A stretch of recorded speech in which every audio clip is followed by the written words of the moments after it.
Good morning. Good morning, lovelies.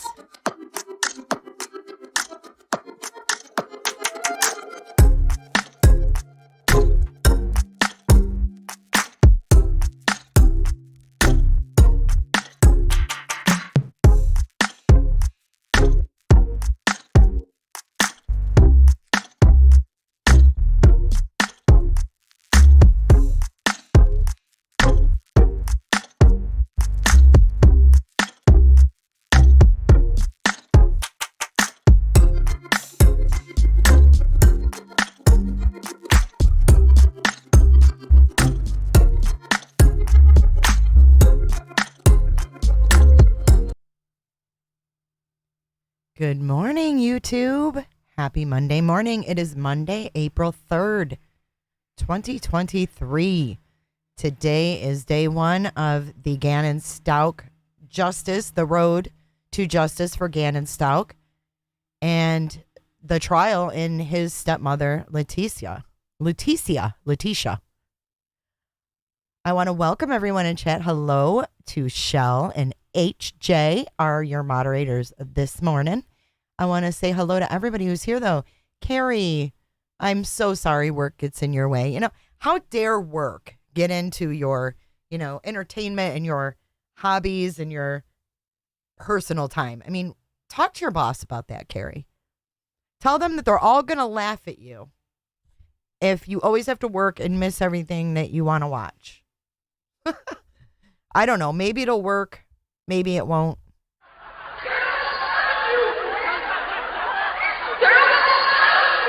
That was really loud. They all really laughed at you really loud. And I love that Shell is throwing up blue in the chat for Gannon.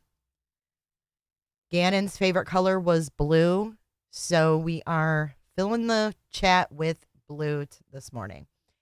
The trial is set to begin on WebEx at 11 a.m. Eastern. And we're going to tune in, but we're going to do a little recap. It's been 3 years since this happened. Welcome, HJ. Welcome, HJ. She is now a lounger. Check it out. Look at the cute potato up there. Thank you for becoming a member over here, HJ. I appreciate you. You're my girl. Look at Elon's puffing down this morning. You probably were at one point, HJ, remember? Look at the Mickey next to your name, though. It's awesome. So the next tier up actually gets Summer Lou with the tinfoil hat. You can see it next to Potato. I think you've got a Ouija board down your pants. You're going to pull that out. Good morning, Ann. Good morning, Melissa. Hey, Jamie. Jamie says, oh my God, Jay. Allison BD. Hello, Melissa B. Jenny W. The beautiful Jenny W. Mary P. The beautiful Mary P. Welcome, guys. That is Mickey, and he's flipping the bird. The next one up does get Summer Lou in her tinfoil hat. I don't know if you can make that out, but I'm not sure if it's going to be audio only. We'll find out. I don't believe it will be. I think there's cameras. I'm pretty sure there's cameras in the courtroom. I think there was in the last hearing we watched on WebEx. We just weren't able to stream it last time. But the judge gave full permission. It's amazing stuff. So the judge said it can be rebroadcasted and restreamed as long as we don't show the jury and we don't have audio during the sidebars. And the pool camera is actually responsible for that. I think the pool camera is actually Court TV, if I'm not mistaken. And you'll see there's a lot going on the screen this morning. We've got, because this is going to be a long day. We're going to be here all day. Okay. So I've got a stream goal because Jay's got to pay the bills. I hate saying that, but it's true. So I do have a stream goal for us. If we meet the stream goal, we will do something special. You guys get to pick if we meet our goal for the day. And you'll see that the people that can donate and are, generous and able, they will scroll across the top. So that's going to be there. And I guess that's it, really. I guess there's not a lot. I'm really excited, too, for the all-day stream. So we don't have to worry about getting struck. We don't have to worry about copyrights. This is going to be laid back. I'm just going to let it roll. I'm going to put it on my TV, and I'm going to clean some while we're watching. So I'll have my phone. I'll be chatting with y'all.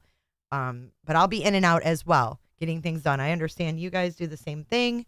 You know, we all have stuff that we have to do. And Monday morning is always my day to, from the weekend, getting the house cleaned up. So thank you, HJ, for your super sticker. She gave me an ass. Does that mean I'm supposed to kiss it? She said, thank you, Jenny. You're number one. Number one in the Discord. You guys, well, if you're not in the Discord, you're going to want to join and join all of us learning there over in Discord. I call it the cord because I don't get it. Thanks, Mary P.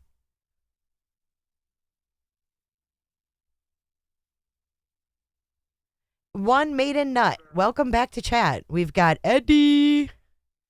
I just watched, you put this in my head last night, Eddie. And I sent some clips to Potato because I'm not sure if she's familiar with Eddie Murphy, but I absolutely love Eddie Murphy. And this is what I sent her today. Ready? This is for you. Some bush bitch with an attitude. Eddie!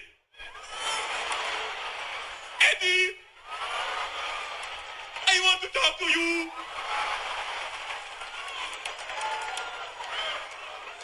What's your problem, baby? I don't like the way you treat me, Eddie. You treat me like animal. You was butt naked on Zebra last month. I don't get it, Eddie. I'm an American woman now. I want what's coming to me. Eddie, what have you done for me lately? Eddie. You are fully Eddie. Oh, man. Funny stuff. Whew. Thank you so much, Shell. And thank you, Melissa B. Let's get to our goal. You guys get to pick. I will do a multiple choice celebration if we make our goal. One Maiden Nut. Are you blushing? Eddie. Yes, Eddie Murphy was married. Yes, he's married to Scary Spice. I think we came across that a while ago. I was like, what? I never knew that they had been married before.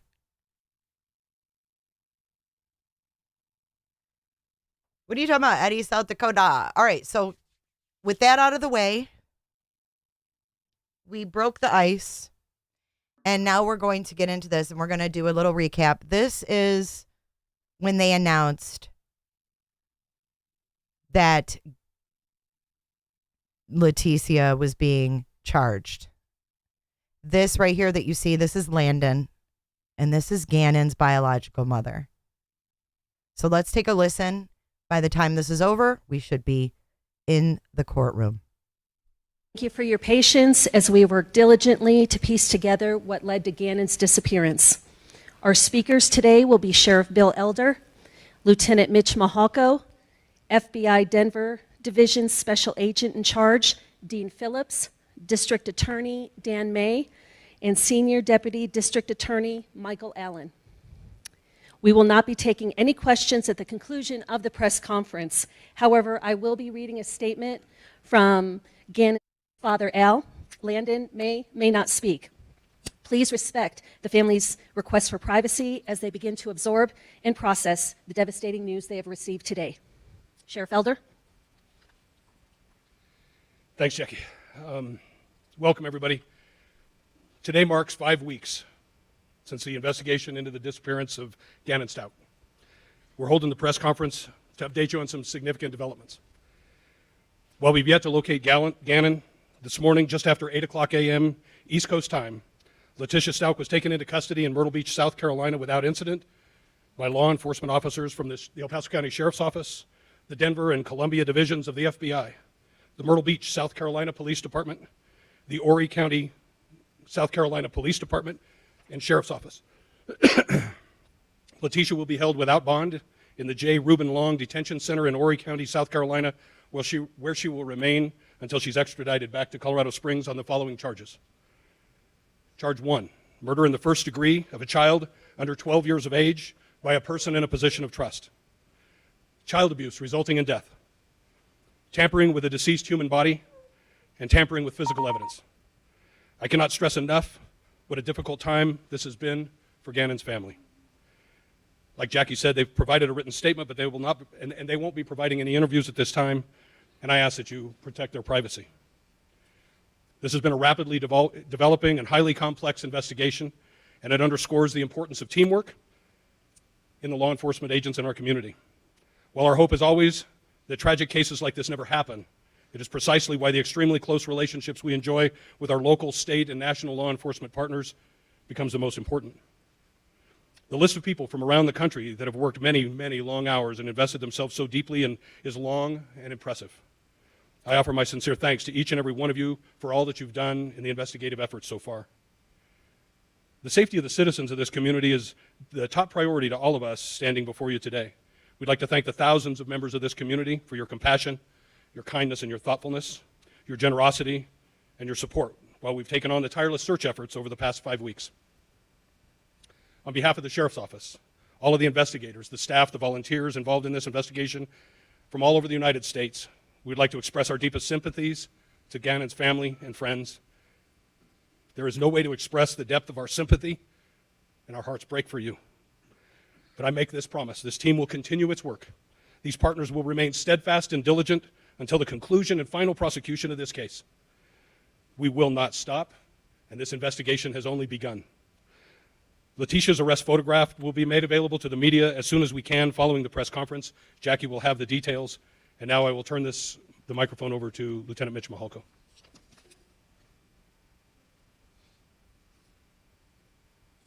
Good afternoon. We will not be going into detail about the information in the investigation which ultimately resulted in the arrest of Leticia, but I can tell you that this has been a methodical and time-consuming multi-state operation with investigators working nearly around the clock to find Gannon. There have been thousands of hours of investigation and search efforts. This includes large-scale searches, in addition to small, specific searches with drones, horses, canines, and other resources.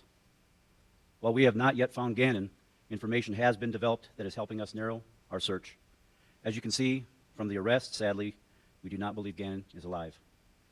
Our work is only just beginning, and you will continue to see many law enforcement officials in El Paso County over the coming weeks and possibly months as we continue our relentless pursuit of justice for Gannon and his family. On behalf of the investigators and staff involved in this investigation, we would like to express our deepest sympathies to the family and the friends of Gannon. The death of a child is something no parent should ever have to endure. This case has not just been an investigation for us.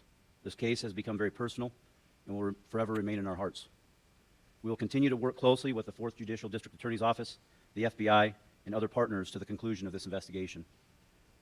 At this time, I'd like to turn this over to FBI Denver Division Special Agent in Charge, Dean Phillips. Thank you for being here today.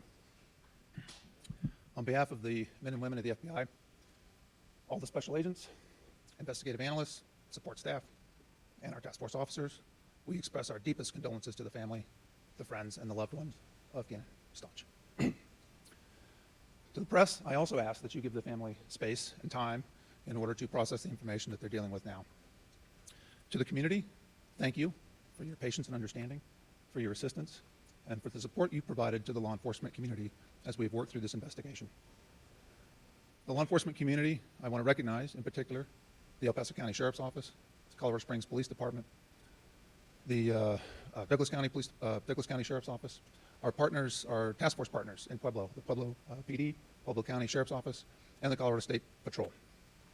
All of these agencies have worked tirelessly and seamlessly together throughout this investigation. Although this is not the outcome for which we had hoped, we continue to work this aggressively, and we will continue to work it through to the end. As far as the FBI is concerned, we brought significant resources to bear, to include agents, special agents, investigative analysts, technical support, evidence response teams, and behavioral analysis unit support. But we are not done. We will be here with our partners to the end. We will continue to help law enforcement and the prosecutors see this to the very end. And know this, when it comes to the loss of a child, the FBI will always bring all available and logical resources to bear to help our law enforcement partners when called. We will answer the call. To the community, I want to tell you that at this point, all the evidence points to Gannon's disappearance was a result of foul play.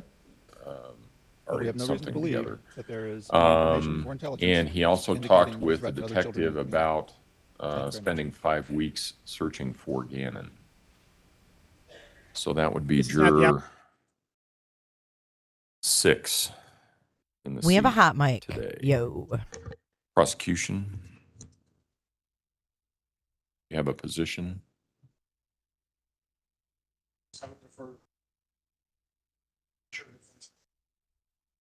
Mr. Tellini?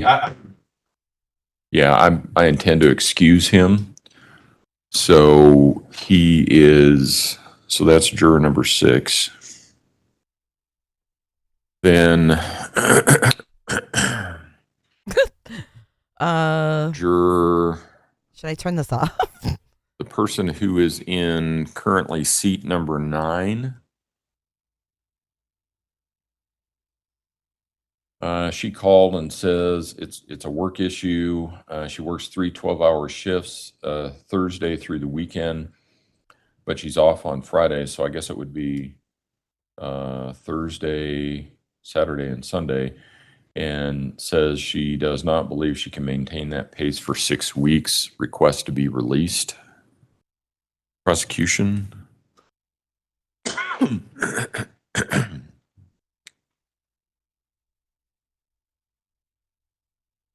Mr. Tellini? All right, I will release her as well. That's number 9, Kim Elizabeth. Correct. And then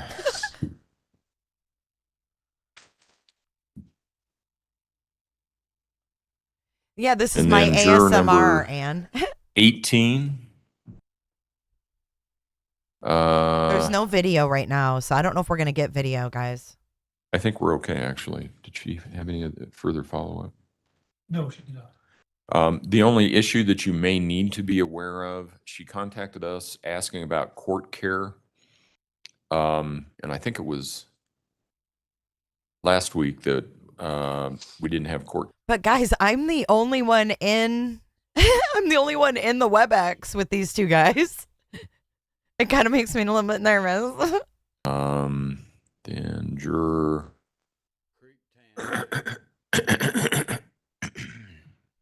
Hi, baby D. Hit it, baby D.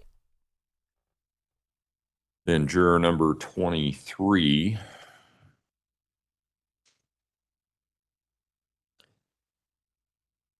Juror number 23 was in seat 11 on day 2. That may, you may be able to recall who this person Okay, was. Gina, when I you tell want me the to get in comment. trouble?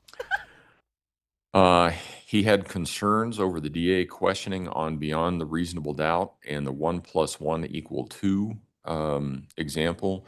Said the juror is concerned that the answer that he gave has impacted his credibility with other jurors and he felt compromised. He said it's on his mind and it may be impacting his health. Prosecution.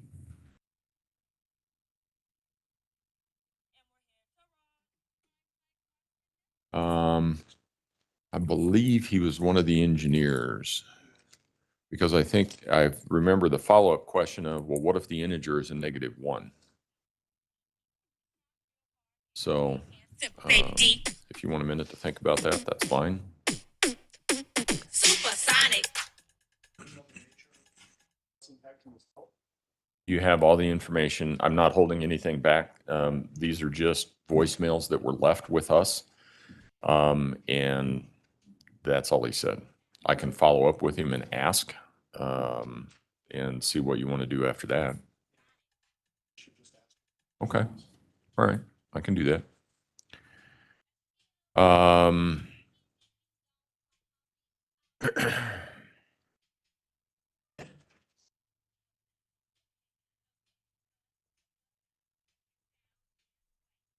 Juror number 28 has checked with his employer, and he said there is no way that he can be on a trial for 6 to 8 weeks.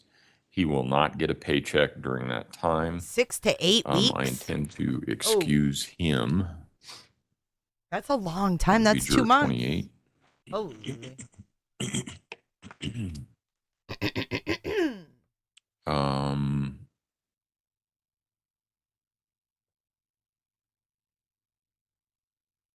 I will pass this on for what it's worth.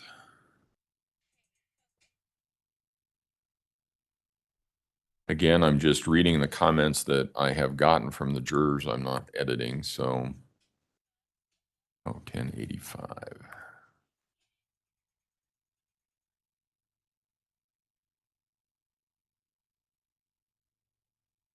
$10.97. Juror 29 said she contacted her employer and the issues with her employer have been worked out. She also says she's a volunteer for the jury and would rather be on the jury than a backup. She says it's better for the employer. Not exactly sure what that means, but you have the same information I have.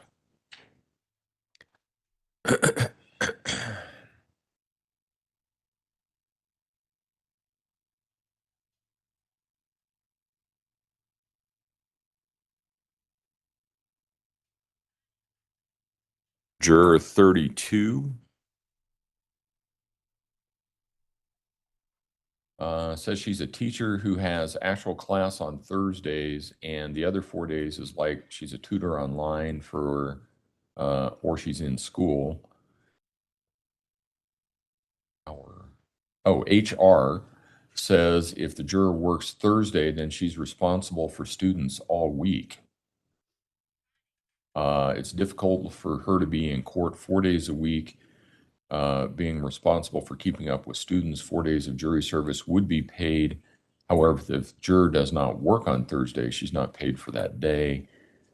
She's trying to work it out, but she's not getting very far. I will follow up with her. That would be juror 32.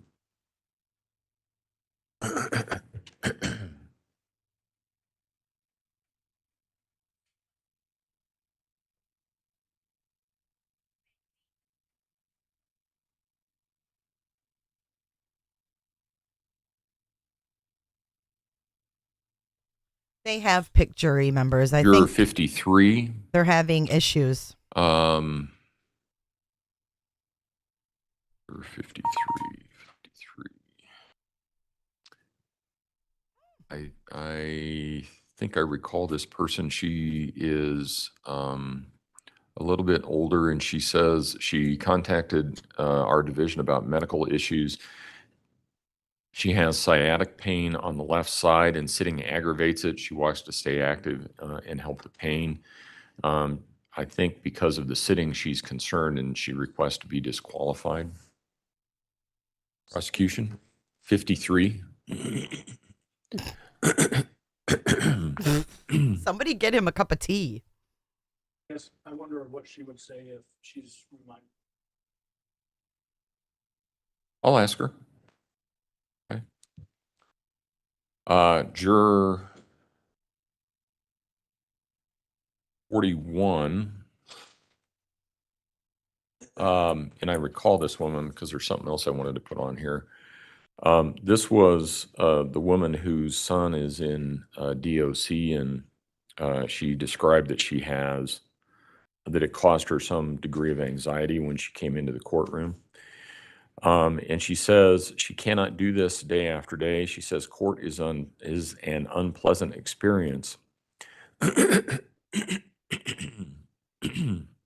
She says she's not been sleeping or eating since she was here for jury selection on March 22.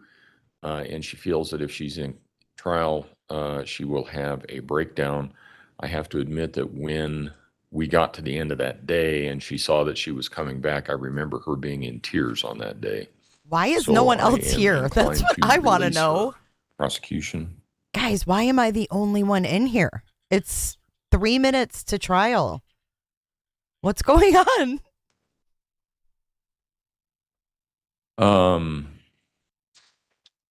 Juror number 63 Where is everybody else? spoke with her employer, and she does get paid for jury service, but only for limited jury service. She does not get paid after 5 days. She says then it's unpaid, and she believes that she would be unable to go Am I being without punked? pay for that length of time of trial. So I will release juror 63 as well. Question on 63. I'm sorry. I thought It they were is a going to male. say I'm something sorry. to me like, You're right. No, you're right. You're I'm right. the only No, one I here. misspoke. I am releasing 63. Yeah, he contacted his employer. I think this was the guy that said, yeah, I think I Other get people's paid, stream and then has he this found out also? that he doesn't get paid for oh, as maybe long I as what just he can't thought. see who's in there, eh? Juror 44.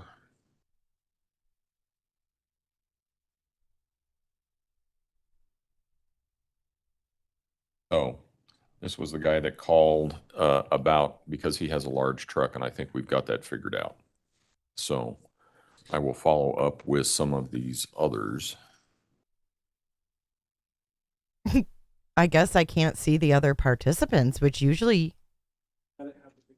you can. Maybe when he like officially starts, you'll be able to see everybody. He identified himself by name, which is how, let's see, 27. That's probably it. Sure.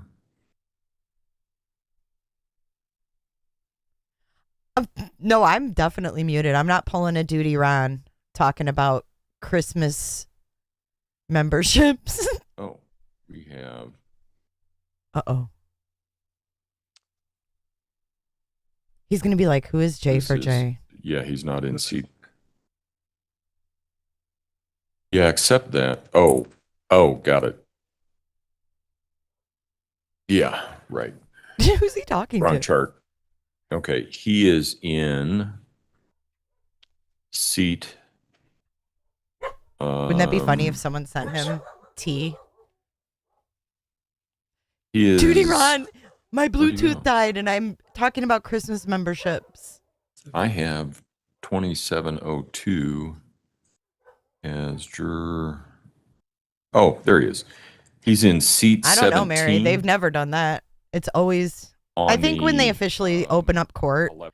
like on the record, I think we might be able to see everybody. So, and I think we got that worked out. It's kind of early for Chinese pizza or Chipotle, isn't it? I guess it's 11.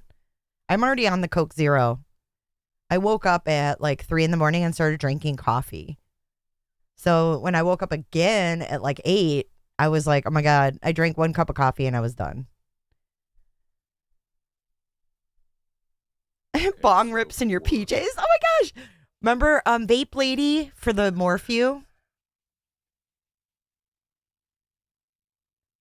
No, I won't raise my hand and talk about Christmas memberships. Easter memberships? I'm going to unmute and be like, join, what's the 411 with Jay? We got some Easter memberships coming up. Get in on the Easter memberships. Resurrection memberships. Give me a minute. Ooh, Judge is a little annoyed. Donuts for donuts.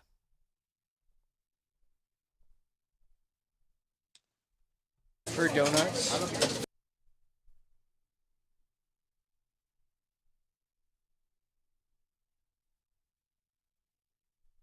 Why are people such idiots? Oh, man. Oh, Nancy Grace. Okay, I've got a couple new sound bites I put together while we were listening. Sounds like they're not talking anymore.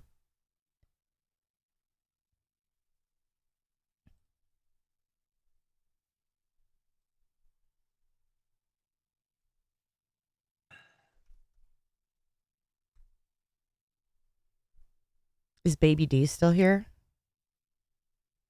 Baby D.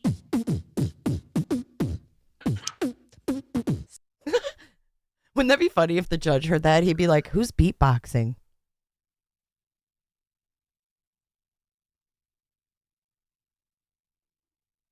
You guys, Jamie, you were up at 4 too.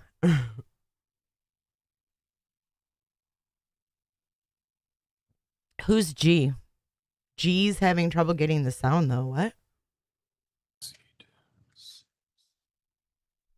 What are you talking about? What are you talking about? I lost all my dang sound bites and I need to get them back. Like the People's Court one. 277. He's doing ASMR. Shh. Listen.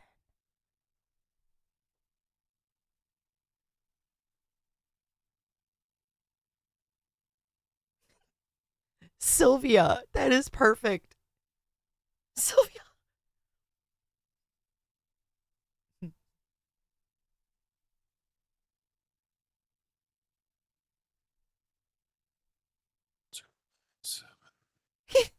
Counting on his fingers.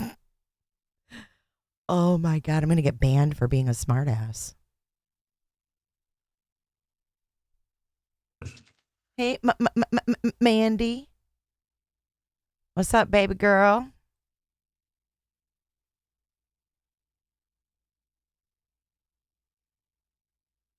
Oh. There's no trouble with the sound. The sound's fine. He just whispered, Jay, we hear you. Okay. Here we go. So here's what I did. The person who is currently sitting in seat number 6, that is the person that knows Detective or Sergeant Soros. Where is it? Detective Soros. That person is excused. The person sitting in seat 9 is excused. I will follow up with person in seat 18 regarding court care. Person in seat 23 is the one that was asking the DA, or that had a comment about the DA questioning on beyond a reasonable doubt and feels that his credibility has been impacted and it's on his mind. I will do a follow-up question with him. Jason Juror Riddle, how are you, my 28 man? is being excused Shell, it's Jason as a Riddle. result of work issues. Blast from the past. How Juror are you? 29, you can follow up if you want to. That's the person that said they've got it worked out with their employer. I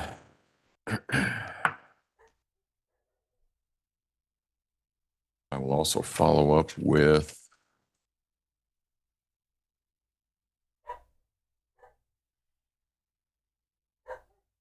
juror in seat 32 that has sciatica issues, and see if standing and all of that will help her. I'd be like, or no, that's not that. I'm sorry. Sciatica's a bitch. No way. Yeah, that's not the sciatica. Sciatica is the next one. This is the one that has the work issues as the teacher. That one. Oh, her. And that is, she is in seat 32. What are we going to do with her? The next one, 1605.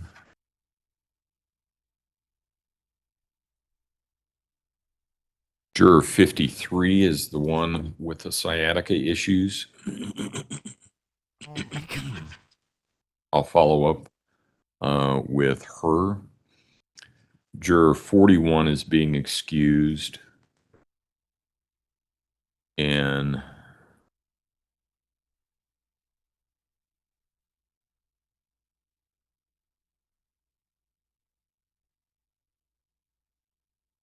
juror 63 is also being excused. So people that I have being excused, excuse me, are jurors 6, 9, 28, 41, 63, with follow-up to jurors 23, 32, and 53. Does that answer your question, Mr. Young? Yes, Your Honor, thank you. Okay. Anything from the defense? Was on 18, were you gonna, was that a follow-up on the court case? Yes. Yes. The only Engineer. that is seat number 23, and I will follow up with him to see what he's talking. He says this issue is on his mind and it may be impacting his health. I don't know what he means by that. Oh my goodness. So that's where we are. Go ahead and bring him in. All right, Oh. here we go. Okay. Just so that we understand how this is going to work. Sure. Are we going to designate which seats are alternate? And how are they going to fill in gaps that end up on this box? Okay. Wherever. I don't know what is going on with this stream label thing. The best way to think about this is It's not scrolling once anymore. we have our 50 that you can start exercising peremptories on. And I don't know whether that's going to be this morning or this afternoon. But it's fair that you be able to look at everybody so you know who the pool is. So we got the pool, and everybody that is there, and none of those people are going to be excused. So what will happen then is you can exercise your peremptories anywhere in the room. And the Hey, Prepper. best way to describe it in this case, Thanks for the follow-up, Mary Pay. the highest seat number jurors, the last 6 are going to be your alternates. That makes sense? 13 through 18. Now, step up here and I'll show you. It's a little bit easier to show you.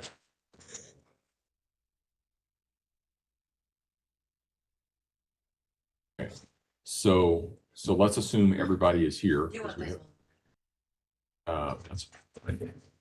let's assume everybody's here, including the strikes, because I'm not going to send really anybody out. Well, no, say I excuse these people. So I excuse these 4. So these seats are vacant, right? So by default, all these people slide down. So this person then takes this chair if they're selected. So you can use your 16 anywhere that you want. And then let's assume that these are your last 6 jurors chosen along here. Those are going to be your alternates, with this being alternate 1, 2, 3, 4, 5, and 6. Assuming they end up down here. Correct. Assuming last in the box. Assuming that they end up in the box, right? Does that? And then they're just going to snake in. So this will person will go here. Everybody's going to slide down. Yeah, they'll come up. Okay. Yep. Does that? Anybody have any questions? Does that make sense to everybody? Yep. Makes Okay. sense. Okay. Not that that record's going to help a bit, but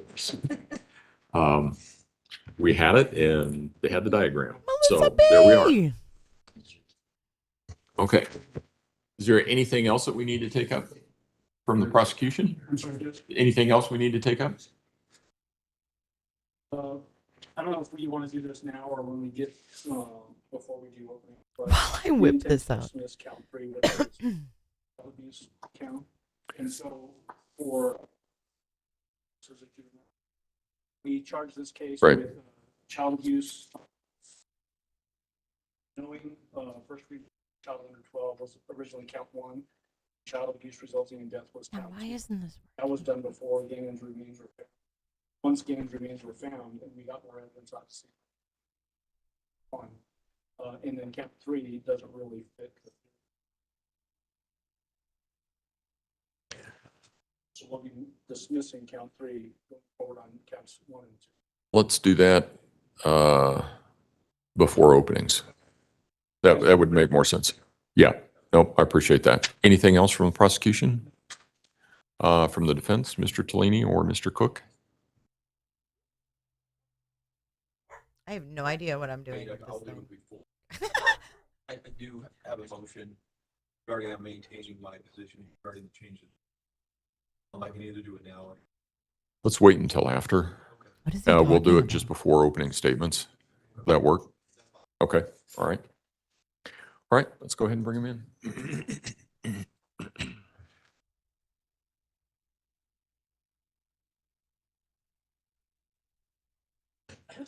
I guess there's going to be just audio, huh? You think? Melissa B. Why is Melissa B the only one showing, though? Before it was working fine. He thought that was funny. No. And it seems to be working, and that's all that's all that counts.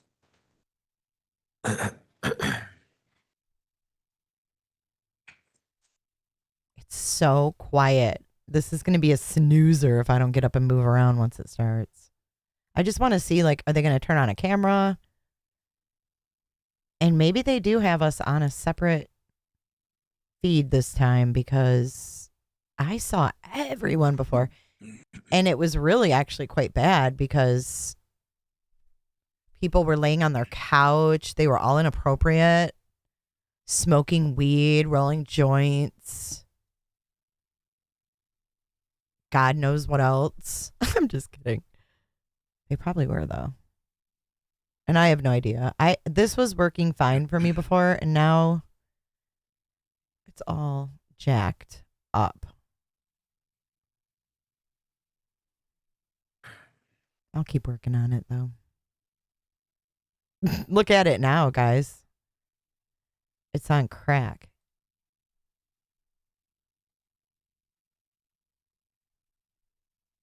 Ooh.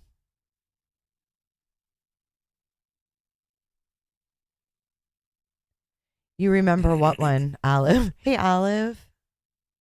Olive, are you in Discord with us?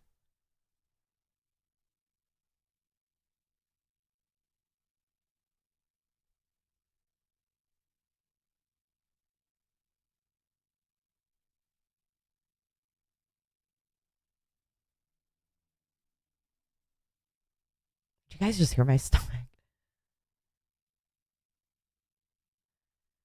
All right, now let's see if we can get this. I don't know how I had it right before. It was so small and it was like perfect. It's going to make me mad, man. Well, we have our daily stream super chat goal up at the top. And if we reach our goal, FYI, we will do something special, and you guys get to pick. So I'll give you like different choices. Did you use email? What? Oh, talking about that. Gina, I put you in all the things. I don't know why you can't get in. I added you to all of them.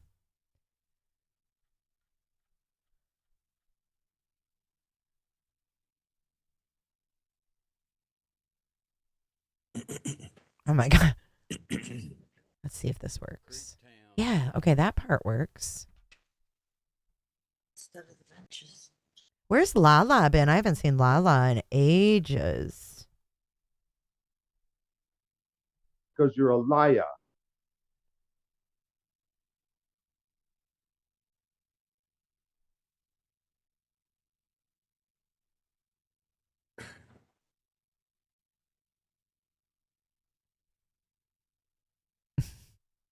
Look at this blast from the past. Streamlabs saves all of your super chats and stuff. Yes, exactly, Mary. Look at this oldie but goodie, Shell. Love Jay, love Dad with a phone, YOLO. Look at that one. It's from 4 years ago. 4 years ago. Thank you for all you do, Jay.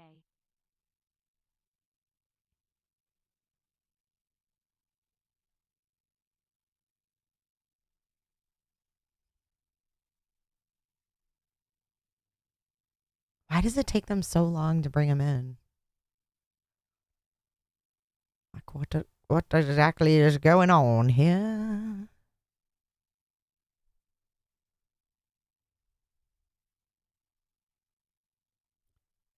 So jury selection began on March 20th in this case. So they're working out the last bits, I guess. But Leticia is charged with first-degree murder, child abuse resulting in death, tampering with a dead body, and tampering with evidence. They're not switching out anymore. And Leticia was married to Gannon's father, Al, in 2020. And was stepmother to his two kids, Gannon and Lena, who was 8. Gannon was 11. And then Leticia has a 17-year-old daughter, Harley.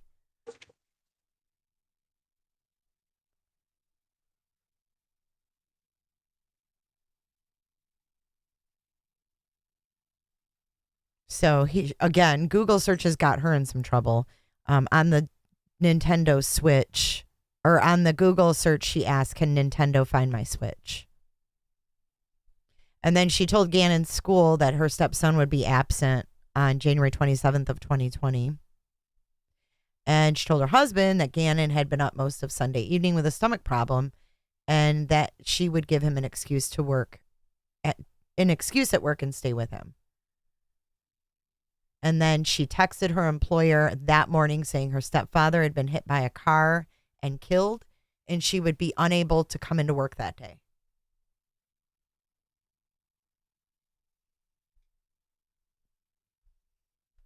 I didn't realize that her and Al had just married.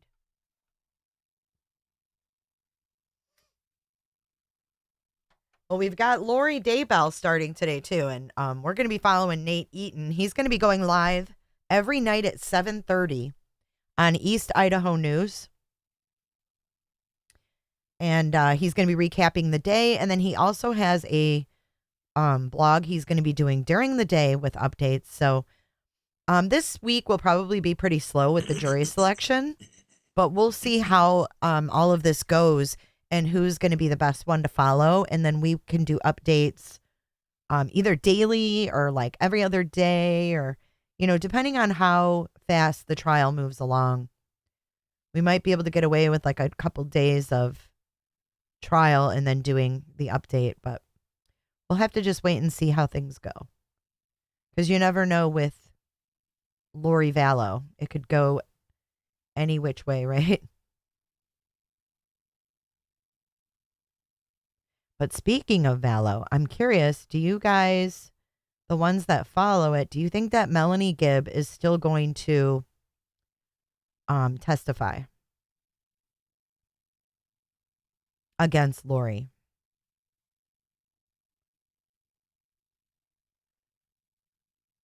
Because I found a clip of Melanie Gibb and she is a liar. Like, she lied right on the stand. And I don't know if anybody's ever caught that before. I'm trying to find it. I thought I saved it. Maybe I didn't. But she's asked if she saw JJ when she was at Lori's. And she said no. And then she was asked if she saw Alex. And she's like, yes, he was carrying JJ. So she lied right there. And I don't even know if she realized it. I never even picked up on it before. Till last night when I was watching her. Creep town, dude.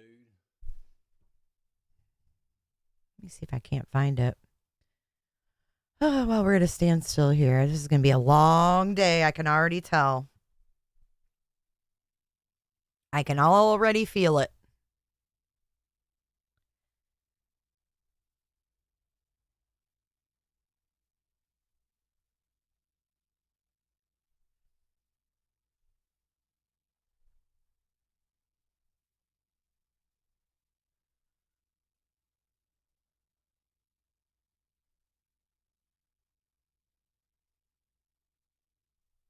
Man, I can't believe I can't find that clip of Gibb.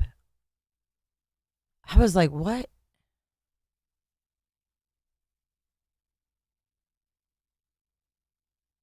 Is she even doing?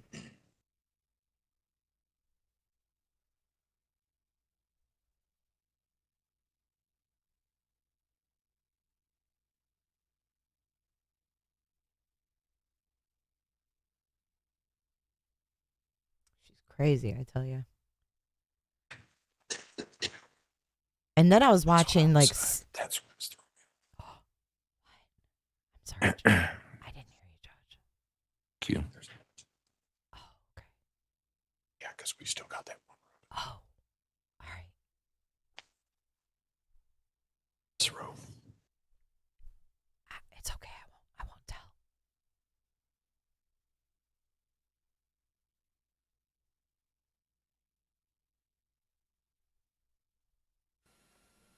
Bueller.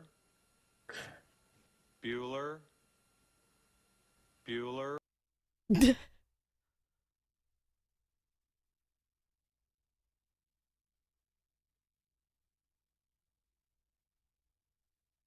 Third grade seating chart, not as easy as everybody thinks. I'm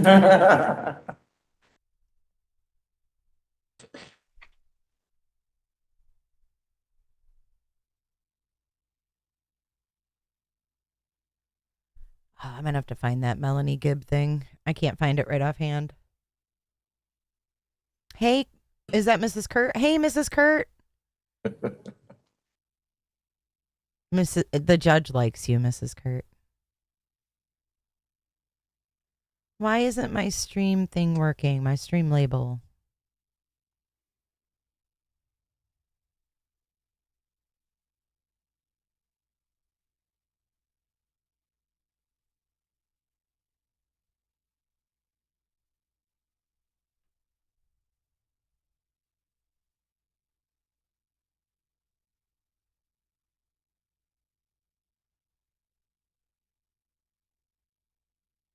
Oh, sorry. I wasn't looking at chat, Mrs. Kurt. I was messing around with my StreamYards. I'm trying to get this thing to work. And I just can't get it. But we're just waiting, I guess, for the Counsel jury. approach, please. Oh, counsel's approaching. And I still don't see any attendees, so it's whatever.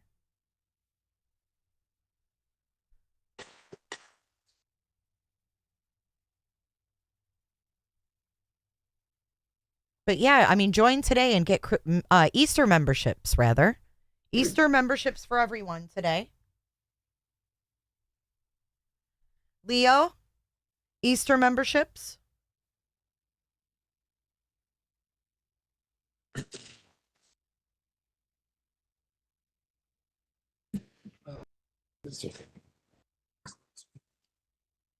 Counsel approach again, please.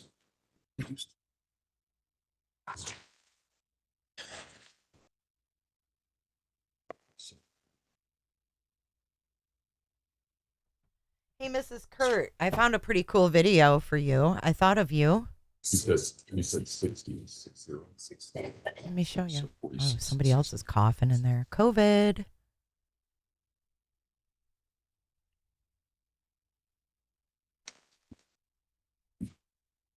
Good to go back.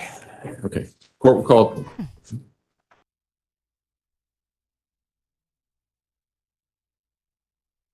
What did he just say? All right. Court will call 20 CR 1358. Here we go. People versus Leticia Stauch. Record should reflect the jury has returned to the courtroom. Good morning, ladies and gentlemen. Good morning. That was so much better than the last time you guys were here. We're gonna start out again, and I'm gonna have all of you stand and raise your right hand, please. Do you and each of you solemnly swear or affirm under penalty of law to answer truthfully the questions asked by the court or counsel concerning your service as a juror in this case? I do. Thank you. Go ahead and have a seat. I wanted to follow up because some of you have contacted this division, and I want to follow up and make sure that I have the right jurors and the right issues, and then see if there are any others that I may have missed. And I know that it's going to be a little bit confusing to all of you because the last time that you were here, you were probably sitting in different seats. And so we're all doing our best, and we'll try and get through it. So juror number 6 over here. Yes, juror number 6. I just wanted to make sure. You had said that you were or you knew Detective Siros. Soroy, okay. And you were also close friends and know his kids well. Oh, okay. Okay, all right. And then juror number 9, second from the This end. is the judge. Um, Gregory Warner is the judge. You were the one that was working the 12-hour shifts Thursday through the weekend. Do I have that right?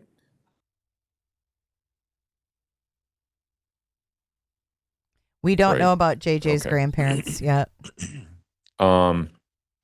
Juror 18 in the front, you had called to ask about court care. Did you get that all?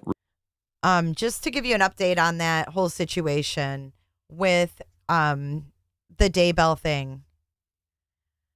So the lawyers had until Friday at 5 p.m. to issue briefs on their arguments on the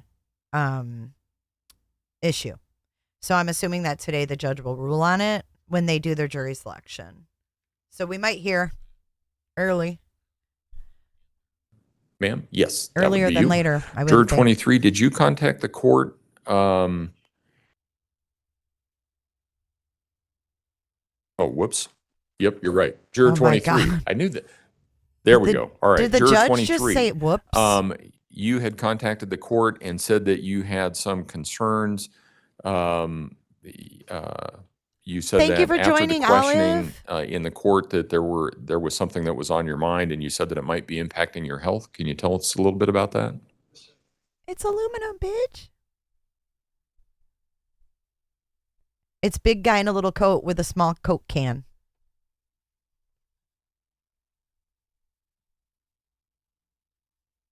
Whoops. That's how we started our day, with the judge going, whoops.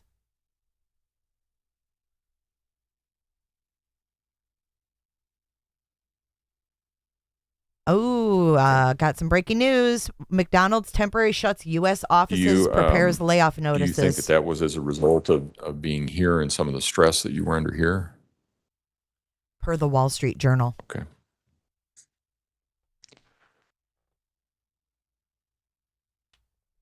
Juror 28 on the end here in the front. You said that you had contacted your employer and are not, there's no way that you can do a 6 to 8 week trial because you won't receive a paycheck. You'd contacted your employer. Okay. All right. And juror 29, you had also contacted the court and said that you've got it worked out with your employer?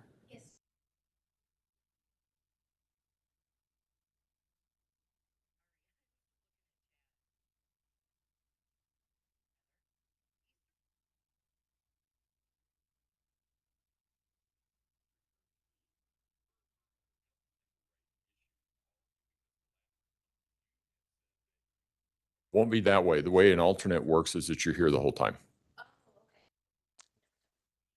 Okay, yeah. No, yeah, I think we have your concern addressed.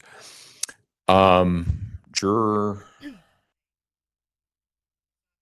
32, you had contacted us and said that you're the teacher, right? Okay. And help me understand this, because the message that I got is that you only get paid for the whole week if you're working there Thursday? What is that?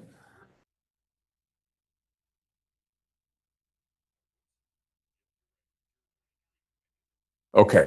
So we're good? We're okay. All right. Okay. Okay. That's okay. Okay. That's what I wanted All to right. follow up with. Okay.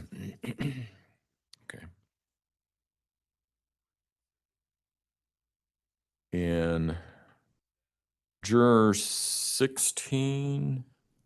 Yes. Did you have a doctor's note for me? I do. Okay.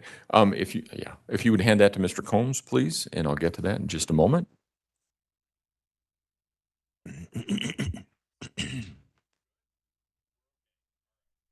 Thank you. Okay.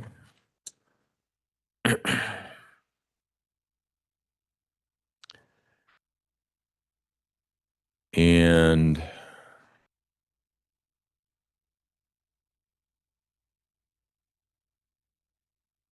juror 53. Wait till you guys see the judge. You're gonna be so back disappointed. Row, you called and said Oh that my you had God, some HJ. sciatica issues. Jinx. Does it help if you can get up and stand? And you're also going to be. It's not a whole lot better. Don't get me wrong, but the chairs are a little bit better than what you're sitting in.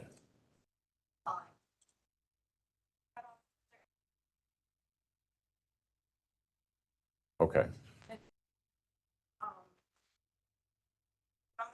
Gotta pay the bills, Ann. I gotta pay the bills. Okay. Sorry, babe. All right. And juror 41, you had contacted the court as well? Striped shirt. Yes, ma'am. Yes. You had contacted the court and said that being here in the courthouse was causing you some stress. How are you doing?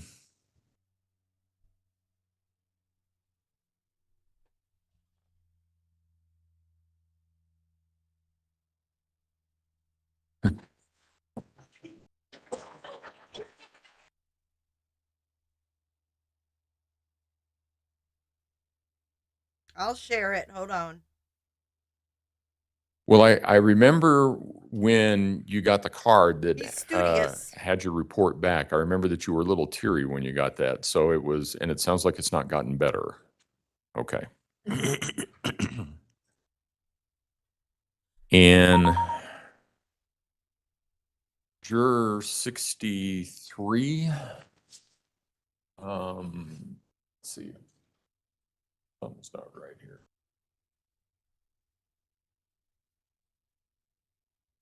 I think you guys reversed those.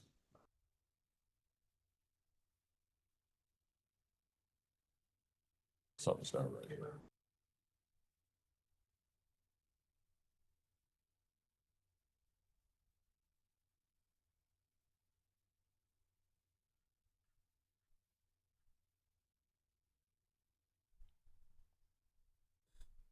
Oh my gosh, I airdropped it and it failed. That's how bad it is. No, I'm just kidding. It's not that bad. You guys are going to laugh though, because he's not how we picture him.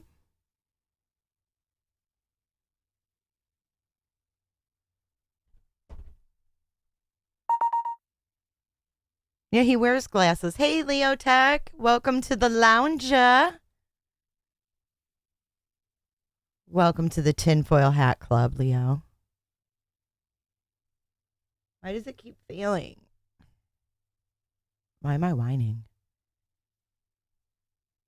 There he is. There's Gregory Warner. I'll keep him up so we can, you know what we're going to do?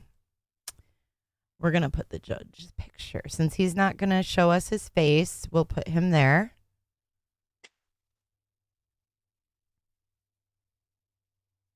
Welcome, Angie B. Thank you, Angie. You're so generous. Thank you, Angie. Appreciate you. Let's see. Is this a membership train? It says we can do a let me see. I'm still trying to figure out. There's so much on this OBS that you can do. Let's try this. Member goal. Let's do a member goal. We can do that.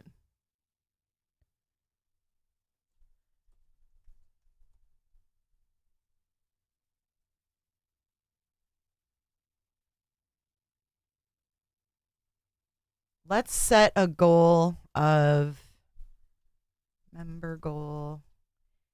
Let's set a goal of, I don't know, 30. Or wait. Yeah, let's set a goal of 30. Now this makes a little bit more sense. And we're at 10. And juror 63. There we are. Yep. Nope. Face matches the name. Works great. Okay. Juror 63, Thank you you, had said Ange. that originally you thought that you were paid for jury service, and it turns out that you are, just not as long as what you thought. Okay. There's the membership All right, goal just up wanted to top. make sure. Okay. We've got new stickers. Um, You guys take advantage of those. When Welcome, you Frenchie. all were last Onesies. here, Nunya. You were all qualified to sit Sylvia, on this jury. and Ann. However, I know that circumstances may have changed. I've spoken with some jurors. Is there anyone Christmas else memberships. whose circumstances changed that I've not spoken with? Angie's giving away Easter memberships. Thank Angie, you guys. All right, juror number 4. Welcome, freaks. What's Not the to be circumstances mistaken with Grey changed? Hughes freaks. We're not those kind of freaks. I'm currently having an issue with DFAS. Categorize me as AWOL.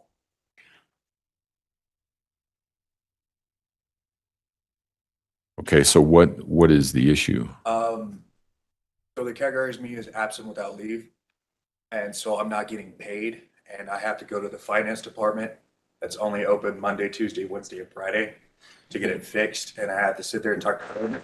I have to go talk with the JAG officers, explaining I never left, I'm still at my station of duty, and stuff like that.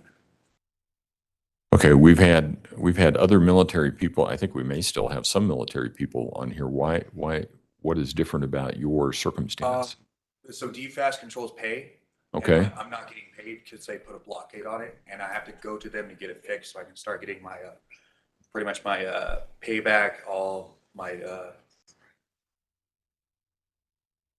And You're not pretty much excused, the dude. military Sit down. put a hold on my account, Take a okay. seat. and I have to fix it first before I can do anything, because if I don't fix it, it'll start a cascade of problems. Okay. And is a letter from me going to help that? Maybe. I have honestly no idea, sir. We're currently right now, the issue is I had a deletion of orders to go overseas, and currently finances still have it in their system that I was supposed to go there. And right now the fight is saying I got them canceled. Oh, so that doesn't have to do with this case, though. That occurred sometime before, right? Yes, sir. But still, as of right now, I have not been paid by the military, and I got Okay. that thing. Okay, I think I understand.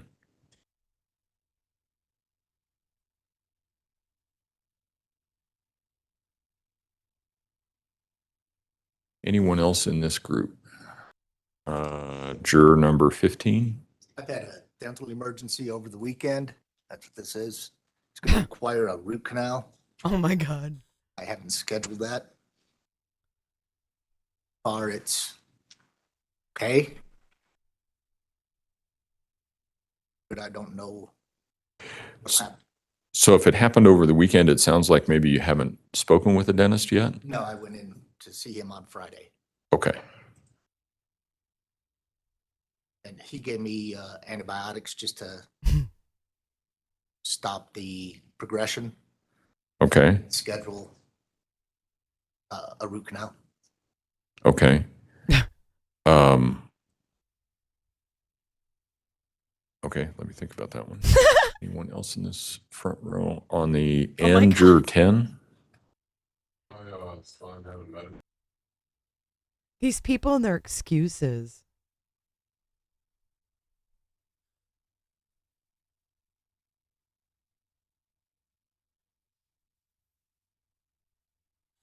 Mary, you are so needy.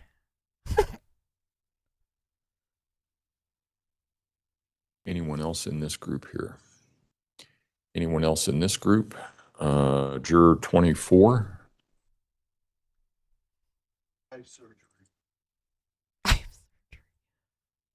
I have allergies. There you go. How's that? Okay. I think we'll be done by May 25.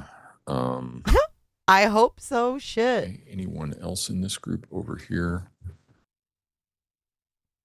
There you go.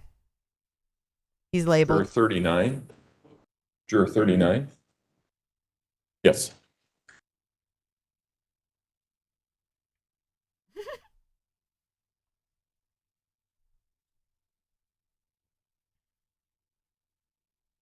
Your guys' comments are cracking me up. But it's not scheduled?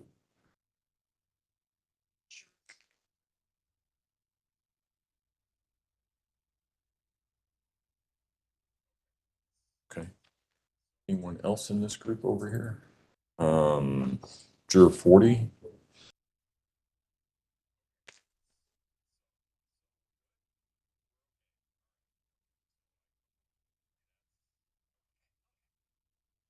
Yes.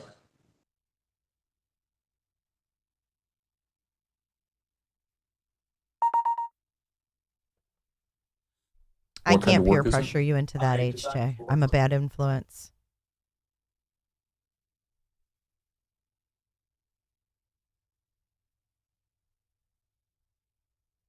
Anyone else in this group over here? Like, Good morning, Gina Misty. Juror 49.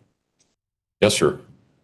Yes, I did not let you guys know at the beginning that my, I'm a single homeowner.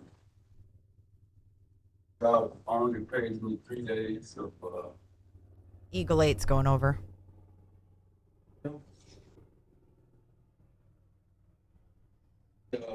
with me being a single homeowner, it'd be kind of hard. Stand down. You know,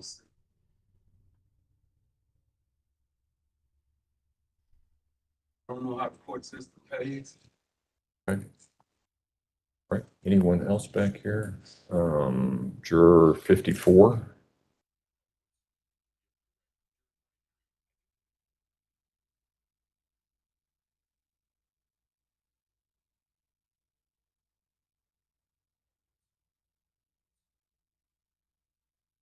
Over here.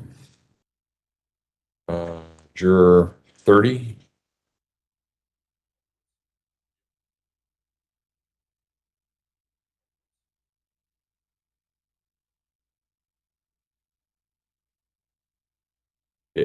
As I said, Monday, Tuesday, Wednesday, Friday, 6 weeks. I will in a minute, Shell.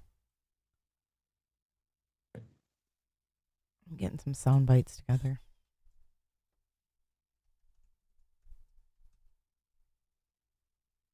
I've already spoken with you.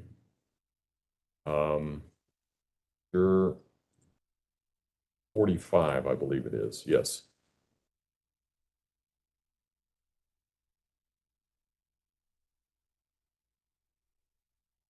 I was going to ask about that. I also talked to my boss, and I'm a only two of us. You're not able to pin, Shell, being a mod?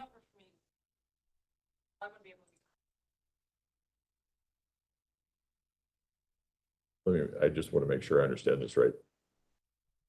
Your pregnancy may be an issue for service here, but you're going to still serve as a kickboxing instructor? Yeah, I mean, I can teach without actually having to do it. Okay. Just making sure I'm following the whole progress here. Okay. And in the third row there, juror 61. Yes, ma'am.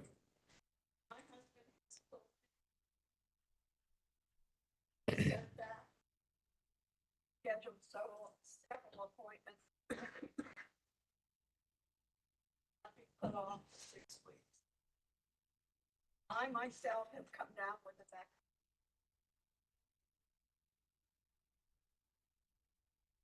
Else in this back group? Back. Juror 74. Yes. Oh, whoops.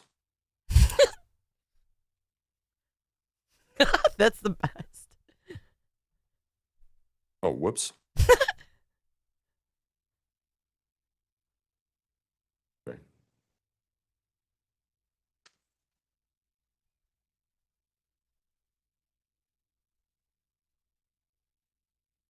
And juror 75, you sort of went like this. Wasn't sure if you were actually raising your hand, not raising your hand. What's going on?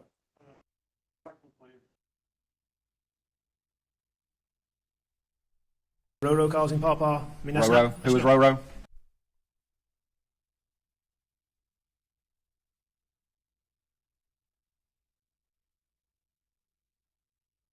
I can't believe it's almost noon and we're not even to opening statements starting yet.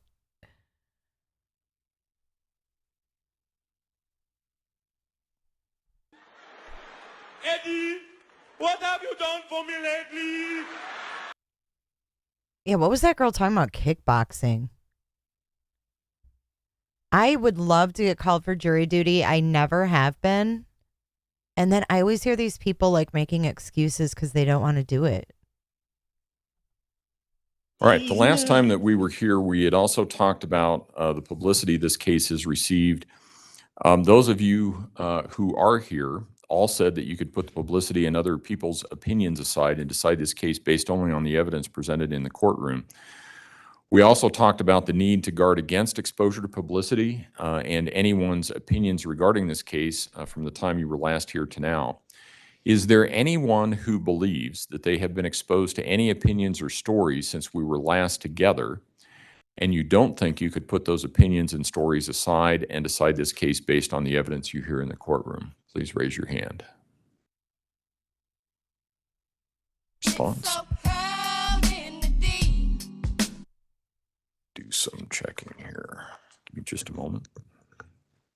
No problem. Take your time. For donuts? Who knows, Mrs. Kurt? Sometimes judges do that. Like the Daybell thing, like Nate Eaton was able to capture audio of the hearings, but not the video. It's like,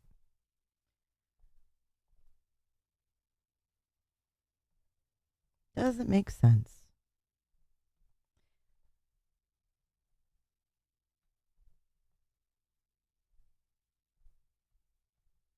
I really need to sit down and download all these sound bites again. I'm so bummed that they're not there. Is there anyone that I've not spoken to who believes that they could not serve on this jury for the period of time, or either because it involves the circumstance that it does?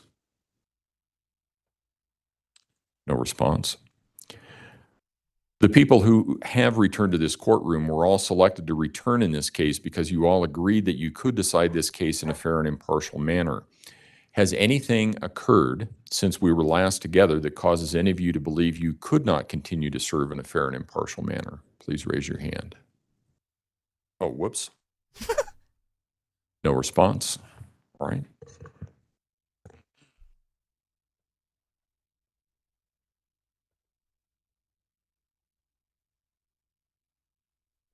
Hey, Gina Marie. I see you're green now, girl.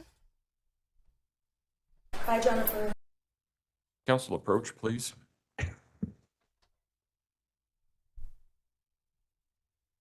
Oh, whoops.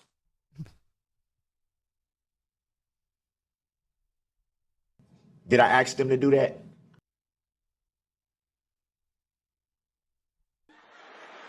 Eddie, what have you done for me lately? I know the oh, whoops.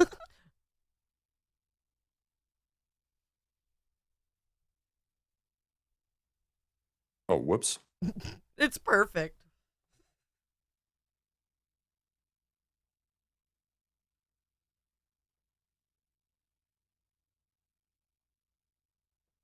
I can't believe I lost all of them, though. It's so disheartening. I missed the War Games one. I'm going to download that one right now.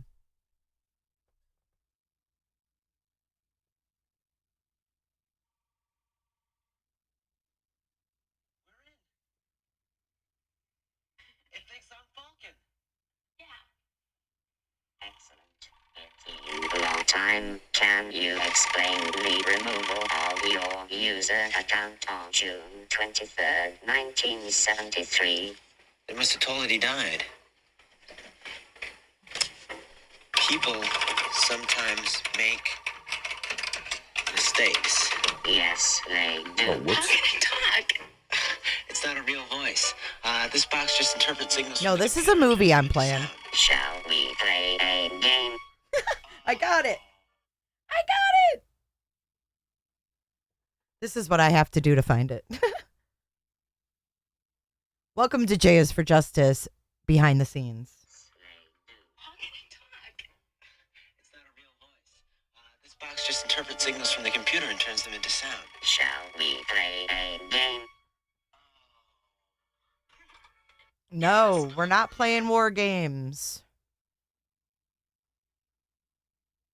Oh, yeah, Nancy Grace. I think I've got all of hers, though. I think those ones saved, Olive. Watch. I think all my Nancy Graces actually are here. Hold up. I think you've got a Ouija board down your Place pants. the You're going to pull lawyers. that out. Cut his place- mic. it's Cut not- his mic. If it looks like a duck, walks like a duck, quacks like a duck, it's a duck. The devil is dancing tonight. I've got all of Somebody hers. in Washington with more than 5 brain cells needs to listen to this. Well, maybe asking them to have 5 brain cells too many. Let's shoot for 3 brain cells. We love Grady Judd.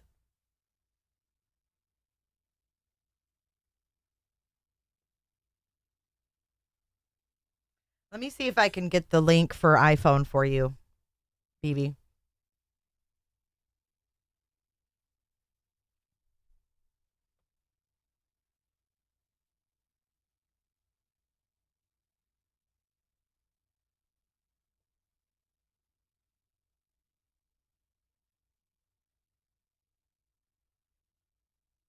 I hate that they haven't worked that out yet, you know?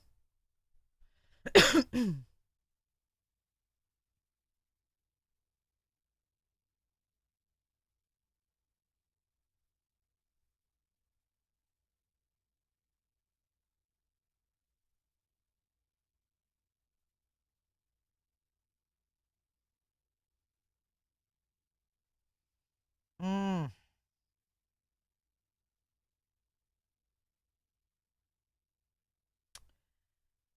God, there's not even a join button on my phone. No, you're not being annoying at all. I mean, I'm picking up what you're laying down here. I don't see a join button either. Like, Okay. I click on support, it's super chat or super sticker. Why is that? Dude, that is so weird.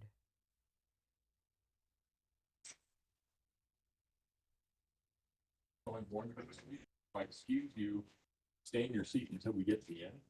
And then all you can leave at one point. There you go. Open it up in Safari. But you're number 4, 6, 9, 15. Thanks, you guys, for being here this morning or this afternoon now. Signals from the computer and turns them into sound. Shall we play a game? Computer and turns them into. Shall we play? Shall we play a game?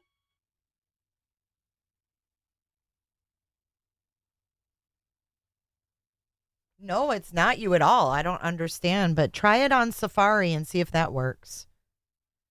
But I'm irritated that when people go to my YouTube channel, they don't even see a join button on an iPhone.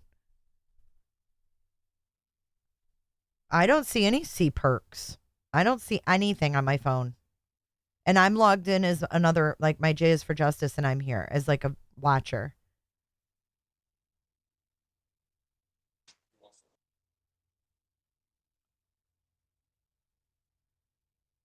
Thanks, Potato. But that just took me back to the channel, Potato.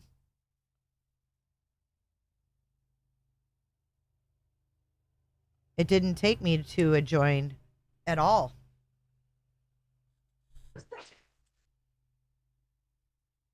It doesn't exist, I guess.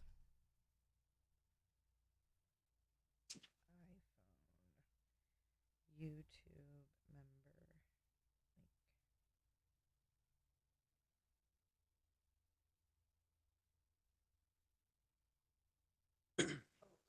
I'm so sorry. I was trying to take a lower chair because my feet are hanging. What the heck? She just- No, you can do it on your phone. Hold Just on. the chair, not the position. Oh, that, Position. oh, I'm sorry. you be in the same position? Yeah, that's fine. It's No, okay. no. Thank you, Fine. Your Honor. It's all good. Oh, I see. Yeah, I see what you're doing. Yeah, no, that's fine. Perfectly fine. Thank you so much, Your Honor. Okay, no, it's all good. So.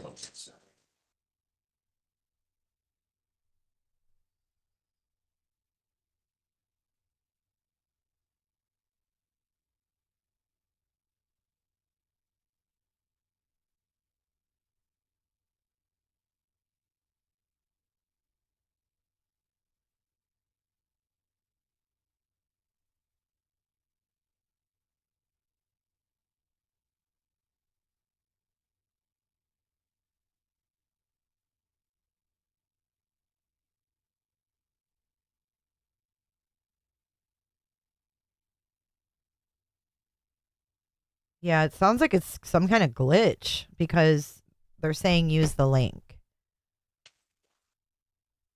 I don't see a perks button, but that's just me.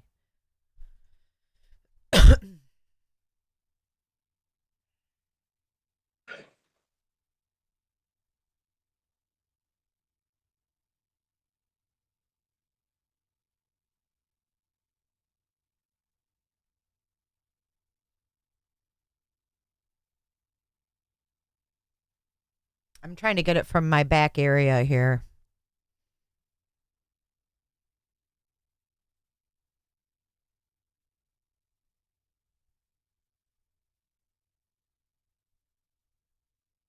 I think I've got it. This is the only link they give you to share, so let me know.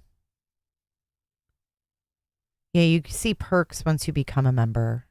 Potato's right. You don't see perks until you are a member. Because there are no perks until you're a member. But this is the link that they give me in my back area. If you click that and let it open in Safari or in Google, you know, whatever browser you use on your phone.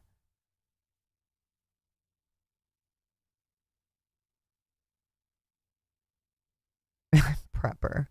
Your first 9 marriages. Yeah, it looks like Law and Crime isn't set to go live till 4 p.m. So, look at Potato. She's got Summer Lou with the tinfoil hat next to her name. Love it. Oh, Brookie, that's awesome. I'm going to start going through those submissions this week. So I'm really looking forward to reading about you guys and seeing what you guys think. Yay. We are 33% to our member goal, and we're only 14% to our daily stream goal, guys. At least let's get to 50% in the daily stream goal, and I will be eternally grateful. Eternally grateful. Why are we muted? Why did Werner mute us?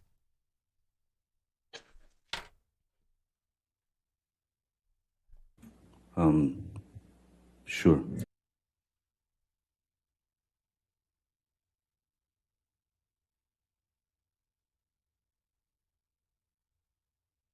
I'm just going to work on some of my sound bites. If you want to know more, just holler on Discord. Oh, I will for sure. For sure. Everyone who filled one out, I will definitely hit you guys up. Shall we play a game?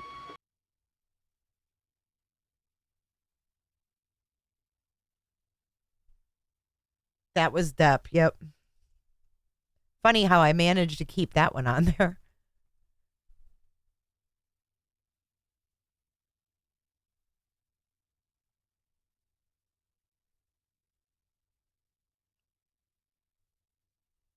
All right.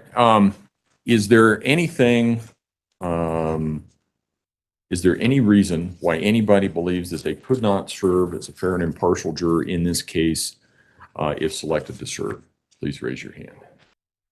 If you are in this room, you should anticipate that you will be on this jury. So if there is any reason that any of you have that causes you to think why you could not serve on this jury, please raise your hand. No response. All right, counsel approach, please. No response. I feel like I say that to my husband all the time. Why do you have no response?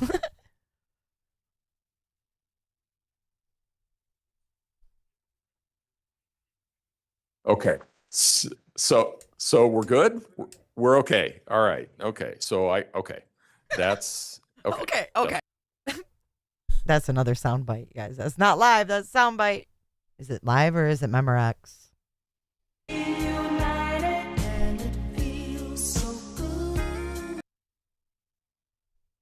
Did you get it?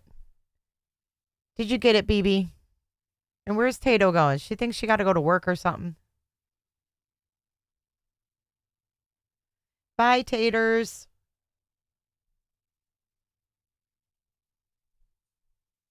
All right, ladies and gentlemen, what we're going to do at this point. Oh, sorry, Beck. So we're good? Ladies and gentlemen, what we're going to do at this point in time is we are going to select the jury in this case. The jury is actually selected by a process of deselection, and we've spoken about that before. What that means is that you will see the attorneys handing a sheet back and forth between themselves, and when we get done, I will read the numbers of the jurors who will, or the numbers of the people who will serve as jurors in this case.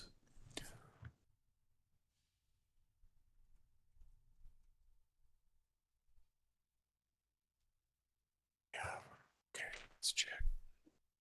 1, 2, 3, 4, 6, 7, 9, 10, 11, 12, 13, 15, 14, 15, 16, 17, 18, 19, 20, 100, 22, 23, 26, 27, 28, 29, 30, 31, 50, 35, 36, 37, 38, 38. BB, you got it. Hooray! 6, 47, 50, 50. 1010, 1011, 1012. And this does take a while. I think what we'll do is, well, actually, for this part, we do need to have everybody in the jury room, or in the courtroom. So it will take a little bit of time. You can feel free to stand, stretch, talk quietly amongst yourselves if you want to do that. Dance it out, maybe? Did I ask you what somebody I don't even know thinks?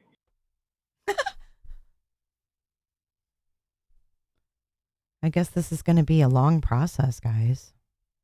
Cut his mic. Cut his mic. Oh my God, I know.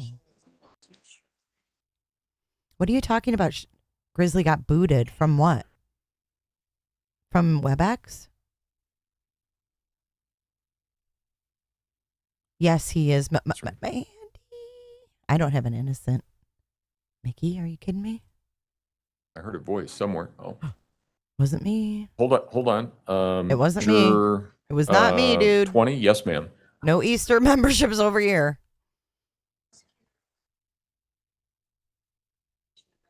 Maybe they're going to boot me next. Have they been given any more information about you? Was that the question? Not for me. He's adult Mickey. No, anybody is, it's not Like uncommon the twirl? that one side or the other, or both, will sometimes see what information they can find out about a potential juror, a potential judge even, and potential witnesses. But there's no other information that was given to anybody by us, by the courts. Maybe that's the best way to put it. Does that answer your question? I had to replay BB Mommy in Yes. the tinfoil lounge because you got it. Right. Yay. Right, yeah, those questionnaires that you filled out. Unleash the lawyers.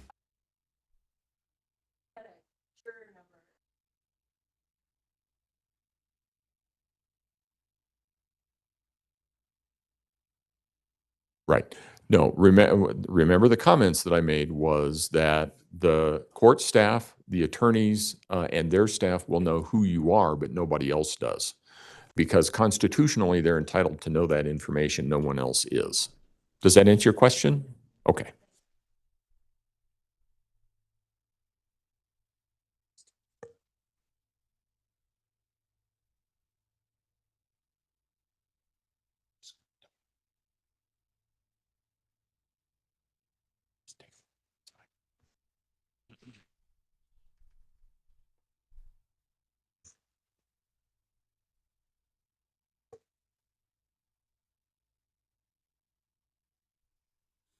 Okay, so this is final jury selection, and then opening statements are expected to begin in the afternoon, but subject to change due to the length of final jury seating. That's the latest update. We're just kind of seeing what's going on.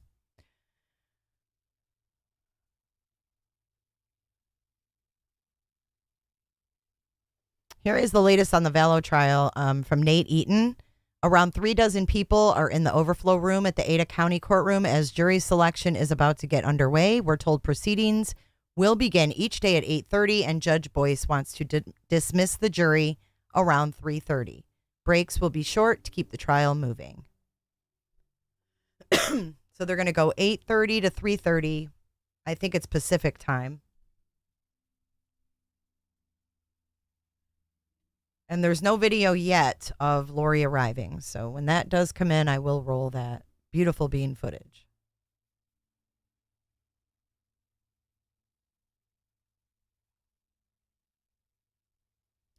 Here's another update. Trump is supposed to be indicted tomorrow. That's another thing that we're kind of watching, because this has never happened in the history of our country. Has a president or an ex-president ever been indicted?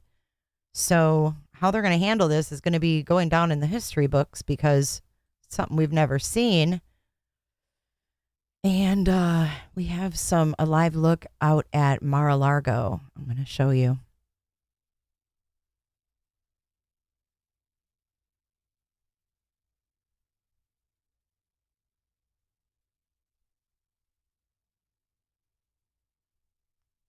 That is not it.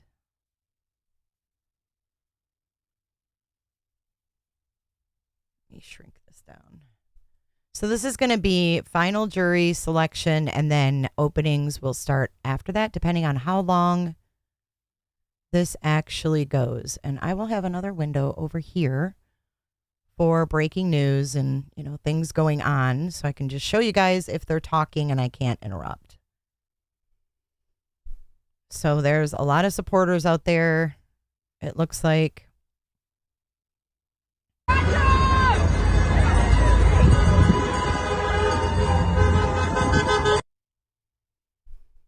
That's the latest on that.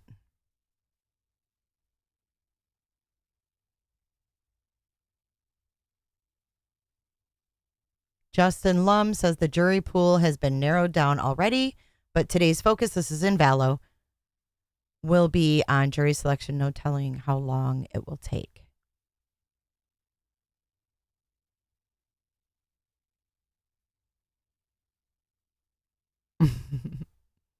Look at Jennifer Coffindaffer. Ooh, what's her picture of now? Who is that? What is she? Who is that guy? Why is he her profile picture? Was she hacked? Excited that E. Vargas TV will be joining News Nation. Who's E. Vargas TV? And Jimmy, look back on a 94 clip of her, Bryant Gumbel, and Katie Couric. I don't know who that lady is, but she's joining the News Nation. Dude, who is that big profile picture of? What? Trent from Georgia. Why does she have that as her profile? Dude, I can't. So this is going to be their new anchor? Are they booting Ashley or no? Are they going to keep her?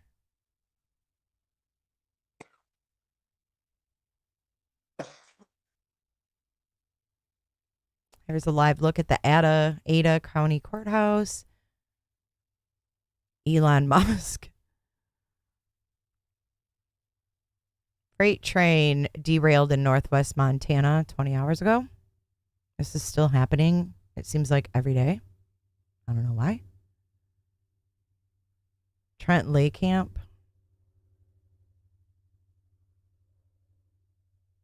Elizabeth Vargas. Yeah, I don't know who she is. But she's News Nation's latest. Do you guys follow this dude, Nicola3? I have no idea who he is, but he has like 200,000 followers. And he posts the craziest, weirdest things. I don't know who he is. But have you guys ever seen him? Nicola3. Like Nikola Tesla. Is it Elon?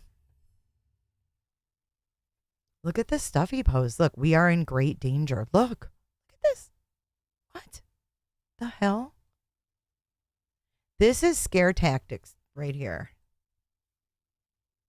Like, are you kidding me? Like, I want to open up my Twitter and see this. It's scary. Congratulations, Crazy Acres. And thank you so much, Angie B, for gifting another membership. Yeah, train derailments are nothing new. We just are hearing about them now. Why did he kick you off Twitter? What'd you do? I'll double check, but they should be. What is this all about?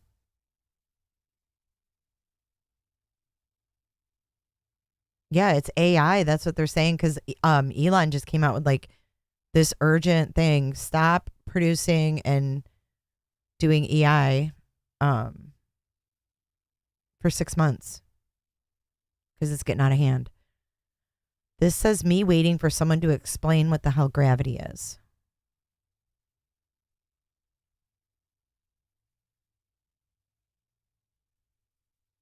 They do stuff that when they look like Santa Claus. Deanna Garcia. So wait. Sorry. Diego Garcia.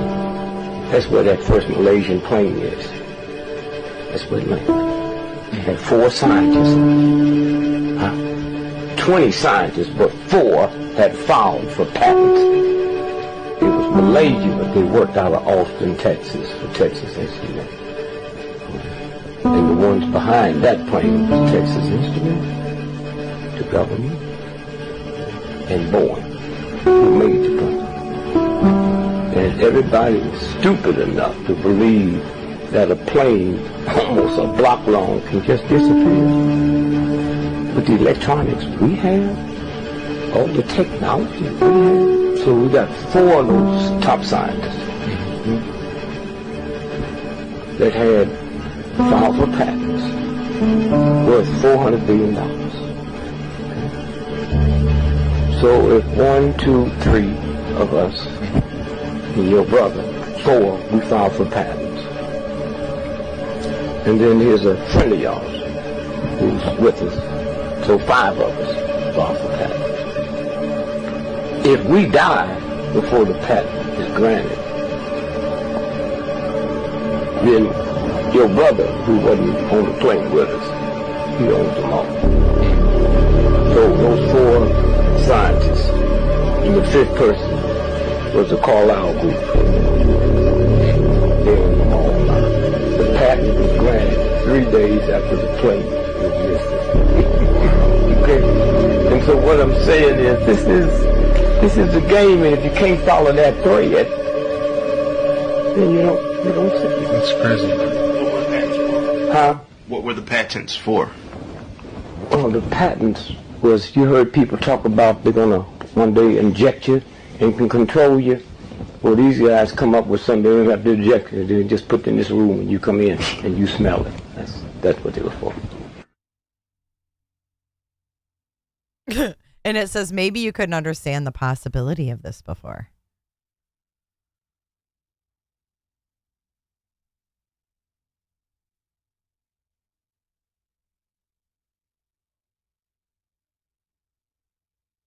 Yeah, this is really disturbing too. GMO foods are, ugh.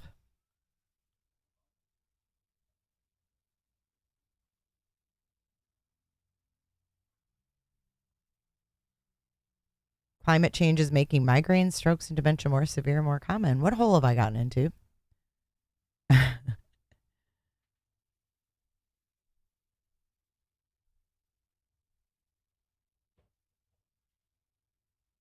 What is this crap? Possess the technology to remotely control the human mind. But Hey, as Mar. concerning as that may be, according to some scientists, a more permanent kind of mind control technology is looming. And it involves modifying the human brain by altering the human body's DNA.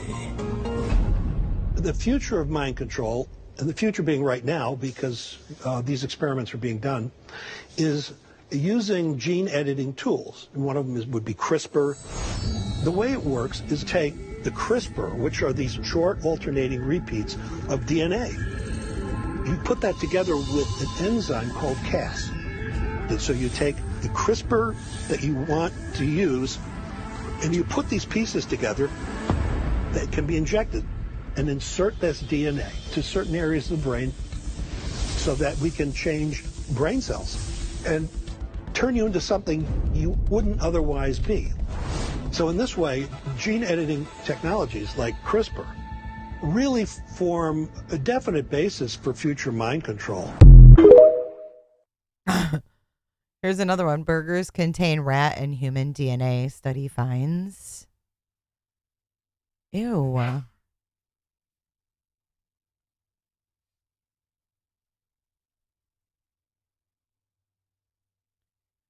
This, he says, is a mask. What the fuck?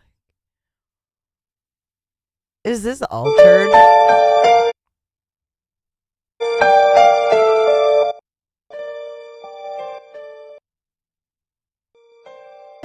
It says those are masks. Why would they wear masks?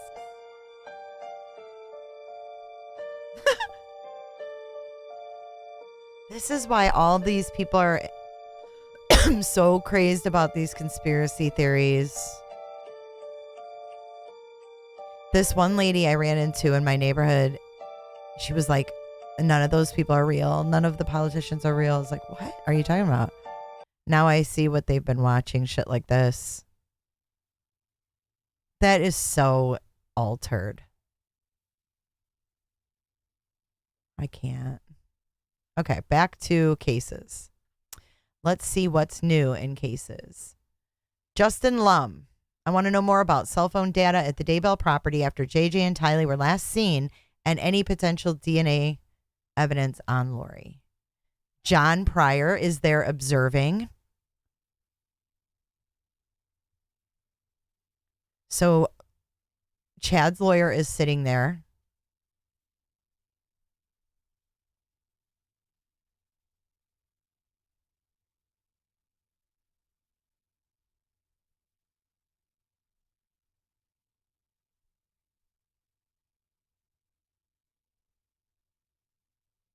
The FBI honors electronics technician William Homer Lewis, who lost his battle with colon cancer on April 3rd, 2019.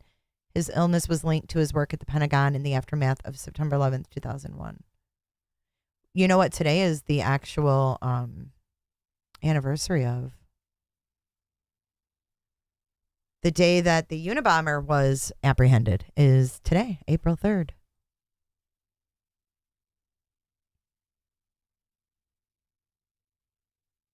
Oh my gosh, Robin, for real. It has replaced soap operas. QAnon has replaced soap operas for boomers.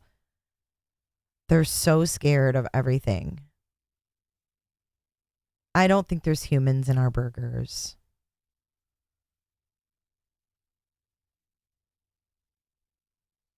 I think that's just conspiracy stuff, guys.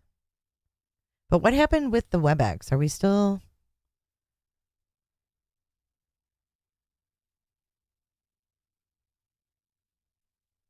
Is he on a break or what did he say? I'm confused.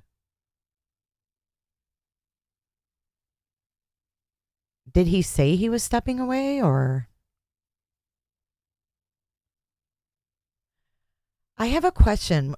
We're talking about DNA and I wanted to bring this up last night, but yes, I will. The one we were watching before, Mrs. Kurt? I just wanted to ask a quick question of you guys. So with DNA being sent in, to these sites, like you can just send in your DNA and you put your name and they put it in the system. What is stopping people from sending in DNA that is someone else's, but putting their name with it? Like, so let's say I wanted to commit a crime and I turned my DNA into 23andMe, but I didn't, it wasn't mine. It's my neighbor's. And then I go and commit a crime and I leave my DNA and 23andMe says, oh, that's not her. That's the neighbor.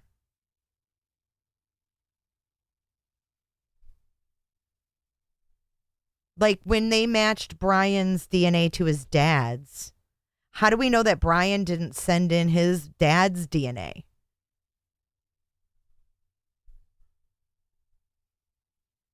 Because how do they, is there any, they don't know whose DNA is someone sending in. I mean, you send it into Ancestry and they're just taking you on your word, right?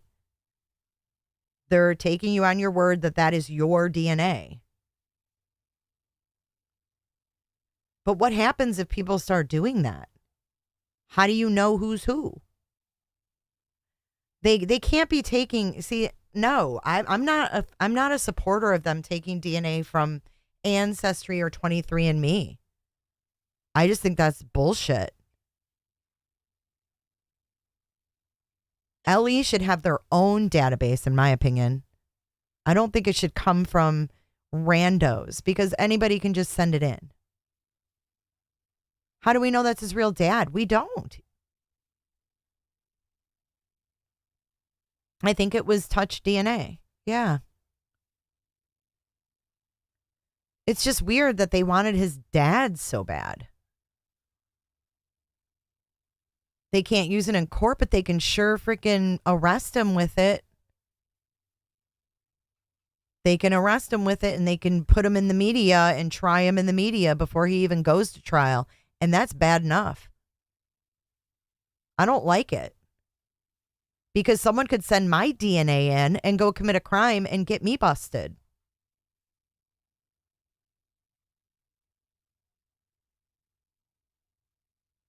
You know what I'm saying? Like, F that.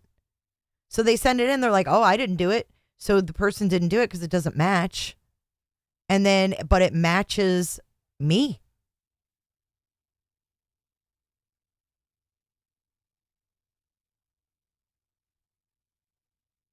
Yeah, I mean, like, let's say my neighbor, okay, for example. But they did use it for the arrest. They didn't use it for the warrant in Washington. They did use it for the arrest. It's in the PCA. That's what that is. Probable cause for the arrest. They used it in the PCA. They didn't use it to search his apartment. Why? I don't know. If you're going to use it to arrest someone for 4 counts of murder, why aren't you using it for investigative purposes in his apartment? Why does that not want to be included? Something's hinky.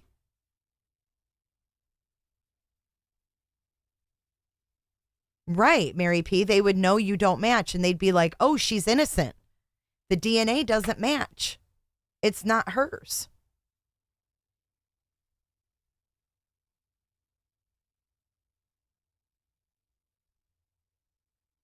Yeah, I mean, someone can be easily set up that way. I don't like it at all. I don't think it's right.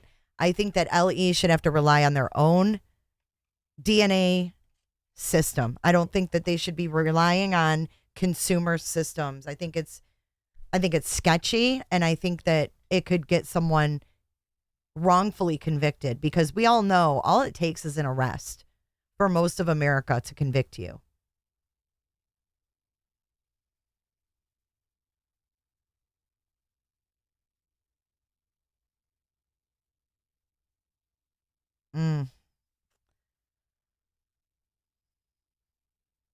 We should, Eddie.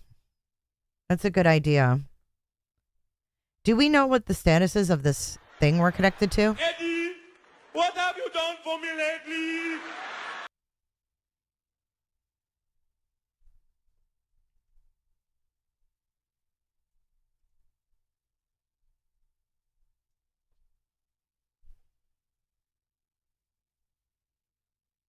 Okay, I've got the FAQ pulled up. Let's.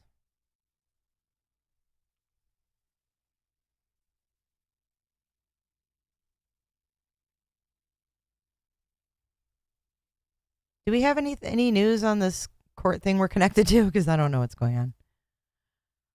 Okay. Welcome back, HJ.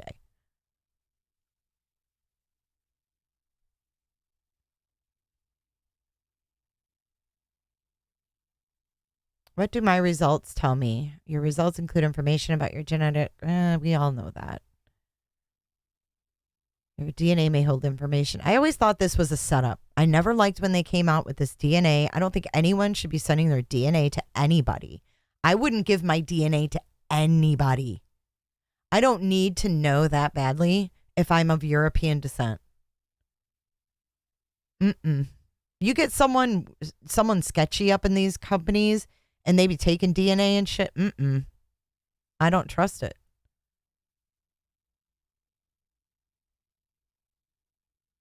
Autosomal DNA testing includes the other 22 pairs of chromosomes that aren't the X or Y that determine your biological sex.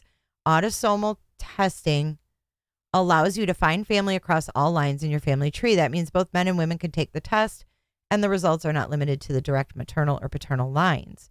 Your autosomal chromosomes carry genetic information about both your parents. Using autosomal testing, Ancestry DNA surveys over 700,000 locations in your DNA, all with a simple saliva sample. Dude, if I'm not going to give China my data via TikTok, I am not giving some company my DNA. Oh, man, Robin. My parents did it too. Potatoes with that chain of custody. I received a stem cell transplant from someone else. Should I use Ancestry DNA? We recommend that recipients of stem cell transplants do not take an Ancestry DNA test. Instead, we recommend that a close relative, such as a parent or sibling, be tested. If you received a stem cell transplant, your saliva will probably include your own DNA and the DNA of your stem cell donor. The combination of DNA can cause your results to be inconclusive or even possibly report the results of your donor. Nope.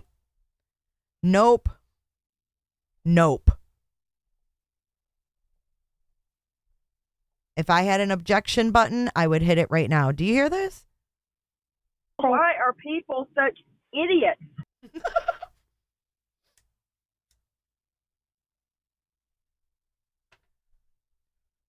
As a result, Ancestry does not recommend the Ancestry DNA kit to stem cell recipients. However, there is no impact if you are a stem cell donor. I never liked this when it came out. Never liked it. I thought, why on earth would you want to send something so personal to some company? Where am I? Where are they tested? Third-party lab in the United States, so we don't even know what lab it's in. Terms and conditions. How do I share my results with other Ancestry?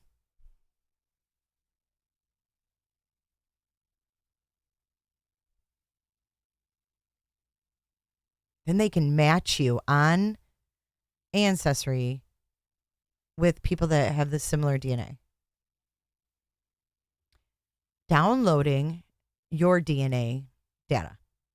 DNA data is simply the data generated from your DNA sample in partner labs from Ancestry DNA and Ancestry Health. Who owns Ancestry? Standard DNA is included. Variant, call format DNA. Why would somebody want to download The information may be interesting to scientists and genetic genealogists.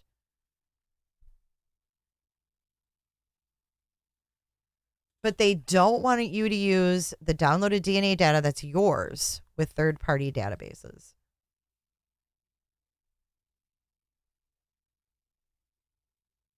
How do I read my DNA? Is my DNA protected? While we protect our information in our systems, once you receive that downloaded DNA data, that copy will not be protected by our security measures.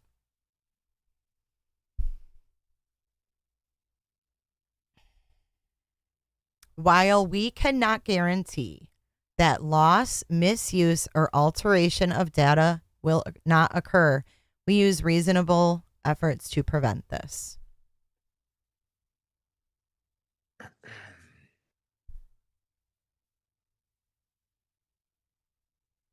The judge was letting us know he's back. Okay. So we're good? We're okay. All right. Okay. Okay. That's okay. Okay. Probably prepper. Research project. The research project collects genealogical data such as pedigree, ethnicity, family history, and other information about you and your family, genetic data such as your ancestry DNA genotype. For more information, review the informed consent. And your information will be used to study genealogy, anthropology, population genetics, population health issues, cultures, medicine, for example, to identify drug response, health risks, etc. We restrict access to our data center and database and encrypt data when in transit.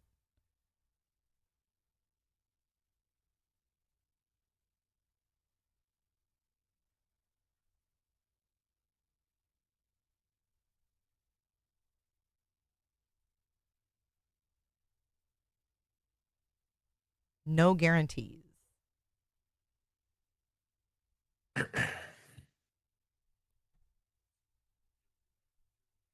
We know you're there, Judge. Okay. So we're good? We're okay. All right. Okay. Okay. That's okay. Okay.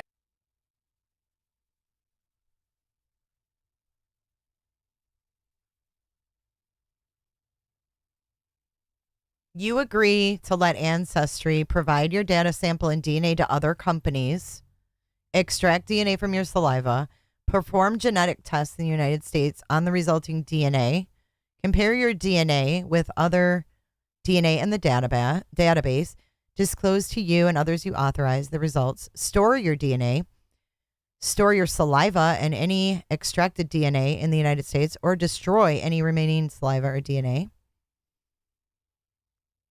Allow certain of our laboratory partners to use a portion of activated or inactivated saliva samples to calibrate and validate instruments, and use your genetic information and other personal information as described in these terms and in the privacy statement.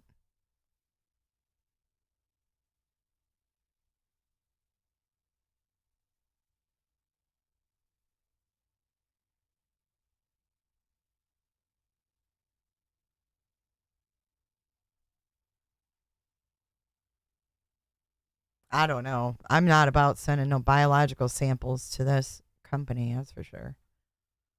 Or 23andMe or whatever the hell they are.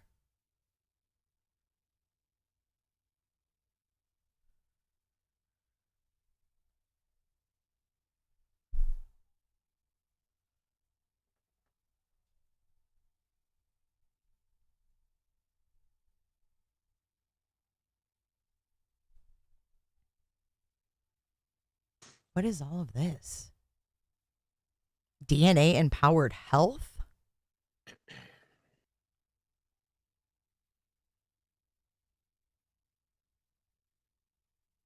Late onset Alzheimer's? This is a racket. So what? This is going to like make you a hypochondriac? Mm-mm. Yeah, I don't like any of this. And they introduced it. They always introduce it as, innocent, fun. It's fun. Get your family tree. It'll be fun.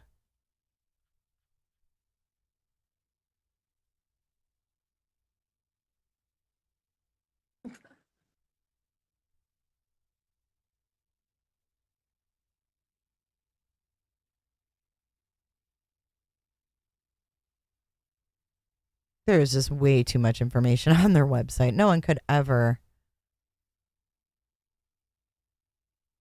read all this.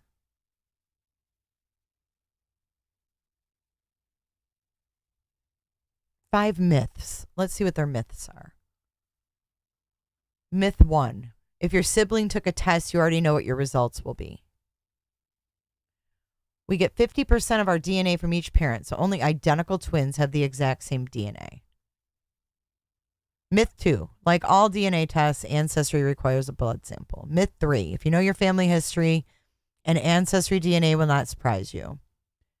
Myth 4. Once you take an Ancestry test, you don't retain ownership of your DNA.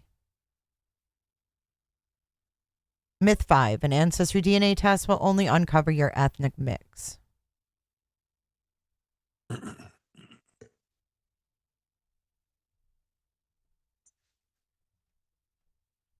So, yeah, I wouldn't send my DNA there. No, thank you.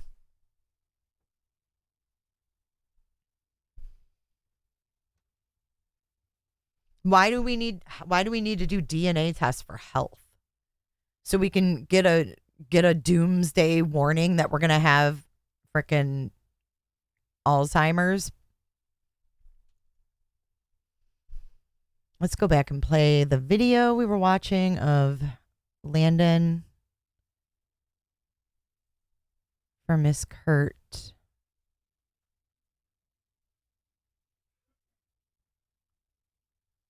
And I'm going to fast forward through. I'm going to play Landon. Murder in the first degree, child under 12 by a person in position of trust. That is a class 1 felony and carries. Let's go back. We'll listen to the charges. To fill you in on some of the things we expect going forward.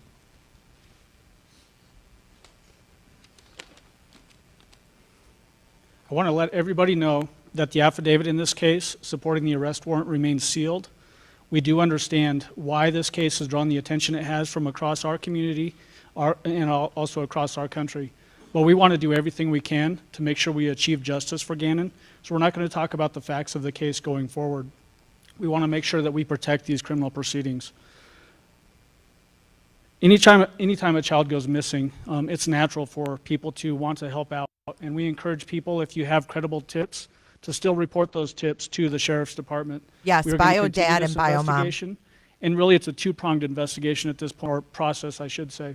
One, we still want to bring Gannon home so that he can have a proper burial and his family can achieve the closure that they need. But we also want to hold the person that we are charging, Letecia Stauch, accountable for what she did in this case. She has been arrested on the following charges: murder in the first degree, child under 12 by a person in position of trust. That is a class 1 felony and carries a potential penalty of life in prison without parole. The other charges are child abuse resulting in death, tampering with the deceased body, and tampering with physical evidence. The extradition process is where we are now. We will proceed until we get Leticia back here to face formal filing of charges, which will be sometime in the coming days. We do have a team of folks in Myrtle Beach, South Carolina right now, 2 prosecutors from our office, FBI agents, and members of the El Paso County Sheriff's Office. They're collecting evidence even in South Carolina as we speak, and that will continue until they exhaust that effort. I do want to add, too, that all defendants, Leticia included, are innocent until proven guilty beyond a reasonable doubt. That will be the case. It's our burden to prove this case beyond a reasonable doubt. We are confident that we'll be able to do that. But because we have that burden and we want to protect these proceedings, we won't be commenting again on the facts of this case. Thank you very much.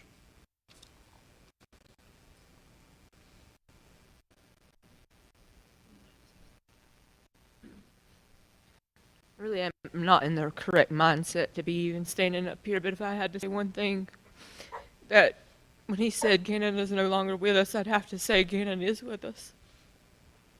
After the stories of people from all over the world, he's not only my hero now, he's the world's hero.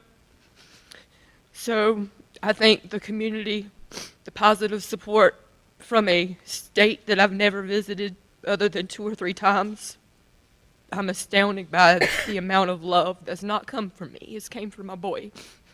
And never thought I'd be standing here. It's a nightmare. I've had to put trust in the people I don't know. Today, I got the worst news and the best news. Obviously, we know what the worst news is, but the best news is that justice will be served. And I'll make sure that justice is served, because my boy did not deserve any of this that has happened to him. So I urge media one more time just to hold off on questions until we know that this person, the stepmom that I even trusted, that she will pay 100% for this heinous thing she done. And I know that that's going to will be done. So I ask you guys, I beg and plead, if you've known or if you see this story, all of you have seen this story, please hold that very close to you. Because I want to live this earth knowing that justice was served for my boy. And I know that you've seen pictures, you've seen stories, you've seen my little man. He is truly my hero. And I'm gladly giving that to you guys too, that he can be your hero. I've heard stories of people that have not prayed in years, that have finally fell on their knees to pray. And I know where my son's at, without a shadow of a doubt. So many families have been brought closer together because of this. I know my boy is special, and I've told my people and my family and friends that Gannon has a testimony, that Gannon has a story. He's special. And this is his story.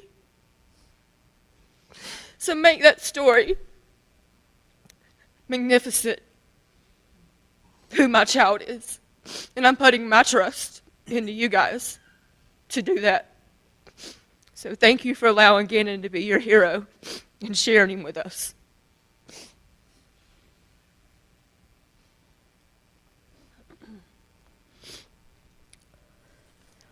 So now I'm going to read a statement from Al, Gannon's dad. In a moment on September 29th, 2008, my heart stopped as my baby boy entered this world way too early, weighing only 1 pound, 6 ounces. His infectious smile and constant laughter made an impact on every single person he's ever met. Although I miss the years when he was learning to walk, learning to talk, and he had welcomed his little sissy home from the hospital, I've been looking forward to his teenage years and the fun we had ahead of us as he became a young man.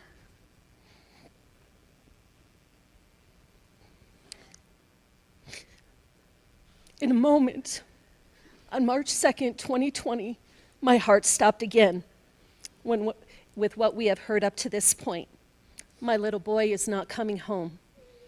We will never play Nintendo again. No more Taco Tuesdays. No more smooth-looking haircuts. No more Big Bubba for my Lena, and no more G-Man for the world. The person who committed this heinous, horrible crime is one that I gave more to anyone else on this planet, and that is a burden that I will carry with me for a very long time. But the God I believe in is the owner and decider of justice and vengeance. Only he can repay. Although I am selfish and want my baby boy here, now and forever, how can I question God for bringing Gannon home to him? Because Gannon believed in God, and I will never stop believing. Thank you to the El Paso County Sheriff's Office and the FBI for the thousands of hours it took to uncover the truth as we know it, and may they stay strong and focused as they move forward.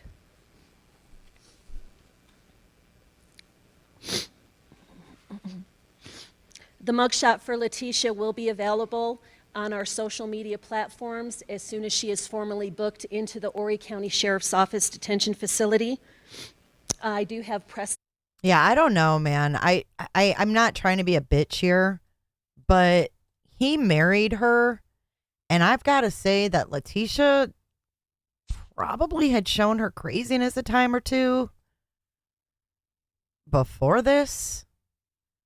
I get the mom not seeing it, like the mom saying, I trusted this woman that he married. She trusted him, ultimately. She trusted the dad when he married this woman, is basically what she really means, if you think about it.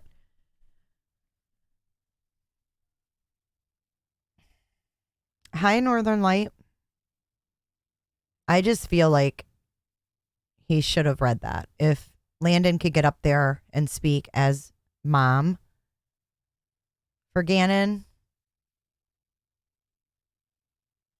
Yeah, I feel like that was kind of a dick move, to be honest, but she is by herself, I believe. She's a pain in the ass in jail. She has refused to come to court. Counsel, while I'm doing this, I want you two to compare with each other. Compare with each other, and we'll do the same once I get it marked out. Yeah, it's that punani. Once they get that good punani. Weak. It's weak. Weakness.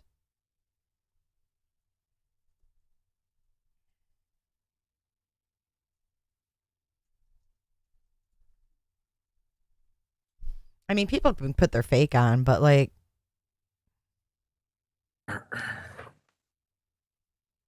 And breaking news this morning in the... You can't like fake it that much when you live with somebody. He knew she was off. Here's their neighbor. Let's see what he had to say. It is surveillance video that could be at the heart of a child murder case, showing Gannon leaving with his stepmom Leticia. But according to neighbor Roderick Drayton, Gannon is nowhere to be seen when Leticia returns. I watched the video. I could slow it down, speed it up. I know he didn't come home with her, so I knew something. She'd done something with him or to him. Drayton started reviewing footage after a knock on the door from the FBI. Just kept looking through video, hundreds of clips, until I found it. From the start, as search teams scoured acres of land looking for Gannon, Leticia has maintained her innocence. A little emotional. Cassie Brown knows the family. It's been really tough. Her son was friends with Gannon. The two bonded over video games. He really did love Sonic as much as everybody says. Like many in the Lorson Ranch subdivision, they're showing their respects. Blue is the theme. He's really a light. He's so happy and so loving. Balloons and ribbons are hard to miss. After hearing what happened today, it's like, it's just heartbreaking. As a community prays for a family experiencing tremendous sorrow. And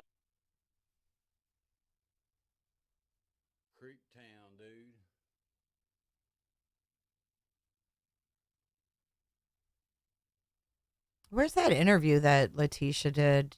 Right here. You are? I am Letecia Stauch, which is Gannon's stepmother. You've been a part of the investigation since the very first time. You were the last person to see him. Is that right? Correct. What did you see when you last saw him? Well, I'm not allowed to talk about anything with the case. I would more so be willing to talk about how the community needs to have faith and continue to work together and not make these false accusations, like the things that have been said that I've disappeared from the community. I haven't been there to help, but there's lots of reasons behind that. Reasons like death threats, right? Right. Death threats are one of them. My family's getting lots of death threats. We counted over 20-some death threats already. Two, my husband's ex-wife is living in our home, and of course I'm not coming home to do these things and to help with the family when I was kind of like told I couldn't. And then many other things that happened with the El Paso County Police Department, and in doing the investigation I was told I wasn't complying. And can I elaborate on that?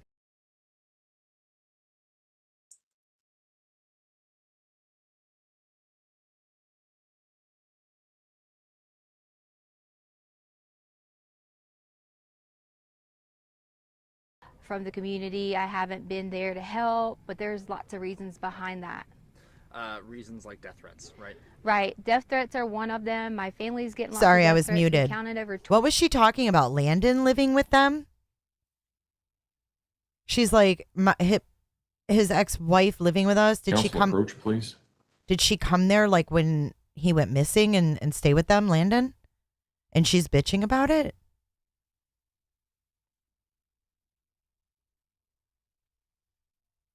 I'm just seeing if he's going to say, the judge is going to say anything. Doesn't look like it. I couldn't leave, and that if I would have touched them, they would have probably, said I still wasn't complying, or said I was, trying to run away or something. But during the interview, I asked several times, could I stop the interview? Could I get an attorney? Could I stop the interview? Could I get an attorney?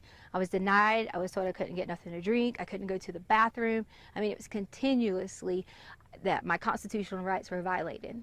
And that's why you say that they said then you weren't cooperating with the investigation. That's why they said I wasn't cooperating at that time, correct. And why did you ask for an attorney at the time? Well, I asked for an attorney at the time because there was one individual, there was two really good detectives, and so I'm not, going to talk bad about detectives, but the tactics they started to get when I would answer questions, they try to, they're detectives, they're supposed to twist, the one main goal is to find Gannon. But during that time, some of those things made me feel uncomfortable the way they were saying things, so I immediately stopped and felt like an attorney would help me with some of the vocabulary and things like that I needed help with and understanding some of the things that they were asking. I'm going to shift gears to what has become a huge online presence of people obviously trying to do the right thing, help find Gannon. But at the same time, sometimes it just feels like rumor mongering. Have you seen any of those comments yourself? We have, and see, that's one of the main things we haven't been around in the public eye, because I didn't want to expose my family to it if all these things were going on. There was comments about Gannon getting pushed off the hike, and there was comments about this, and that's just not true. I took care of Gannon for the last 2 years in our home because his mother didn't want to do it. And I would never, ever hurt this child. And I know there's some questions out there about, okay, so tell me what happens. That's up to the investigations when they end up letting you guys know, but I've cooperated with them, even to the point that we were held with a gun, and my daughter, a 17-year-old who serves our country in the United States Air Force, who has never committed a crime or done anything wrong in her life, was put in handcuffs over the keys that was in her purse so they could take her car. And they weren't in there? They weren't even in her car, in her purse. And they were in my pocket. You originally didn't even know it was the law enforcement officers? I didn't know it was a law enforcement officer because when he came out, I guess he was putting his jacket on, and it wasn't necessarily his fault. He was adjusting and happened to catch me. But I saw the gun and I panicked originally and kind of thought, oh gosh, I got to, who's this guy? And then once I realized it was the sheriff's office, I was totally okay, but they still had a gun and told me they were going to shoot me. But I was really concerned about my daughter, asking why she was being detained in handcuffs and things like that, when that shouldn't even happen for a child. That shouldn't happen for someone who was standing inside of a store shopping, because we couldn't have any clothes because all of our clothes were here. If we came here and got clothes, we would be harassed. So she went to purchase some underwear and things like that and was put in the handcuffs in the store, and then brought out with men with guns. And that's just not okay. They could have approached me and said, hi, I'm with El Paso County. Can I please get this? Instead of the way that it happened. I'm just going to check your shot. Doing great. I want to make sure that we're still good on recording, still can hear you okay. Okay, yeah, sounds like we're good. Every once in a while my mic will give out, and I want to make sure that's not going to happen here. Okay. I should try and clarify here. Not necessarily crime rates, but the way that people are reacting online to rumors about you with the source. Oh yes, wow. The rumors have gotten so bad. I pretty much have been told at least 10 different ways that these people have these conspiracy theories. I guess they watch a lot of law shows and maybe they have all these theories on how Gannon is dead, and that's what they're saying. So I'm like, why are you saying Gannon is dead? He is not dead. We are going to find Gannon, and that's the main goal that we all have, my family has. Just because you haven't seen us, we have that same goal, and we've been out searching. My aunt has been out searching. My family has been out searching. We all have been doing that together so that we could protect each other. How does it feel when not only you have a lost child who you All right, what I'm going to do now is, much like we did on the other days, I'm just ready for Gannon to come home. Most importantly, for him to see his everybody family. But wait in your second, seats. I am going to be so ecstatic when I'm able to say to people that I hope they have a really sincere apology for all these theories that have came out online, for juror all the number things they one, said that you'll I be have stand. done or people Juror have number done. two, And I just want juror everyone number to know three, that we're going to find Gannon, and I love 11, him so much. I've helped taking care of him for so long. 13, Can you talk to me a little bit about him? I don't know him. Gannon is so kind, and he loves to play video games. That's one of his favorite things. He loves Sonic and Mario, and you know, he's always helpful, and he was always so helpful with the dogs around the house, and we have 2 little cute dogs, and he was always like a person I could say,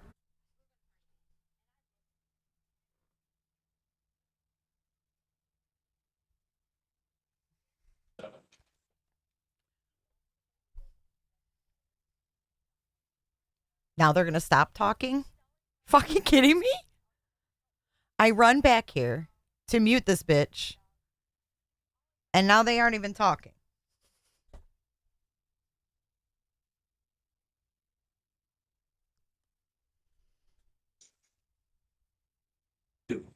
Right. So those people whose numbers I have called, stay in your seats. Everyone else is released with the thanks report. Ooh, maybe they're done.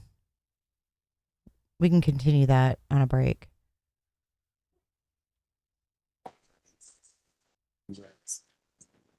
Three years ago, March 2nd, 2020, that interview was.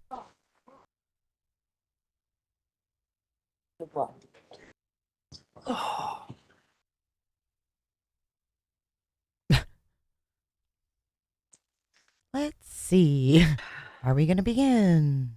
We don't know. We don't know. So he's dismissing the ones he didn't call, the ones he did. He wants to stay. So that's probably going to take a minute. Let's keep watching. and can you go do this? And he would do it right away. You know, sometimes with kids we have to remind them and things like that, and that's okay. But he was so sweet and able to help anyone. He could notice when you're sick and say, "Are you okay?" And such a kind. If you move down here next to juror number 3. Oh my God, they're playing musical fucking chairs. And juror number.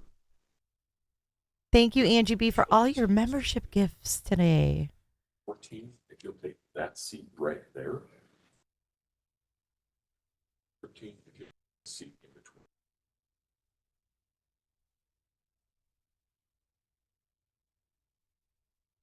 Juror 13. Seat next to juror.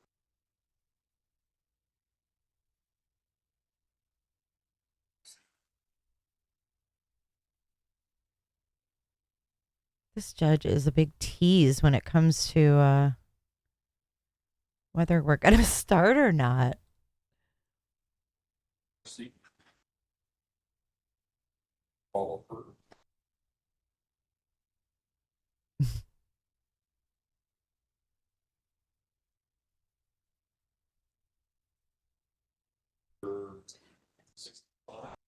Seat next. This is getting to be annoying.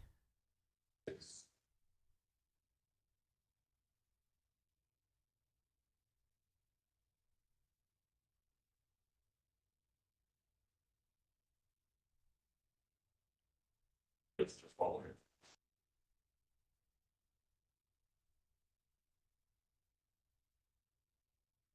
Good morning, Feminem. 70. 71. Seats here. Hopefully one of these days they'll get their shit together and get in the right seats. Hopefully every day they don't need to be seated. For the love of musical chairs, let's go.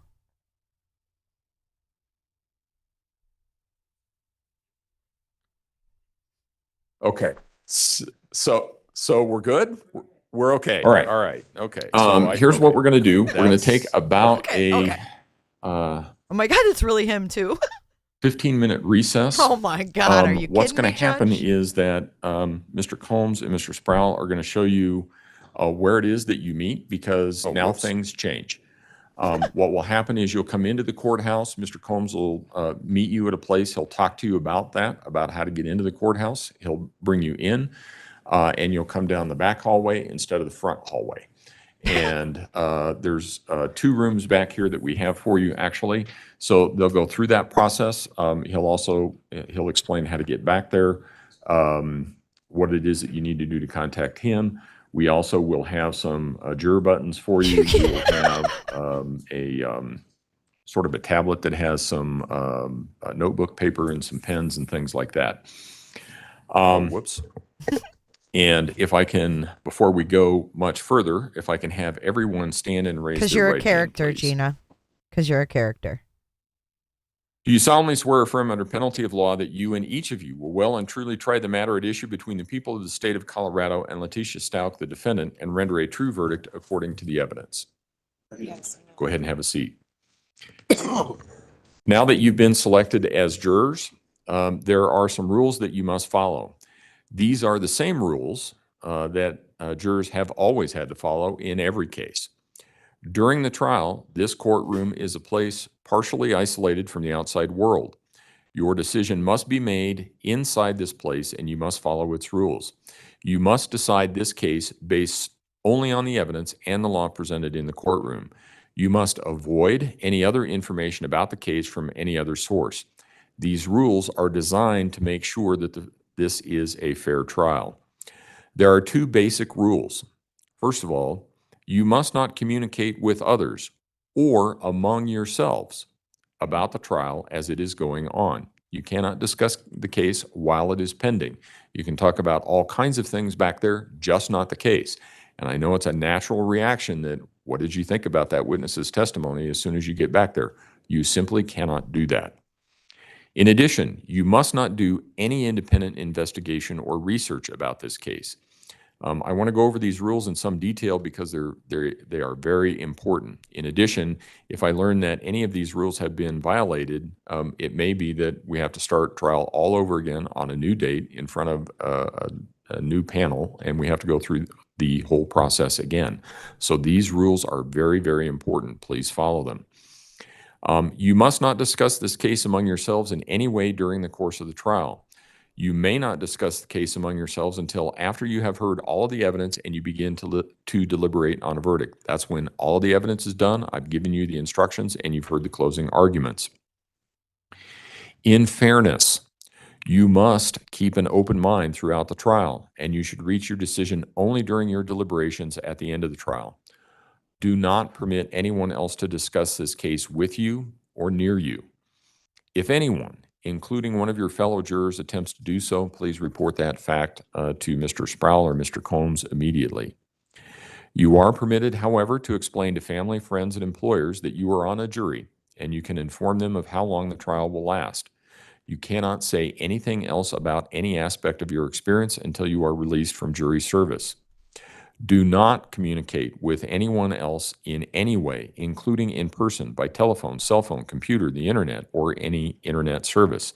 This means you must not email, text, instant message, tweet, blog, or post information about this case or about your experience as a juror in this case on any website, listserv, chat room, blog, or website. That's really important. We had a case not too long ago where they were about, actually, I think they were in deliberations, and one of the jurors was starting to blog about their experience. And a mistrial had to be declared, and they had to reset the trial and start all over. Once this case is done, you can talk to anybody you want. You can tell them as much or as little as you like about the process, but while it's going, you can't. You must not read, review, or accept any communications in any form from anyone regarding this case or cases like this. This applies whether you are here, at home, or anyone else. Do not read about this case in the newspapers or on the internet, or listen to any radio or television broadcasts about the trial. The law even prohibits you from consulting a dictionary to clarify terms that may be used in this case. Why do we have such a long instruction on this? Because in my experience, I think jurors are trying to be conscientious. Why is he I think asking jurors questions? sometimes go home and they say, gee, I didn't really understand that. They try and look something up so that they can have a better understanding about what's going on in the courtroom. You can't do that. Here's why. First of all, before any evidence can be presented in the courtroom, it must be allowed pursuant to the rules of evidence.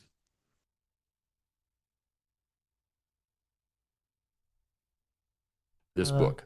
It's in this book. The Rules of Evidence governs evidence that's admissible in any trial, whether it's civil, criminal, otherwise.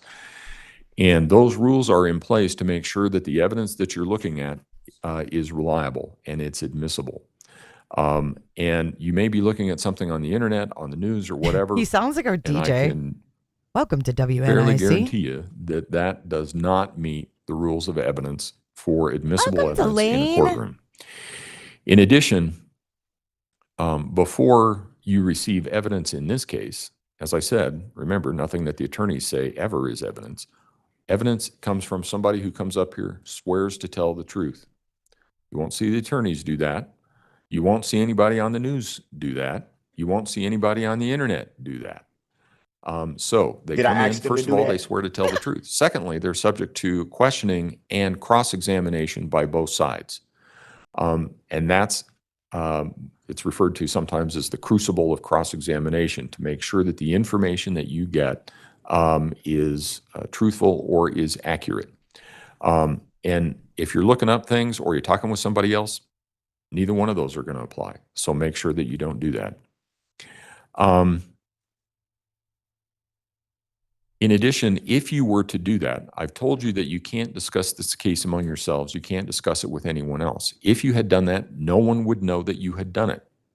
And it's possible that you may be making a decision in this case based on information that neither side knows about. And that's just not fair. We don't decide things on secret information in a courtroom of law. We're getting a 15-minute Breaking break any of after these this. rules would violate your oath and could require a new trial before a new jury. Your misconduct would have wasted all the time that you, your fellow jurors, the court, the attorneys, and everybody have spent in putting this jury panel together and putting this trial together. So please, please, please do not do those things. Again, after trial is over and you have been discharged as jurors, you're free to discuss anything that you want to with anybody that you want to. You just can't do it while we are in trial. So what we're going to do is take about a 15-minute recess. When we come back, I'll have some further instructions for you and tell you what you can expect this afternoon. With that, all rise for the jury, please. I'd like to see that there's actually people in this courtroom. He sounds like Senator Josh Hawley. He's right to do that, by the way. I'm concerned about that too, no doubt. But he pointed out that many American social media companies collect all of this information, that they do it without the user's consent. Sometimes they sell it to third parties for a profit, and you can't necessarily opt out of it. All fair enough, but he is protecting exactly what he decries. The difference is with TikTok, that information is going to a hostile foreign government.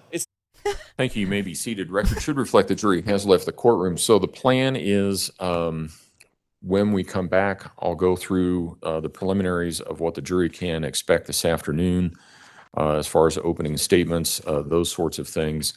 And then opening statements at 1:30, an hour per side.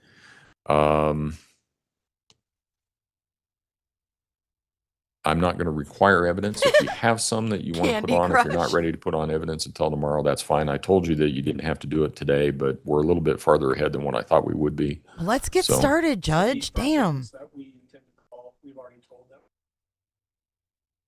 All right, let's bring some witnesses in. It's a long day for them. I think it may be, you know, a lot for them to process and getting back and forth and all of that stuff. So that's fine. If we end up at, let's see, 3:30 or so, I'll let them go home. And then we will start up with evidence tomorrow. During the lunch break, you need to do whatever it is that you need to do to make sure whatever it is that you want to do, video, audio, all of that stuff is all ready to go. Are you planning on using photos, anything like that in your opening statement? Have you told them what it is? Okay. Okay, all right, just want to make sure.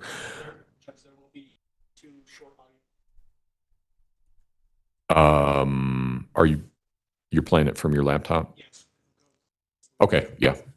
Yeah, I'm not, that should be fine. I should be able to regulate it from up here. The issue will be, I don't think it's connected to the microphones. Hold on just a minute. What? We should be okay. Yeah, that'll be fine. Okay. And Mr. Tellini, you wanted to renew your motions. Jesus. Or did you have anything else? Oh, whoops. Sure. Okay. All right. Then we'll take our break now. All right. Oh my goodness. All right. You want her? Wait. Psych. You want her at the table or in the? No, she can behind you? find in the gallery, but Okay. maybe coming in out.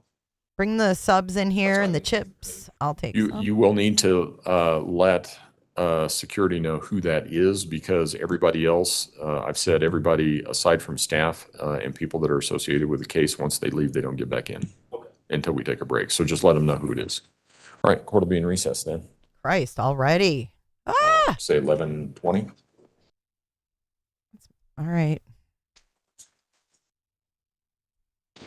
We'll see you at 11:20, which is 1:20 Eastern Standard Time.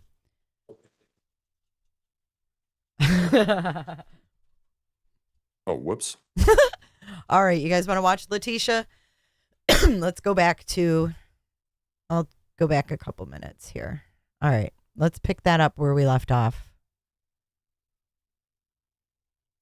I don't think he's nervous. He looks pretty seasoned. He might keep opening his mic, so if you hear something in the background, it's not me, it's him. I'm just ready for Gannon to come home.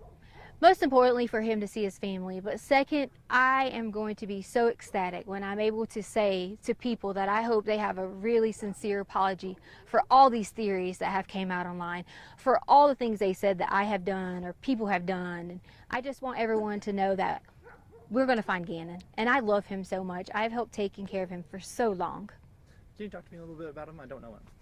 Gannon is so kind, and he loves to play video games. That's one of his favorite things. He loves Sonic and Mario, and you know, he's always helpful, and he was always so helpful with the dogs around the house, and we have 2 little cute dogs, and he was always like a person I could say, Gannon, can you go do this? And he would do it right away. You know, sometimes with kids we have to remind them and things like that, and that's okay, but he was so sweet and able to help anyone. He could notice when you're sick and say, are you okay? And such a kind heart.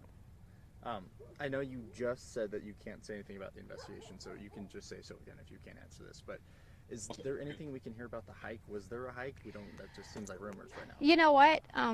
Could we bring my daughter up here? Because she can go and say that, you know, she came home from work after the hike, and she can verify that Gannon was at our home. Okay, yeah, that's fine with me. Her daughter's a minor, by the way. That's okay, but you're allowed to ask her. Sounding okay so far? Yes. I need Harley. I need Harley. I need Harley. Because they want you to verify was Gannon at home after the hike. Because you didn't go to the hike, but you came home from work. Audio only, guys. Do you want me to just say yes? No, just answer the question. Yes, you came home from work, and you can verify Gannon was at home. Yeah. I told her she didn't have to be too in-depth because she is still, you know, a child. But I want to make sure that someone knows that there's another person to verify that Gannon. Sure. Does she need to hold this? No. Yes, so I came home later that evening. I was at work, and I can verify that he was there that night. So there was a hike that you guys went on, but then you guys came home? Yes. Where'd you guys go hiking? Garden of the Gods. Okay. I guess when... And then we ate Burger King afterwards, so, you know. There you go. Yeah. And then it just was, I'm going to go to play at a friend's house. And then it was just, I'm off to go to play at a friend's house. Unfortunately, I'm not able to like comment on that anymore, and for that reason is because some things have been turned and twisted, and you know, that was one of those stories you were talking about where people say things. We had to hear things like who would let their child go out at dark and things like that, and that's just why I don't want to answer that. If I had to give, I'm not gonna say that part. That's okay. Never mind. That's right. I could take that out. I understand that it gets tricky with legal stuff. Do you feel like I asked you what I need to? Do you feel like this is going to help kind of turn the tide of what feels like a witch hunt, in my opinion? I hope. Am I on camera now? You are still. Okay. I think that She had to get a lot into of people act. can see that I'm not missing and see that I am being cooperative. But to me, it's okay that they think those things because the way someone thinks about me, I don't have a problem with that. My main thing is I would never want someone to think that I would hurt Gannon or any of the children in our home because that's just not the case. I've spent my whole entire life working so hard in education. There was even things online that was talking about my education license and I shouldn't even be a teacher, and they just didn't know that. Like, we moved on a military move and I didn't finish out my contract, so I gave up my license in that state. It had nothing to do with any criminal activity, you know, or any of those things. And it just got blown out of proportion on my professional status, you know. And Do you feel like these are just internet detectives who think they know what they're doing? it definitely is. And, you know, here's the thing that kind of saddens me. It's like, if you're going to talk about someone like that and have a witch hunt out for them, why would you even care, like, about doing those things? Because this is a child. You're telling me that you're just as mean, you're just as hateful to talk about someone else like that. That's how I feel. Like, we just should not. We should all come together and wait until the end and see what happens, because Gannon's going to come home. Any message for Gannon? The message for Gannon I have is, Gannon, when you get here, you'll be able to truly tell what happened. And then I really hope I get a sincere apology from everyone who has made all those things, especially from my husband. She is unbelievable. I just wanted to add a message to Gannon from my family, is that we love you and miss you, and we hope that you come home soon. And Gannon, I can't wait till you can come home and let everyone know that you're okay. We love you. Yeah. Our thoughts exactly, Judge. Our thoughts exactly. She's a POS.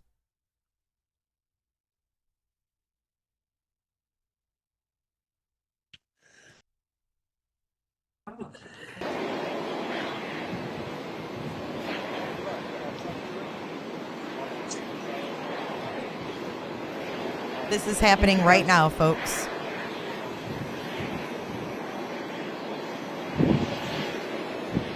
This is history in the making. This is our ex-president getting in his Trump Force One to go to New York and face charges.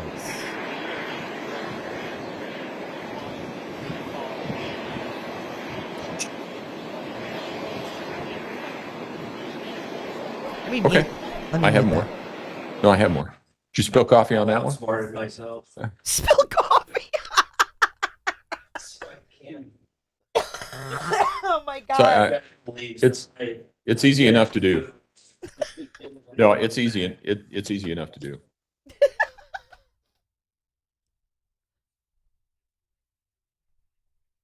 Okay. So we're good. We're okay. Oh, whoops. All right. Okay. Okay. That's okay. Okay. Whoops. Okay, so he was found in Pace, Florida. Okay.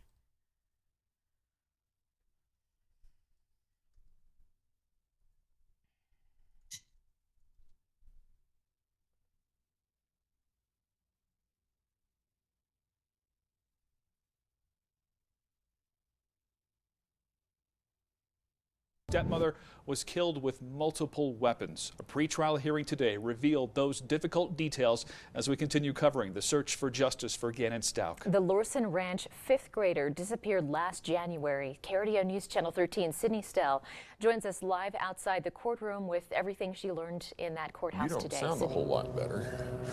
Yeah. Well, I do want to warn you that a lot of these details He said you don't sound better. Still bothering you, huh? Oh my God. Yeah, I feel okay though. Yeah. No, I mean, it's just, you can hear it in your nose. These are going to be the best sound bites. Right down the line. There you go.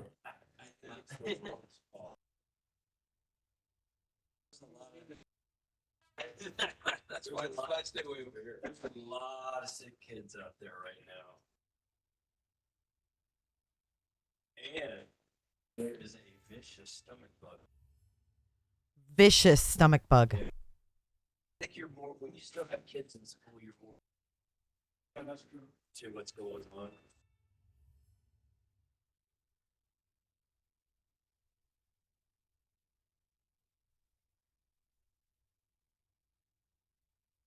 He might have muted. Okay. Yeah. Just put them on Mr. Combs' desk.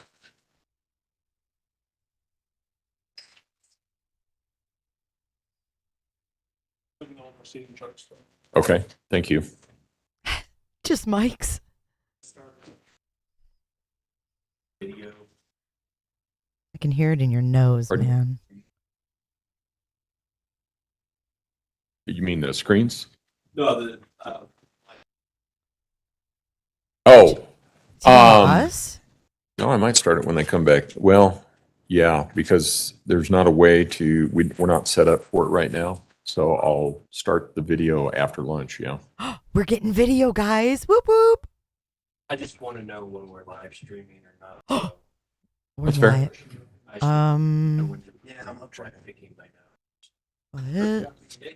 You've been live streaming. What?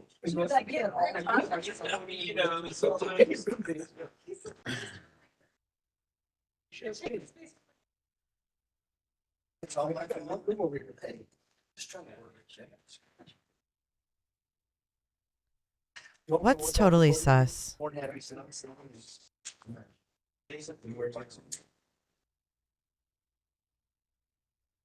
Oh, Leticia? Yeah. I mean, she was sus from before that interview.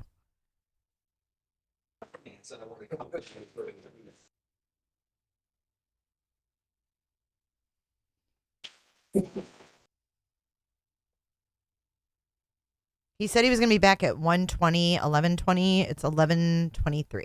So we should be starting in a minute here.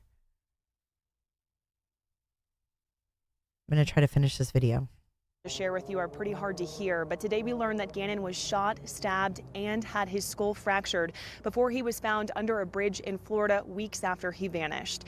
Before today, it was a mystery how his body got from Colorado all the way to Florida, but today we learned that through car data, cell phone tracking, credit card receipts, and surveillance footage, police are pretty confident that Leticia rented a cargo van less than a week after Gannon was reported missing and drove down to Florida. She wasn't alone either. She went with her 17-year-old daughter.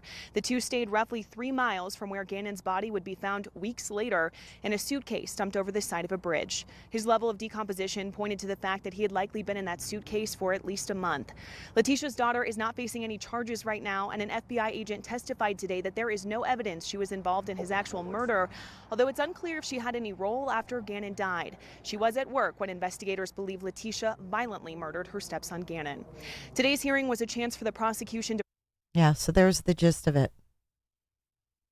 And the judge said he's going to be turning on some cameras when they get back from the break. He called it lunch, but yeah, he was shot, stabbed, beaten, put in a suitcase, dumped over a bridge. He was special needs, and I'm pretty sure that she had no patience. I think the daughter will probably testify against her mother. It's just a guess.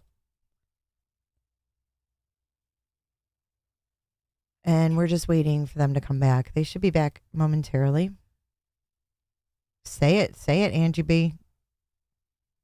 I mean, really, it's not even fathomable, you know. Sick. Oh, whoops.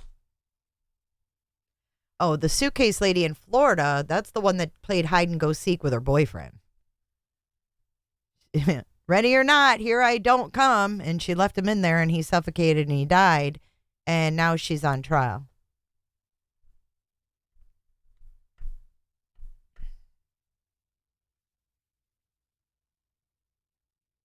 What you started yesterday, what do you mean, Gina? I think she was a teacher. Yeah, cameras, the car footage. She rented a van. She drove to Florida, dumped him, and drove back and acted like nothing. And then there was blood in his room. Let me show you the pictures. There's a few pictures of his room.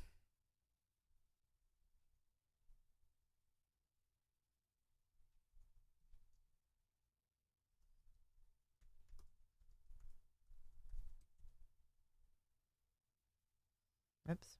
Fuck. I'm gonna do that.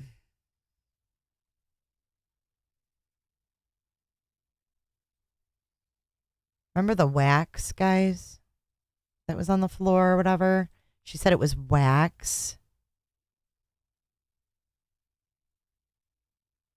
So this is Gannon in his bed. Can you guys see this?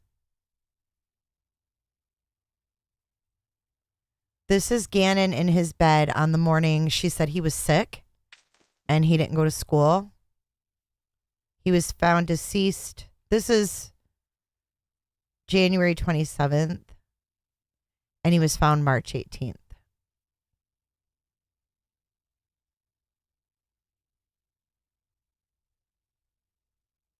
And this is the photo they put in the arrest affidavit. And then this is the floor. There's like a candle, and she said that's wax. I think we were all thinking that was blood.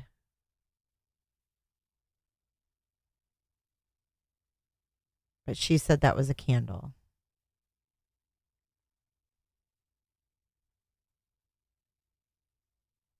Yeah, white candle, red wax. Mm-mm. Oh my God, you guys. It's sick, isn't it?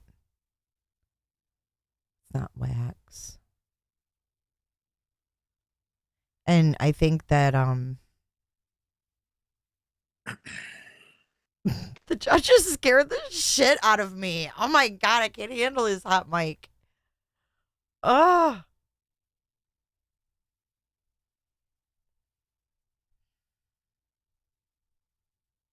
Right now, an update on the murder investigation in the just into our newsroom. The El Paso County Sheriff's Office here in Colorado. This is where he was found. This is the bridge she dumped him over. Says remains believed to be those of Gannon have been found in Pace near Pensacola, Florida. He was reported missing in Colorado Springs back in January. Police arrested his stepmother, Letecia Stauch, earlier this month. This afternoon, prosecutors tacked on new charges, alleging the use of a firearm, knife, or sharp object in the murder. The El Paso County Sheriff is asking anyone who might have seen Letecia in Pace or Pensacola between February 3rd and the 5th to give them a call. So we don't know, what the witnesses. Do we have a witness list, though? Let's see.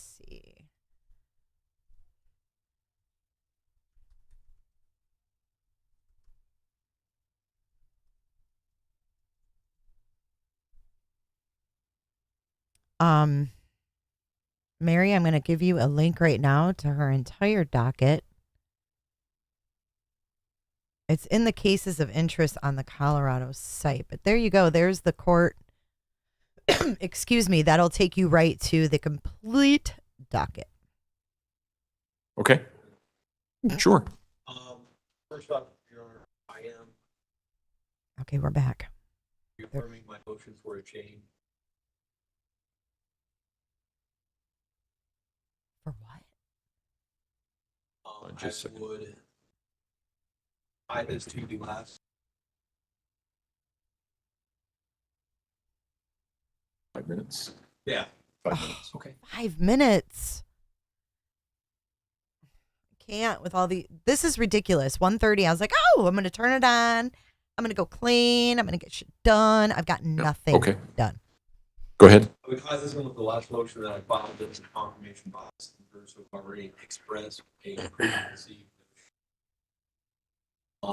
that my opinion that is not a fair and impartial jury. I also cite the court to people, Botham, Colorado Supreme Court, 629-589. I think they're asking for a change of venue again. And a lot of similar issues that we have here where there is overwhelming media presence. Much like Botham, the vast majority of jurors here publicity had a significant that indicated that it had influenced. They cite in that a case from the United States, for Florida, that's that 95 SC 7.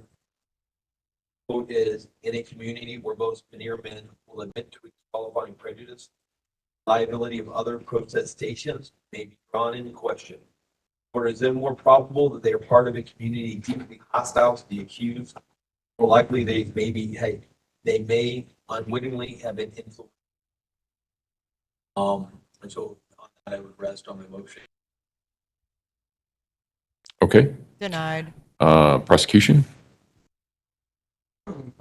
we learned during jury selection is that while there was certainly a lot of media coverage for this case, jurors that were seated just earlier this morning, extensive examination by both parties and to decide if they had seen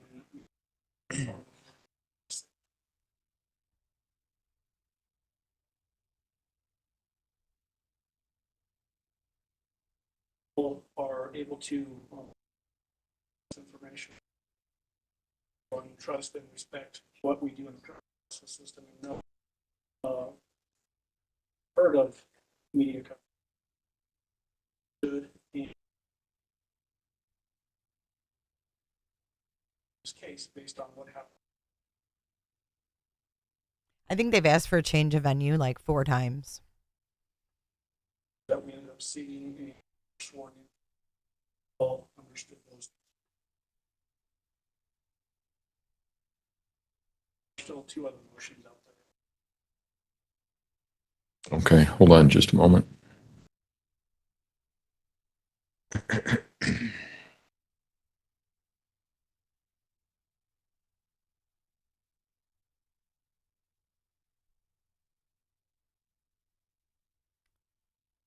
I'm not sure, Mrs. Kurt Cobain. I think it's going to be on Law and Crime, but I don't know anywhere else if it's going to be or if anybody's going to be able to stream it. I'm not sure about that one yet.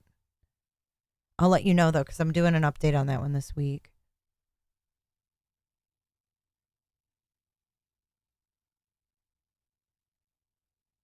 Oh, there's oh, is that what's going on here? Is that why I can't? Thank you, just Mike's. All right. First of all, I've made a ruling regarding this before. I would reassert that ruling. But in addition, we've gone through, well, first of all, everybody wanted to have a questionnaire about what people knew about this case, and I thought that that was appropriate. It was something that we were going to have to deal with, whether we dealt with it in a questionnaire or whether we didn't. But the questionnaire was provided prior to the time that any of the jurors received instructions on the law and what it was that was required, the presumption of innocence, the beyond a reasonable doubt, the right to remain silent, those sorts of things, which is something that all the jurors were advised about during the voir dire sessions. In addition, the jury has been seated at this point in time, and one of the instructions that I gave them was they can't do their own research about any aspect of this case, and they can't rely on any media and those sorts of things. And I told them why. And that's because of the applicability of the rules of evidence, and that whatever they heard or whatever they listened to was not subject to the same things that evidence in a courtroom is, such as the witnesses are sworn to tell the truth or they take an oath to do so. They're also subject to cross-examination and examination by the attorneys, and any of the evidence that is going to be admissible must be admissible pursuant to the rules of evidence. So I tell them why they can't rely on it.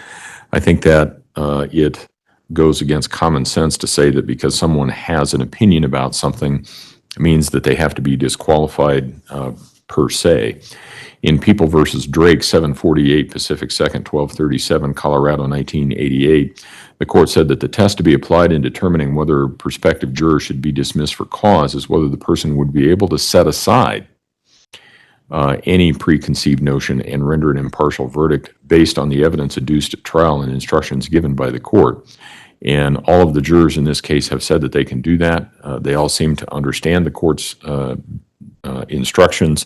In fact, when I was telling this jury panel why it is that they couldn't do research about anything and why they shouldn't listen to the media and those sorts of things, I got a number of nods of the head as to, indicating to me that seemed to make sense to them.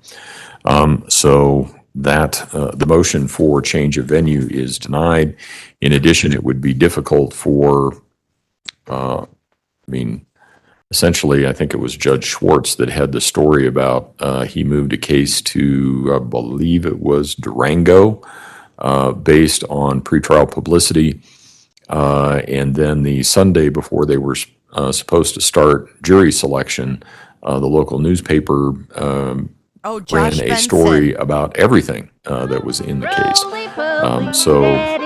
Again, I think given the coverage that this has had, we need to keep in mind that we need to have some sort of venue to try it. I would note that this case is not really different than the Dylan Redwine case that was tried in, was it La Plata County? It was down in Pagosa Springs. The Holmes case that was tried in Aurora, and those sorts of cases. So the motion is denied. Are there any other motions we need to address?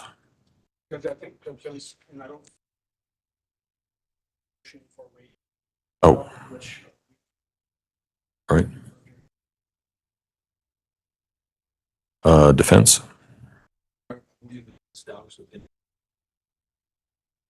All right.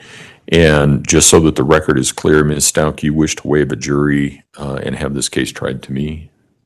Okay. Let the record reflect that the defendant responded yes. Again, I think that the case law is clear that in some cases where a jury cannot be, where a fair and impartial jury cannot be seated, that the court has a constitutional obligation to make sure that the defendant has a fair and impartial jury. And if one cannot be seated, then the case should be tried to the court. Having said that, the law is also clear that absent that circumstance, the prosecution has a right to have this case tried to a jury. And I believe that I have put mechanisms in place to make sure that we have a fair and impartial jury. And as a result of that, I do not believe that it is necessary that I and I alone decide these issues. As a result of that, the motion to waive a jury is denied. Is there another motion? Okay. We good? Let's bring him in. Are we good? He likes that. We good?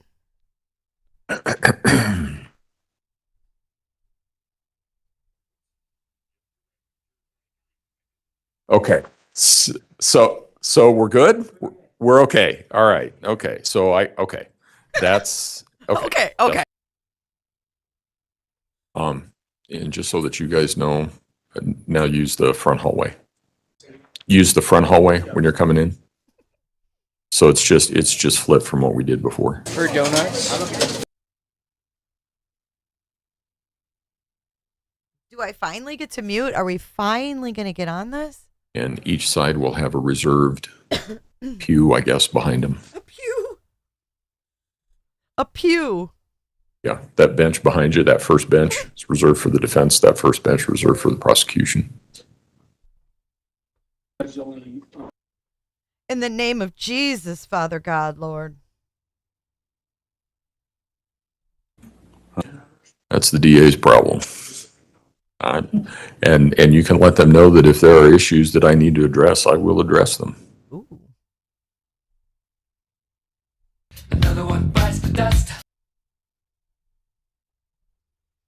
Oh, whoops.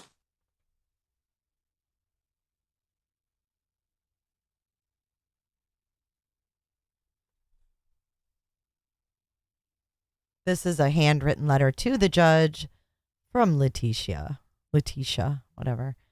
This is from 2021. She has the nerve to write, "The truth is, the court is holding the wrong person and for the wrong crimes." She's been combative. She's refused to come to the courtroom. They had to the judge had to put a court order in saying, use any means necessary to get her into court. They have free reign to tase her, to do whatever the hell it takes if her ass won't get up and come to court. You would have to ask admin, but not as far as I know. Because we're doing it as a live webinar, not as far as I know. We're doing it. I frankly don't think there's any space. I don't see cameras on yet either.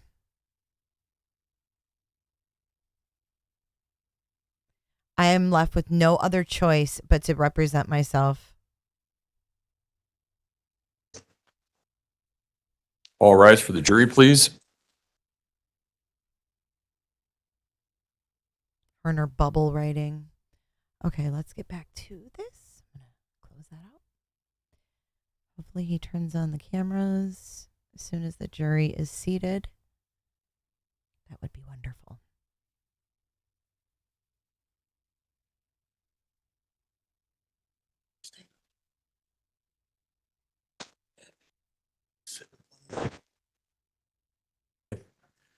It's okay. Oh my God, he is All right, soundbite thank you. You may heaven. all be seated. He is soundbite heaven. All right, I'm muting. I will see you guys in a few. Again, good morning, ladies and gentlemen. No, she's not. I wanted to apologize because I forgot to tell you one of the most important things that you need to remember before you left the courtroom. And that was look to your left and make sure that the person that is to your left comes through that door before you do. If you do that, you're going to be fine. Otherwise, you're climbing over each other to get to your seats, and I apologize for that. It's a rule that I always say, and for whatever reason, I forgot this time, and sometimes I do, and I apologize for that. So you've all been given juror buttons, and you have notebooks with notepads on them. Here's a couple of things that I want to talk to you about. While you are in the courthouse, please wear your juror buttons. You don't need to wear them outside of the courthouse, but please wear them inside the courthouse. It does a couple of things. First of all, it lets everybody know that you are a juror. So you may see other jurors that are wandering around with other juror buttons as well. What that does is it tells people that you are a juror. So it means that if potentially you run into witnesses, attorneys, somebody who may know something about the case, they will stop talking when you are around. Don't take that personally. They're trying to avoid even an appearance of impropriety. Again, don't take that personally. Secondly, it identifies you as a Division 15 juror. Bye, Northern Beans. Thanks again for your donation. I appreciate you. And the architects who designed it designed all the God. hallways to Sound like look Bobby almost Brady. identical. It's an unusual place. People are sometimes anxious when they get here, even jurors as well. And so sometimes they get off on the wrong floor. And we have had jurors in the past become misplaced. Having that button on explains that you are a Division 15 juror. It will help a staff person help you get to where you need to be. So please wear them in the courthouse, but you do not need to wear them outside the courthouse. Mr. Combs has told you how to get in the courthouse in the morning. When you get out of the court, or when you come back after lunch, you'll come back through the Tejon Street exit, just like you did when you first came here, and how you got in this morning. You'll use that same process. Just come up to the 4th floor. Did you show them the video phones? No, Jack talked about it. Okay, so before you go, they'll show you where the video phones are, but they're right outside the elevator. You'll need to call us, and we can let you in. So. In addition, you've all been given juror pads. They have some information, parking information for you. That's typically the one that is the most important for the jurors. We will also have some parking passes for you towards the end of the day. Don't leave without getting one of those. Make sure that you get one. It will make your life easier. It also has contact information for the county in case it gets lost. But I don't anticipate that's going to happen. But in the event that you need the contact information, it's also there. Your packet also has a question form on it. In Colorado, we do not allow, or we used to not allow jurors to ask questions. There's been a number of reforms over the years, and one of the reforms is we do allow jurors to ask questions of witnesses now. It has to be in a very specific format, however. You do not get to stand up and do your very best Perry Mason imitation. Instead, what will happen is when the witness comes on, suppose the prosecution is calling the witness will take the witness stand, the prosecution will ask some questions, the defense will cross-examine, and then the prosecution will do something called redirect. After that, the lawyers are done. What I then do is I ask, do any of the jurors have any questions for this witness? If so, you raise your hand, you write your question down, you put it on the bar in front of you, I'll have somebody retrieve it. They come up here and you get to listen to that wonderful noise. And the attorneys and I will talk about your question. I have to apply the same rules of evidence and law to your questions as I would to a question asked by an attorney. If the rules of law and evidence don't allow your question to be asked, I can't ask it.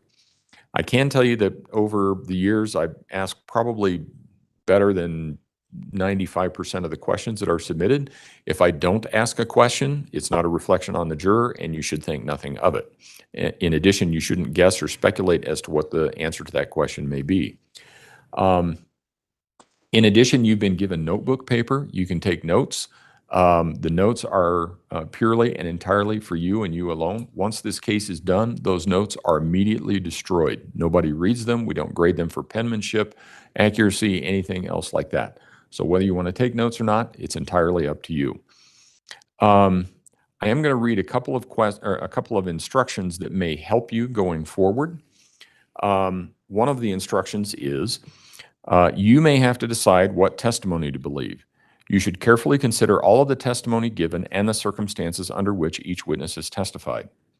Consider each witness's knowledge, motive, state of mind, demeanor, and manner while on the stand. Consider the witness's means of knowledge, ability to observe, and strength of memory. Consider also any relationship each witness may have to either side of the case, the manner in which each witness might be affected by the verdict, and the extent to which, if at all, each witness is either supported or contradicted by other evidence in the case. You should consider all facts and circumstances shown by the evidence which affects the credibility of the witness's testimony. You may believe all of the testimony of a witness, part of it, or none of it. In addition, evidence may be either direct or circumstantial. Circumstantial evidence is the proof of facts or circumstances from which the existence or non-existence of other facts may reasonably be inferred. All other evidence is direct evidence. The law makes no distinction between the effect of direct and circumstantial evidence. Suppose, for instance, that when my children were younger, they had baked some chocolate chip cookies, and I told them that they couldn't have any until I got home. So I get home, I find the lid off of the cookie jar, and I find half of the cookies gone. I could conclude from that evidence alone that it most likely was not my teenage son that got into them because there are still some left. So I think of the next most logical culprits, and I call the twins downstairs. Sam comes down looking like she always does. She has a nice clean face and a nice clean shirt. I ask her if she had any of the cookies. She says no, at which point Kate comes barreling around the corner, running into Sam, and she has some crumbs on her mouth and some chocolate on her shirt. I did not see Kate actually take the lid off of the cookie jar, reach in, and take out a cookie. But I can conclude from what I do see, that's exactly what she did. The law makes no distinction between the effect of direct and circumstantial evidence. When you come back this afternoon, what you can expect is that we will have sort of a short afternoon. And this is on me because for planning, I wasn't sure how long it was going to take to get through the jury process this morning, whether or not we would still be in it this afternoon. So I anticipated that potentially we might have gone into this afternoon. So I flexed that with the attorneys. I said they did not need to present any evidence this afternoon.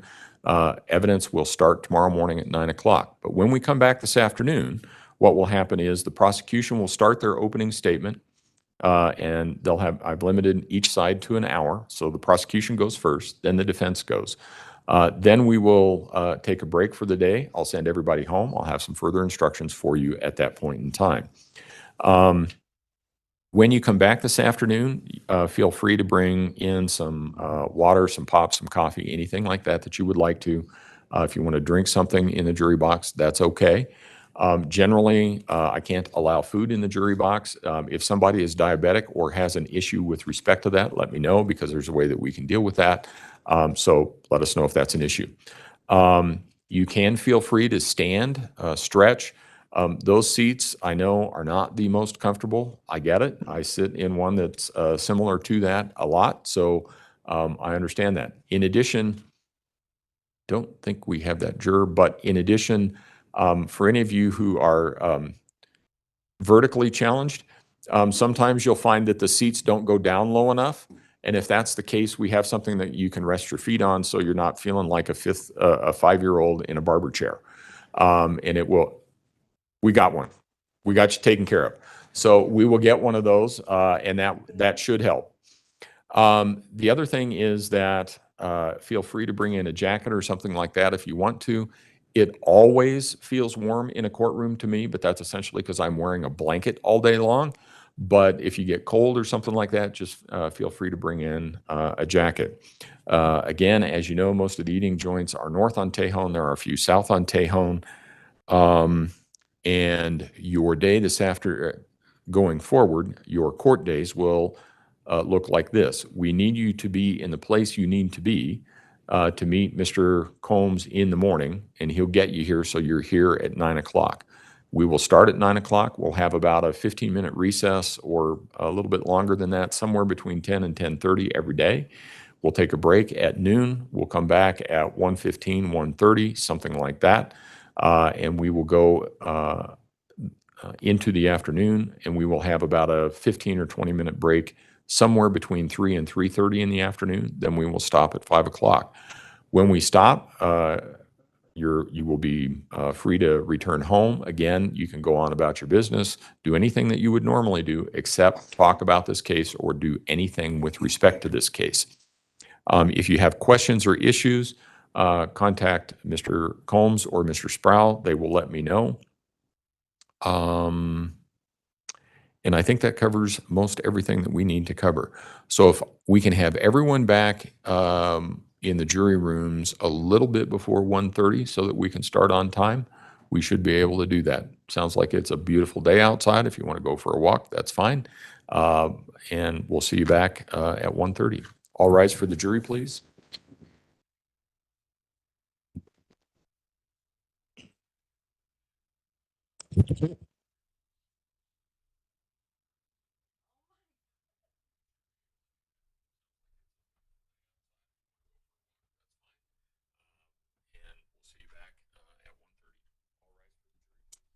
Oh my God. Another break. Oh, but yes, he's very thorough, very cool, very laid back. Like, I would feel totally comfy. I'd be like, okay, this jury thing isn't going to be so bad. And that's a good judge that makes the jury comfortable. Thank you, ma'am. And see, the record should reflect the jury has left the courtroom. So we'll be back at 1:30. We'll start evidence tomorrow at 9 o'clock. And you know what to expect. You're not sitting there lost. It's already nerve-wracking enough. I think that's it. Anybody else? Anybody have anything else? Prosecution, defense? But you guys, Okay. listen. All right. Thank you. Court will be in recess. They're in recess. I don't know if he's going to keep a hot mic, and I know y'all are going to want to listen to it. But I'm going to have to get up because I have got to get some things done. It's 2 p.m. here. I have got to take a shower. I haven't even taken a shower. No, I put some, Angie. They're not the same, though. Hang on, I'll show you.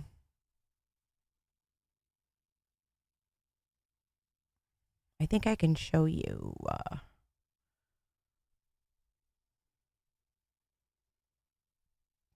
All right, here's your commands. We have hello. Ooh, excuse me. Actually, you know what? Screen grab this.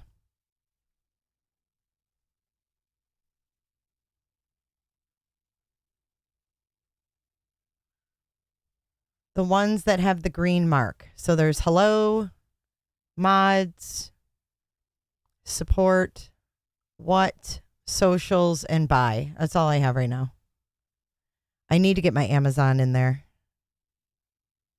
I know, get it. I just cracked open a Coke Zero. Did you hear it?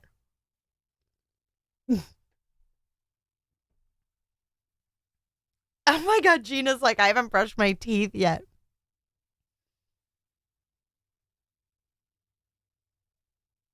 Yeah, that's me, Banjo. Yeah, I'm going to come back. I just got to get some stuff done. I've been sitting in this chair all morning. I thought it was going to get rolling. So when they come back, they are going to turn on the cameras, and then we're going to get the opening statements, 1 hour each. It doesn't sound like he's going to keep an open mic. So how about if I put a playlist on of some videos about this case and let those roll?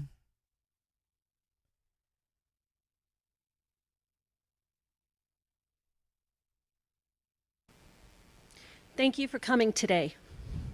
We thank you for your patience as we work diligently to piece together what led to Gannon's disappearance. Oh, we already watched Our this speakers one. today will be Sheriff Bill Hold on. We already watched that one.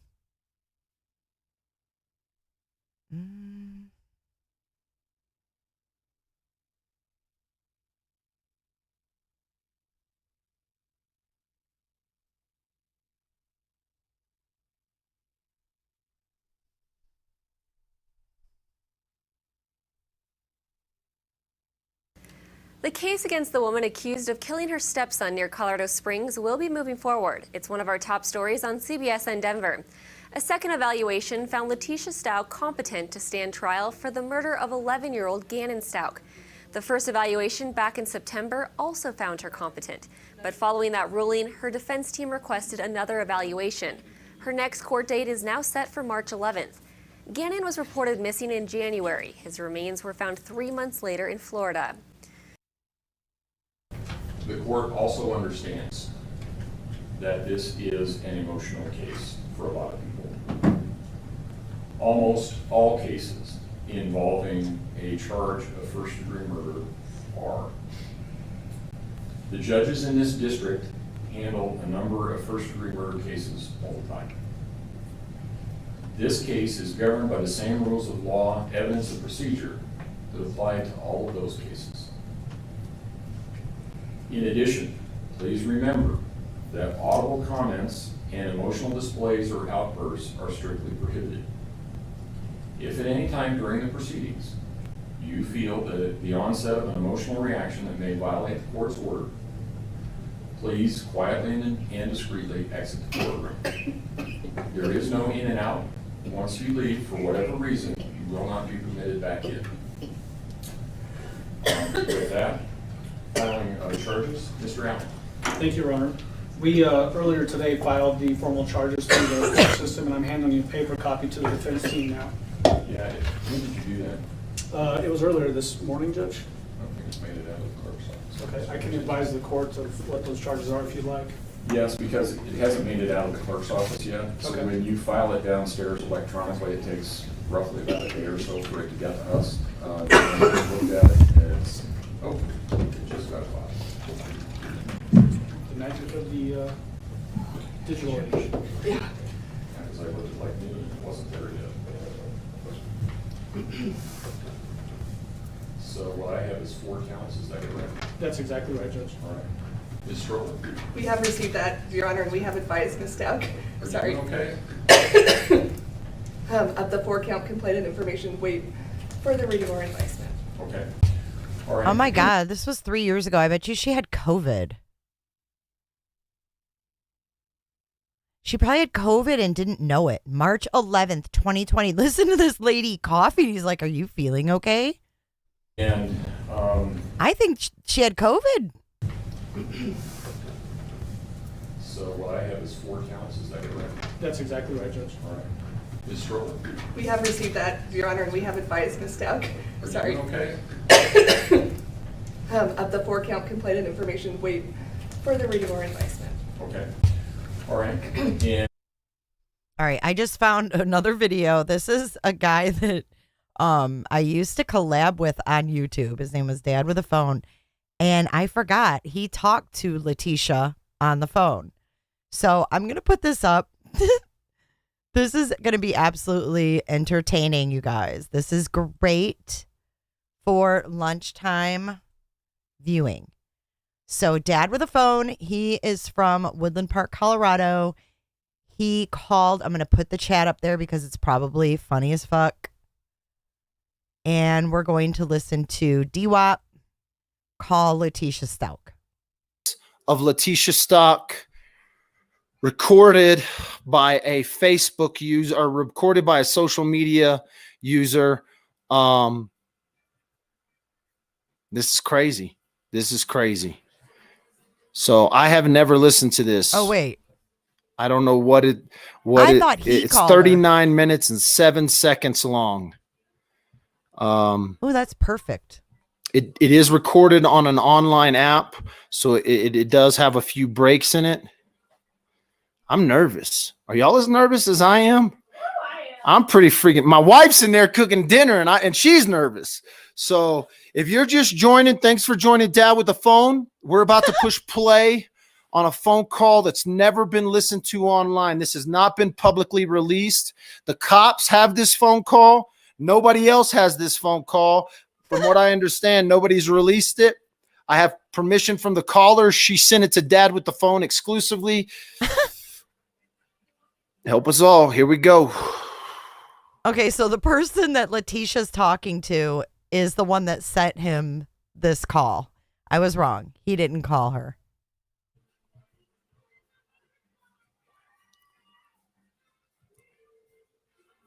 Play it, Michael.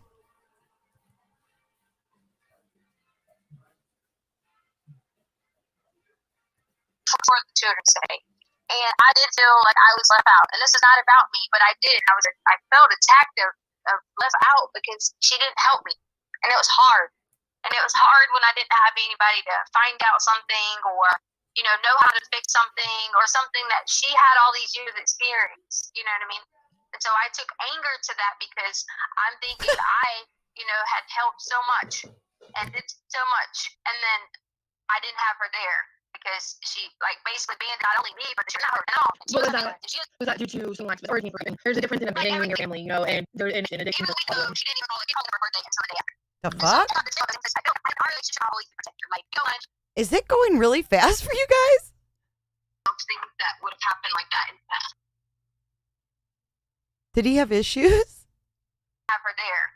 Because she basically banned not only me, but she was not her at all. Was that due to something like origin?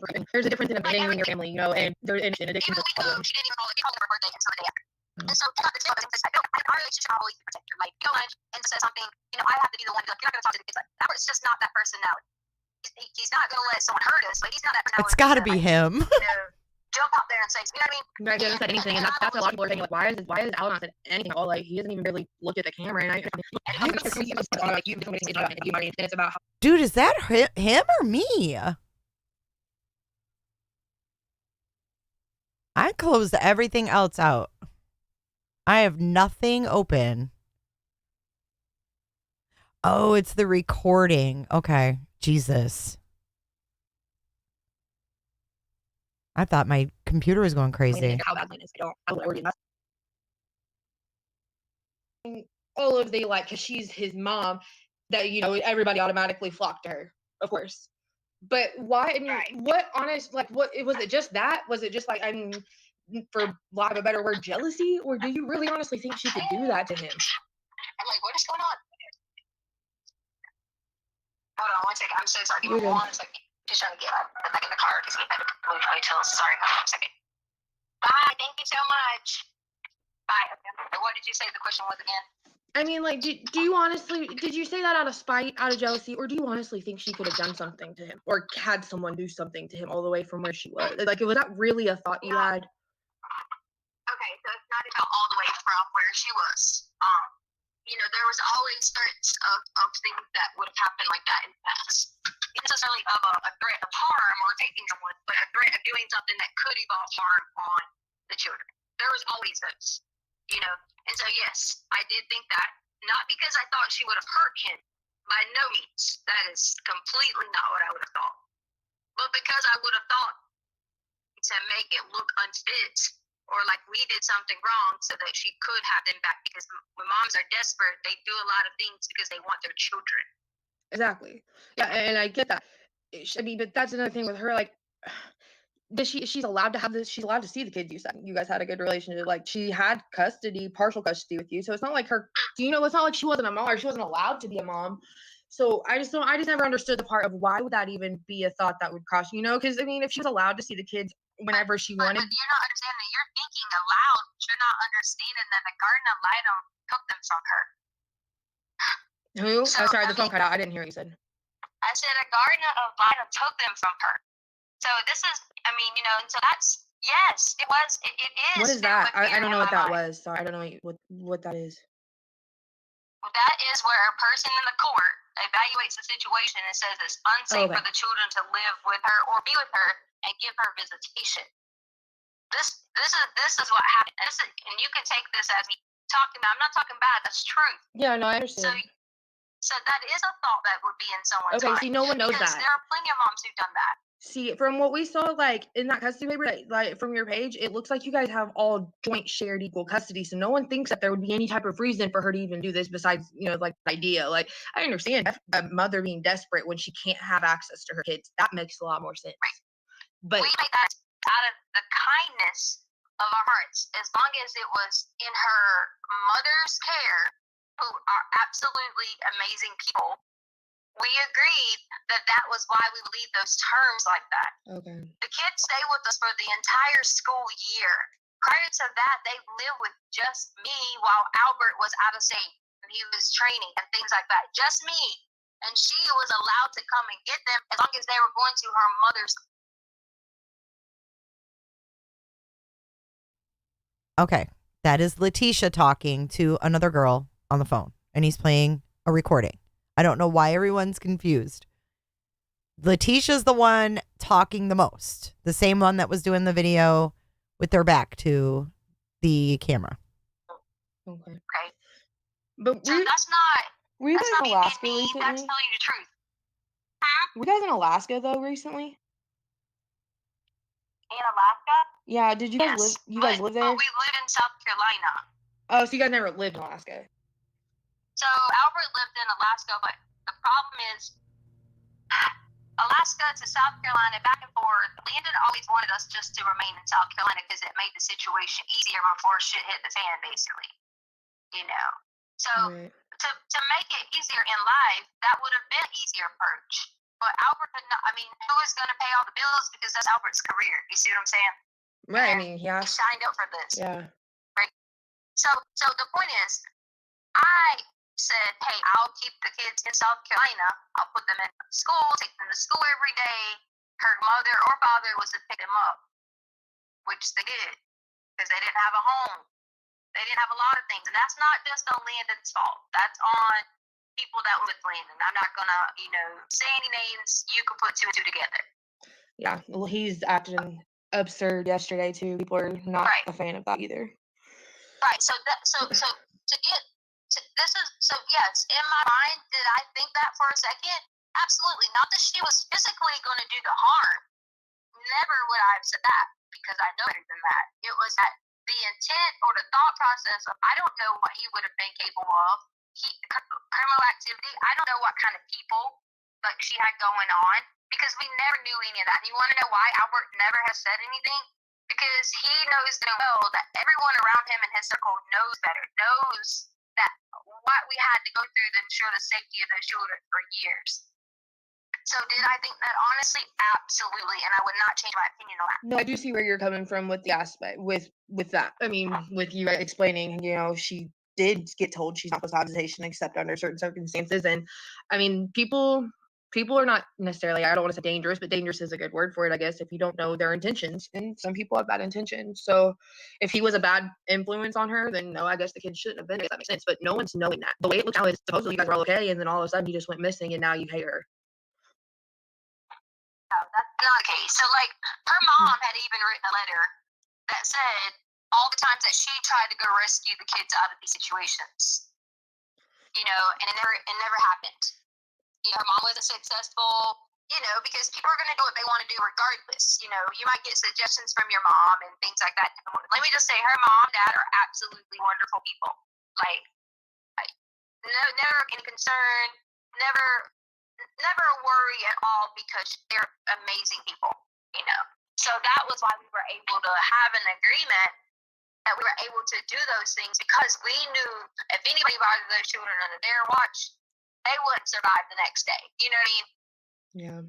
I mean, if that's the case, then, I mean, you definitely can't leave kids in that situation. And, I mean, you guys having them makes sense. It's just, there's a difference between, I guess, the way I was looking at it is there's a difference between drug addicts, because I think addiction is a disease and it makes you do stupid things and you get in stupid situations. Because I've been there. I've done stupid things and put myself in stupid places. But I would never, I don't know, as a mother, I would never go get my kids and bring them back into that problem. I might have at once in my life, I did make bad decisions. We might have got put in a position like a bad position. I just can never imagine putting myself in, you realize if any of you are, for whatever reason, charged with anything, you definitely never see the kid again. So it's just like, why would she take that risk? Because, you know, if you guys were letting her see him and stuff, and then why take that risk? Because then she would never see any of her kids ever again. It just didn't make any sense. And it doesn't make sense for you. But let me ask you this. If you're with someone who continues to get charged with crimes, do you stay with them, or do you make sure you get away so that you don't lose your children? I think What's your that answer to that? I think that people who have mental illnesses or addiction of some type of mental illness can make bad decisions, even though they know they need to make better decisions, if that makes sense. So she knows that she should, that, you know, that's not right. I know that that's not right, but I can't say that the way, I mean, addicts think different. People who are, you know, just everyone thinks different, but I think that makes a big influence on how people make those kind of decisions. And I can't say that she's a bad mom for that. She might just need help. Like you said, you needed help with being a single mom and taking care of kids and shit. That gets stressful. That can make you depressed or whatever. Then, you know, things like that happen. But that can very well happen too when you're living with nothing, when you have nothing and you don't think you're ever going to get your things back. That fucks up your head too. And a lot of people just need help. So I don't know. I mean, yeah, she should have made probably a better choice. You just proved my point. That would make sense. Why someone who would do things, not necessarily to hurt someone, but irrational decisions to get what they needed. Because in the time of need, when you feel like that, does your child make you feel better when you were in that situation? Me personally, no. Like I said, I could never imagine going and getting my child and bringing them back into that situation from a safe place, because I always knew if my kid was better off in a safe place. So I can't say that even, because there's, like I said, you make bad decisions and you do get yourself in bad situations, but I can never imagine making a bad situation for my son as a mother. That's what really bothers me with the situation, was like, why put herself in that? Why put her son through that if she never even had to? And now if he was already there and something bad happened because she had him and, you know, they were in that scene, that's definitely not good. You know, that can happen. And that happened several times. Right. And I believe that. I believe that happens a lot with all kinds of families. It's just, I just never could buy the fact that she would have put him in that situation from where he was already safe. You know, I want the boy to be safe, and I don't even know him. He was already safe. And I mean, he was safe there with you, right? So, you know, I just can't see her. I can't see any mother going and doing that just to risk losing all her kids when she still has a daughter at home. And I don't know. I want him to be so safe. That's all I want. I just want him to be safe, and I want to know that he is safe. And I can only imagine that everyone that knows him personally wants that plus so much more. You know, so I can't imagine that any one of you guys actually would do this and then continue to just be like, oh yeah, you know, we don't know where he is. Because I mean, even if he was hurt and something happened, and I couldn't imagine living the rest of my life not knowing where my son is. And I just don't think that her thinking that because she was an addict, maybe that's why she doesn't know where her son was for the rest of her life. I don't think that's fair to her. I don't think it's fair to anybody. If you didn't do anything, I don't think it's fair for anybody to tell you that, you know, it could be your fault that you'll never see him again either, because you did help raise him. I don't think it's fair to anyone at all if no one tells us where, you know. The kids in general and the other ones involved. Right. The kids themselves this is gonna, you know, completely tear them apart, whether he comes home or not. This is going to be a family situation that you guys are going to have to try and get over together. But I just couldn't imagine, as any of you, not knowing where he is. And I don't get it. Like, I don't know how the police work, I guess, and I don't understand the press conferences. I don't know what they allow you guys to do or what, but I would be like pleading just constantly for him. I couldn't imagine talking about, like, I cannot stand my son's dad's girlfriend. Cannot stand her. But I could never imagine if something was wrong with my son, taking the time to even worry about that bitch, you know? So I don't know. I'm sorry. I'm talking your ear off. I feel so bad because I passed a lot of judgment against you. I have. And I don't want to believe terrible, terrible things about anyone ever, especially someone I don't even know, and someone that I honestly do believe, like you said, you've been taking care of them. Nobody just willingly takes care of a kid when they don't want to and doesn't love the kid, because trust me, I wish to God my son's dad would just do that and it's his own child. I understand that you've been there for them, but I don't know what to say besides I don't believe that everything that's led up to this you've told the truth, and it just doesn't make sense to me. I think you're telling the truth now, and I think you're genuine in how you are explaining this, but I don't know. I don't know where he would be and I don't know where everything that went wrong, and all these people have these crazy fucking theories, dude. Fucking insane things that they're coming up with. And here's the thing, they don't even have any of that, like, The media is going to always do that. It's not even. The one thing I keep trying to reiterate to They've people. already proven that Gannon get out the car. The police already know that.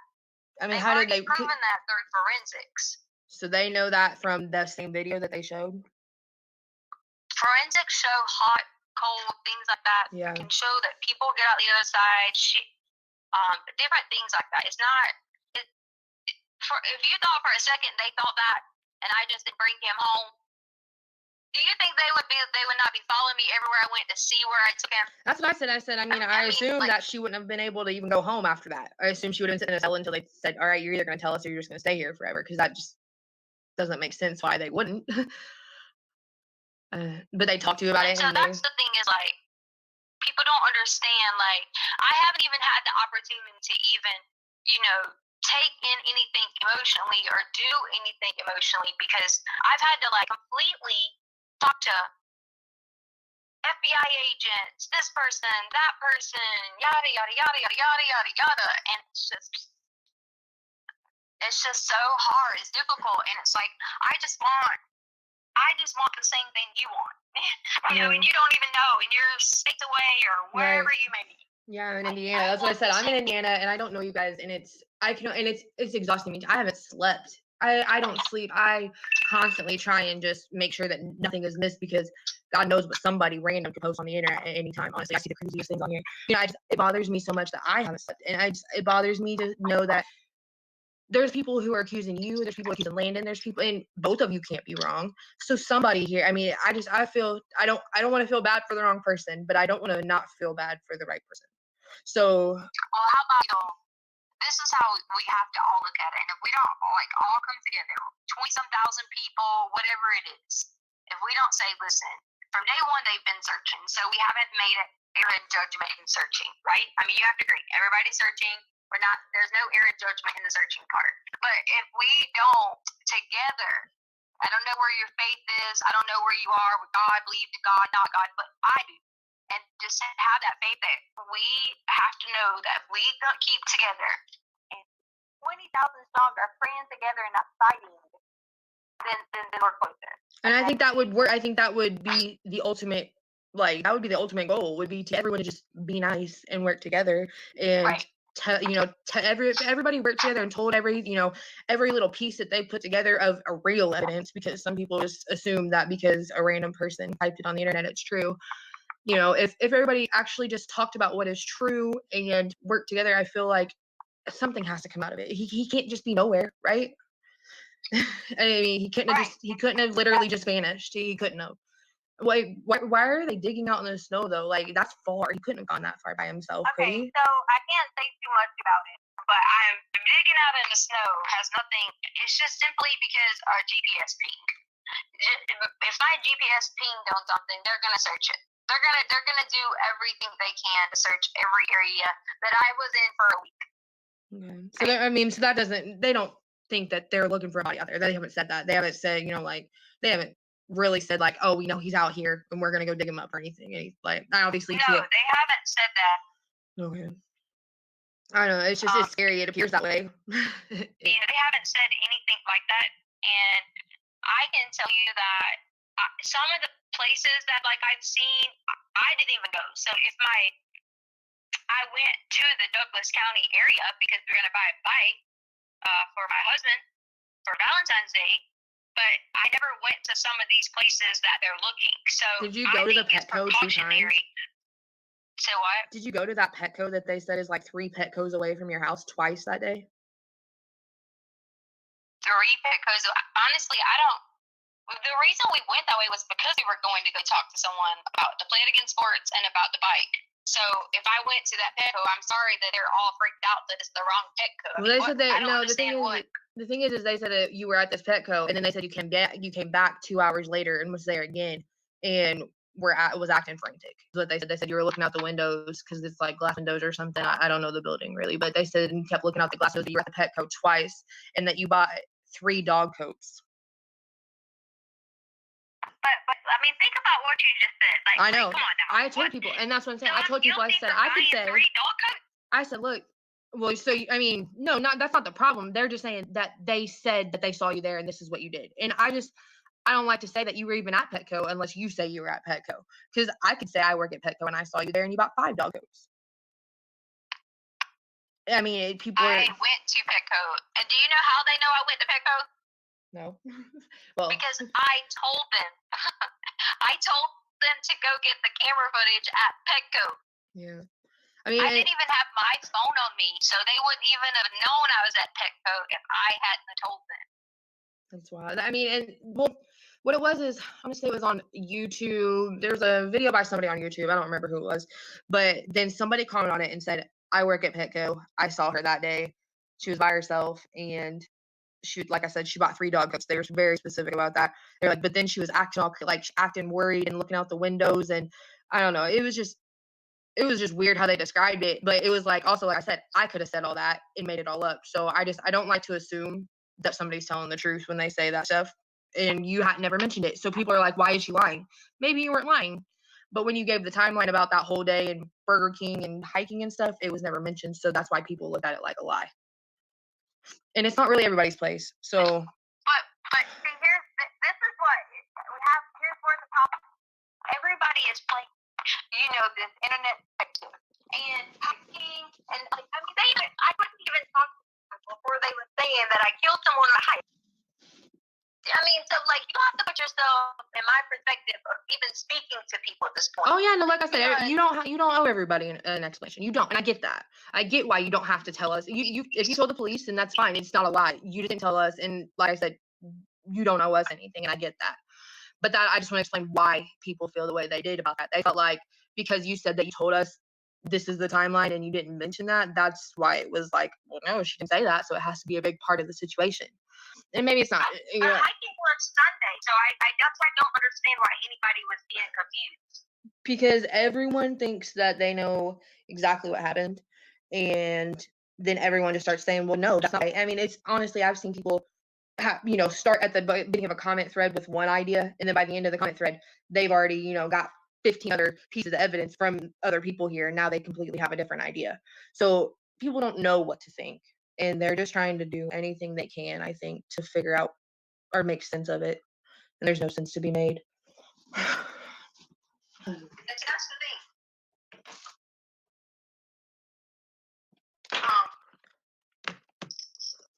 Like, are you okay? Like, I mean, no. I know you're not. I know you're not gonna. Like, this is a bad. You're cool though. Like, do you have somewhere to live? Do you have things like, I don't know. No. You don't have anywhere. They made us all leave the house. We all had to leave the house. They have my car. They have everything. I couldn't go back to work. I don't have my passport to work my second job, because you always have to have a passport to work my second job at the airport. I can't do anything because they have it. And they think that that's going to break me, but none of that is going to break me because I'm innocent. And so that's where I'm trying to keep my saneness, is knowing that they can take everything from me. But when you take something that is a person that can't be replaced, when someone comes and takes a person that can't be replaced, people cannot function like that. So take all my other things, but know that my heart is hurting. Know that I might not sound like I'm okay, this, but my mentality is to always think next step. Okay, I've already gotten over who would have done this and why. And I put that behind me. Because I've been in that mode for weeks, trying to figure out who I could punish for doing this. And that was just how my brain went. So now I'm in the mode of being like, my husband crying to me yesterday, I want my family back like it was a month ago. 5 people and 2 dogs in our home. And that hurts. That hurts so bad, because I'm sitting there like. So he had other people at the house? Nobody's there. They won't let you. I thought you said there were 5 people at your house now. Sorry, I didn't know. No, he's saying a month ago was like our anniversary. Yeah. We were going on a cruise. He said a month ago it was 5 people at our home and 2 dogs, like our family and 2 dogs. The Everything was American fine, dream. right? Huh? I said everything's fine.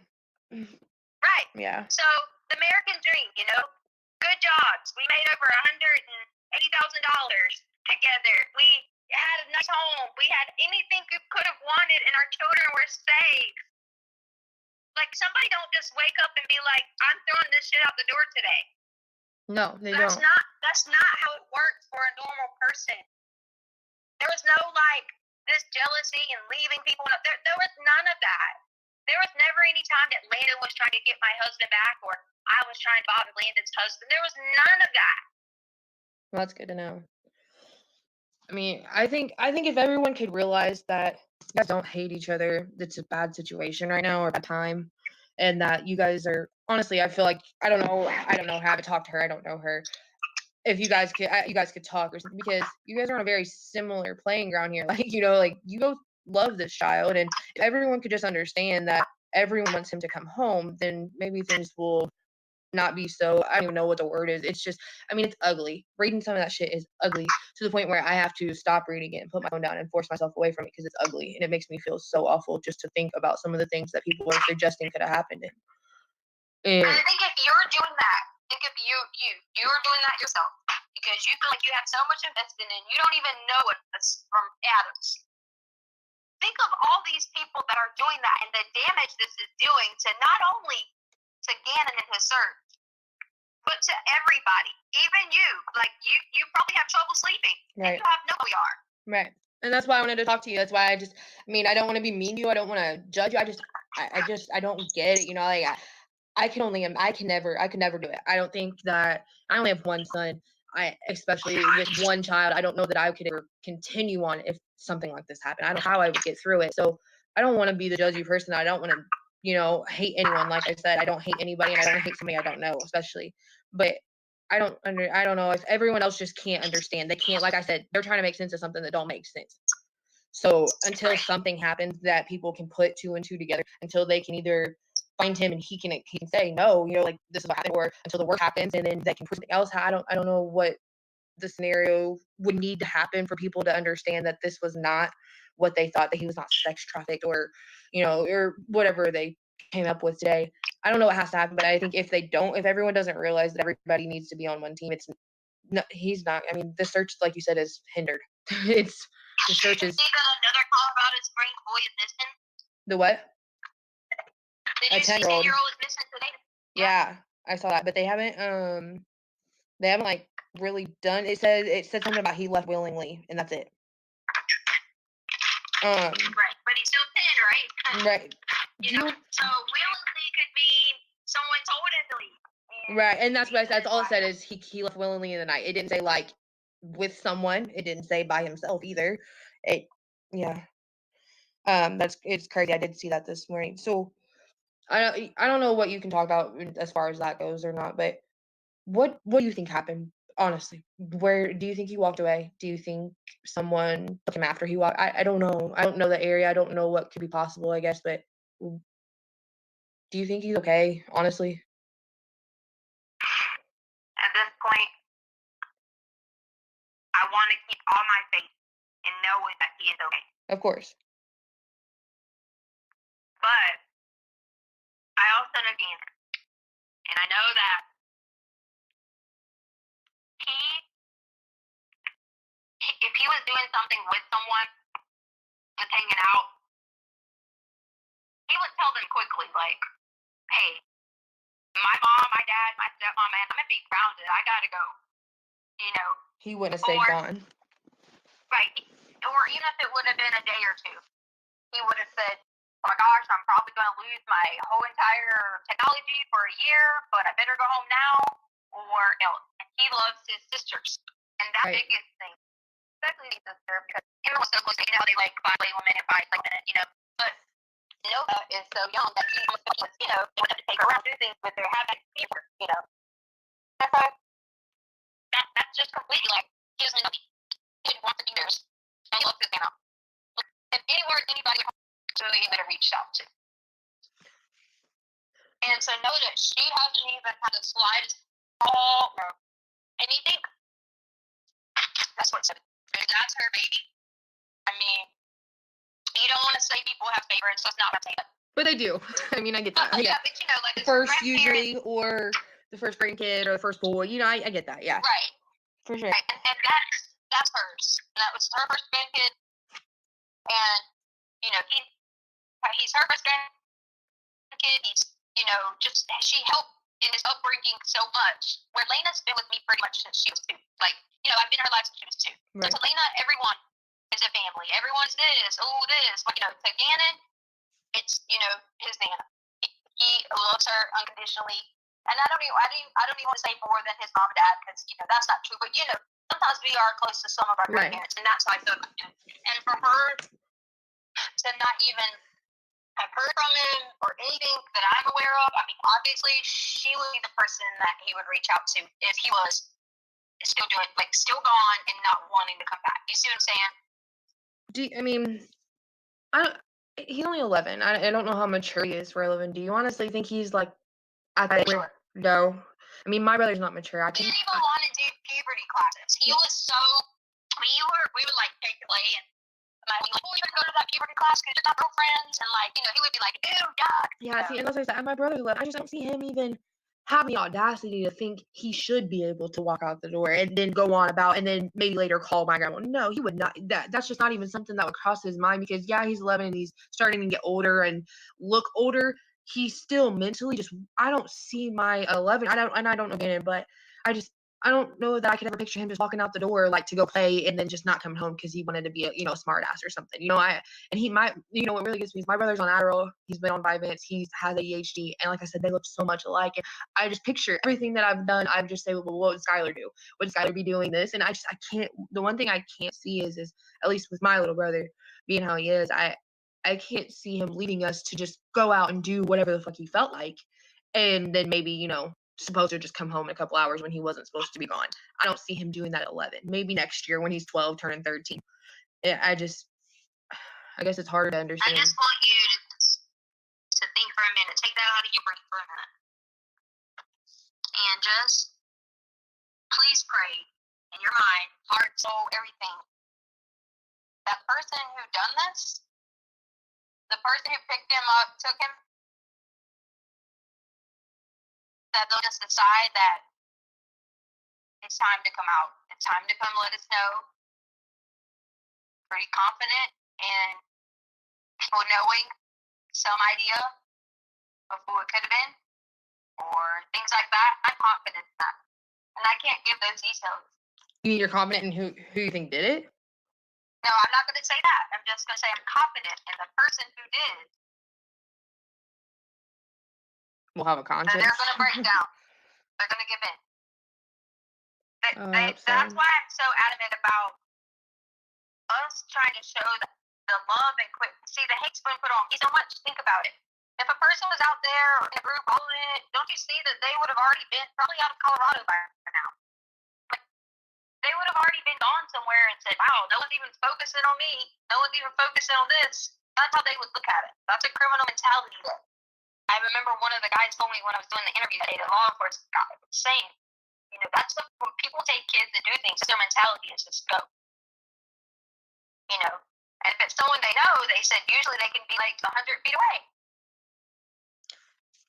Yeah, I thought they were back in the area. And I'm struggling with knowing, I'm still having a hard time getting over saying, did someone do this intentionally who knew us?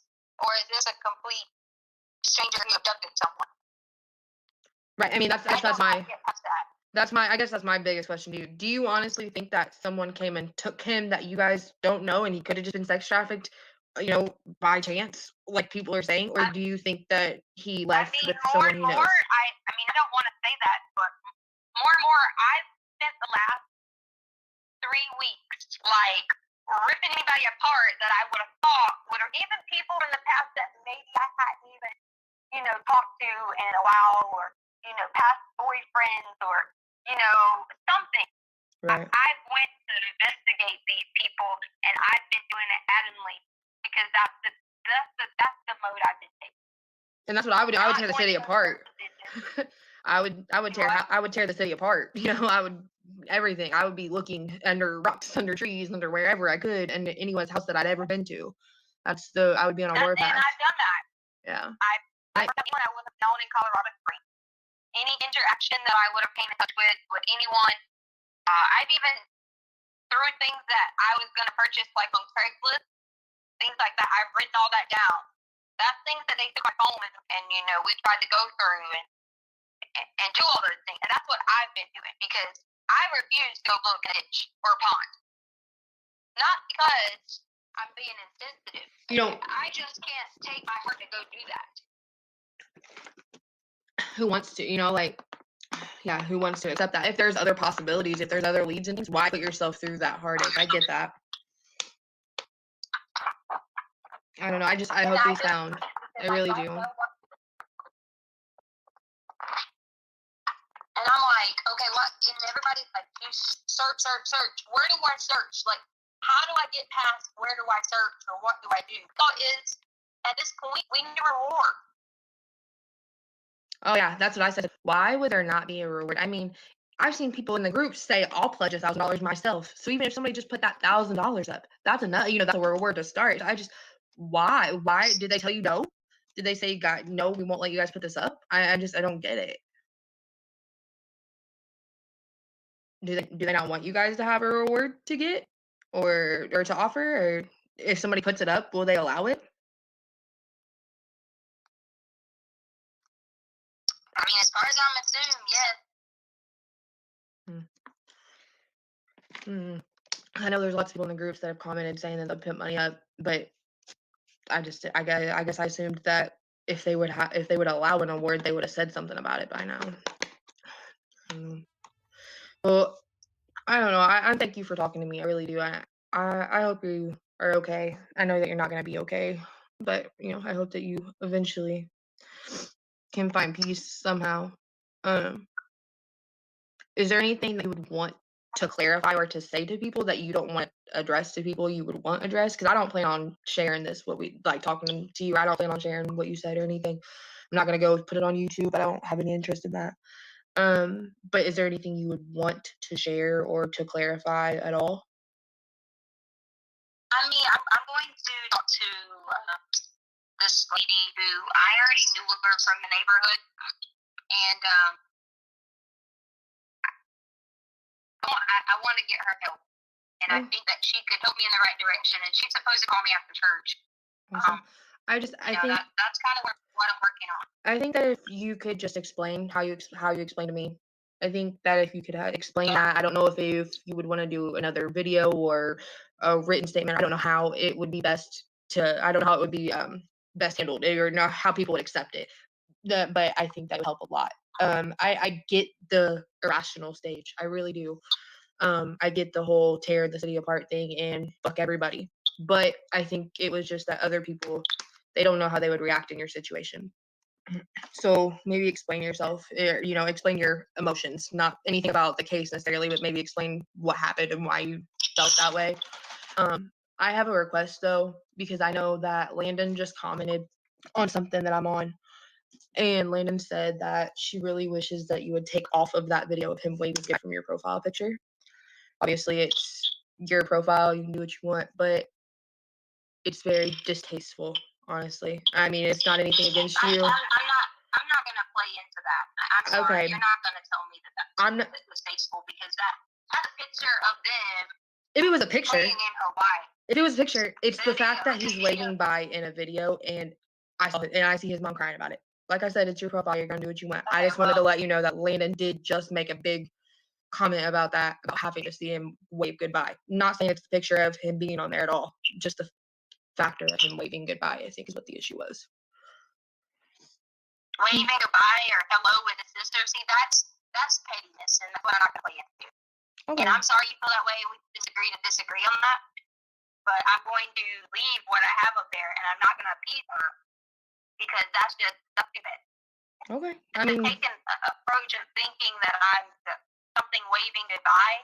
Why not take it as in, hello, there's my son. I love him. This was great memories. These are great things that they've done. That's how I take it. So I'm sorry that she takes it that way. But that's that's one of the tendencies, and I'm not falling into that. And like I said, it's yours. It's your profile. I just wanted to share that because it bothered me, and I wanted to be able to share that. Like, that's just my thought on it. That's all. But like I said, I really do appreciate explaining how you felt. You didn't have to. If you'd like to speak again, you can message me or anything, but my phone's gonna die, so I do have to get off here. Like I said, I'm not putting this on YouTube. I don't have any interest in gaining followers or anything from this. I personally have not slept, and I personally just needed some of, assurance, I think, and it's not about going on Facebook, I promise. Right. All right, well, thank you. All right, I appreciate it so much. Bye.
I know. Bye, Leticia. Bye, bitch. What time are we back in court, guys?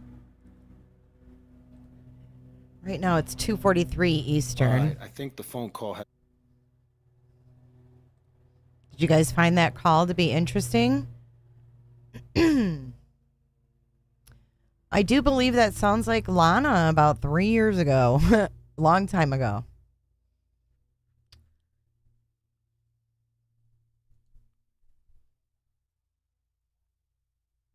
What time are we reconvening? Do you guys remember?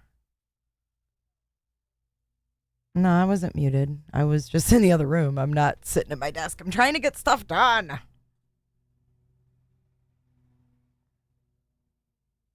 $15 more minutes. Okay. All right. Well, good. I'm glad you found it interesting. I'm trying to see what else we've got. Hold on. I've got Ethan Chapin's parents. Hold on. I'm just working on a little edit here.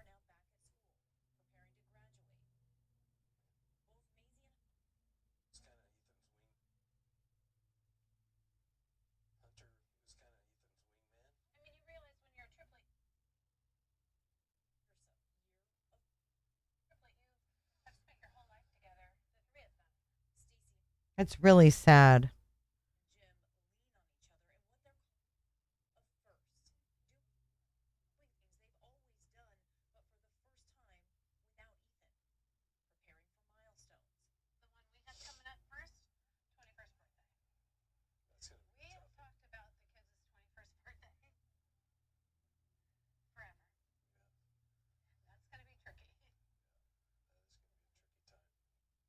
Wow. So they're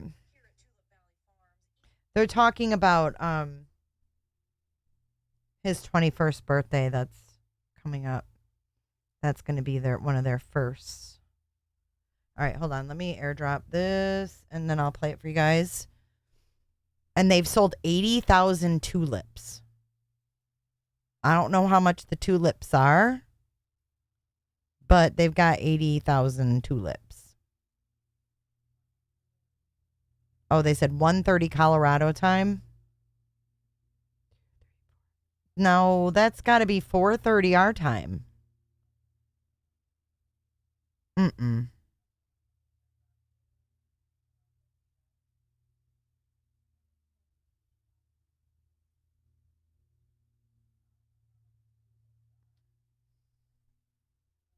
Yeah, what's the deets on Lori? Let us know.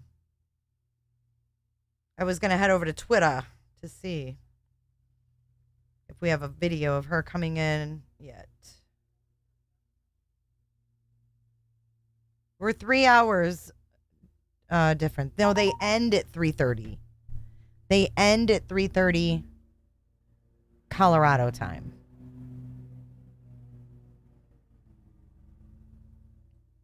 This turned into something so special, something tangible that represents him now. It's tough. Tough not having me here. Stacey and I get up and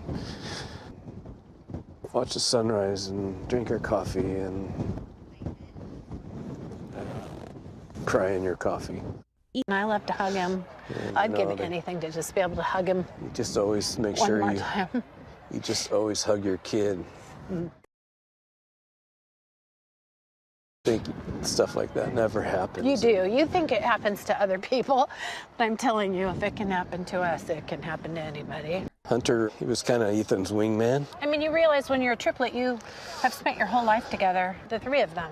Stacy and Jim lean on each other in what they're calling a shuttersome year of firsts, doing things they've always done, but for the first time without Ethan, preparing for milestones. The one we have coming up first, 21st birthday. That's going to be We a have tough one. talked about the kids' 21st birthday forever. We have. That's going to be tricky. Yeah, that is going to be a tricky time. Ethan's smile. There have been, right now, 80,000 bulbs sold.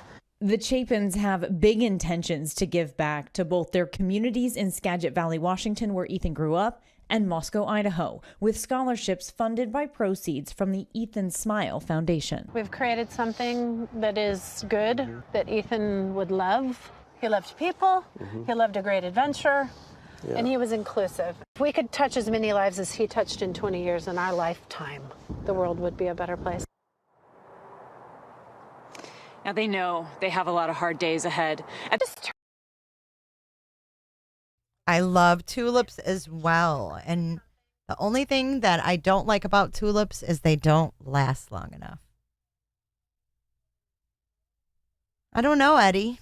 Eddie, I'm not sure about the cars. Maybe, do you live in the area? Can you go drive by the impound yard? Because I think JLR was able to see them from the road. They're not like in buildings. Eddie, what have you done for me lately?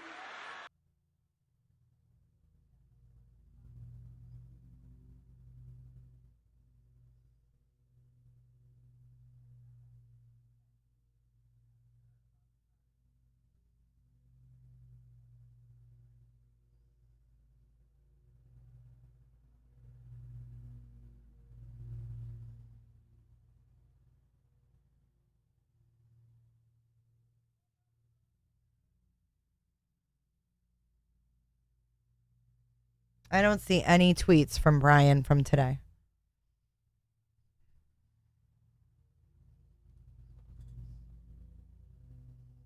Like literally, I see where he tweeted, Nashville police say Audrey Hale planned to commit mass murder at the Covenant School for months. They concluded this based on writings found in her car in her bedroom.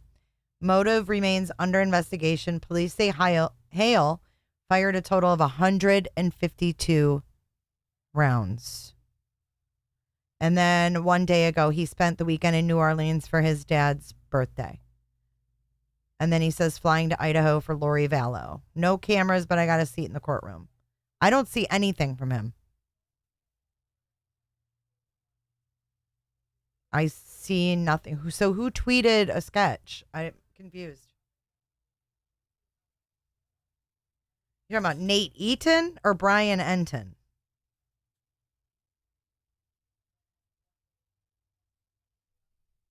Ethan's dad reminds me of my late mom's dad that raised me. I see the same hurt of losing a child. Aw. His vid on the Moscow impound lot. He didn't delete it. He probably just privated it. Oh, the previous sketch had the wrong date. Oh my God. Can anybody do anything right when it comes to these high profile cases? So they re-released the sketch because the first one had the wrong date. Oh my God. Enton? No, it's Nate Eaton. I've got the sketch. It's not Brian Enton. It's Nate Eaton. So this is the sketch.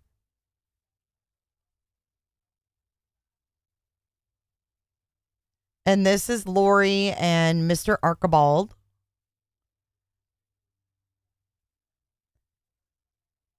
Okay, I will, Jamie. Mr. Archibald, and I don't remember the other lawyer's name. That was an April Fool's joke, Rochelle. That was Moscow PD saying April Fools. Just kidding.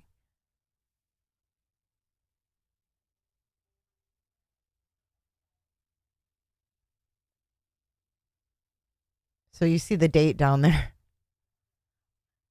She must have accidentally wrote March or something. I don't know. She looks like they look like characters in a book. I wonder who this sketch artist is. I wonder if she's ever sketched for any books or anything. Her drawings look familiar. She actually looks like the guy to the left kind of looks like Chad Daybell, but I know it's not.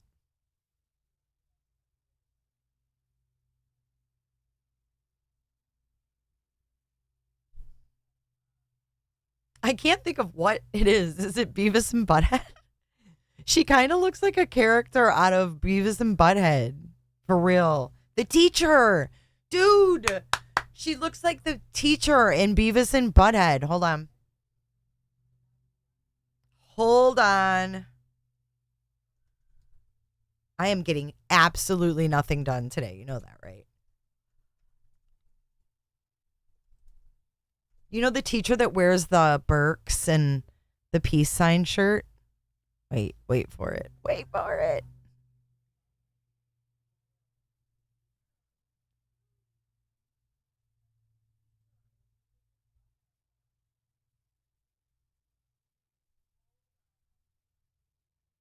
Oh, Daria. Yeah. Oh, yeah, Daria. Maybe that's why I'm thinking Beavis and Butthead. It does resemble Daria, too. But I think Daria is by the same people the same guy that does Beavis and Butthead. Come on. It's the freaking teacher. Look at the glasses. It's totally Beavis and Butthead's teacher.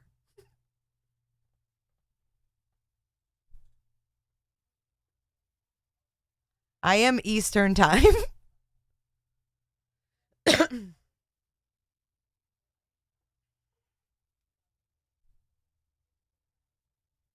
I used to like Daria too.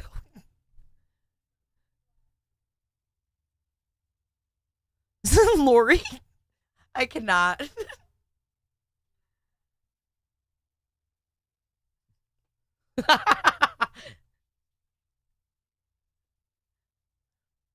Oh man, we're gonna have fun with this one, eh?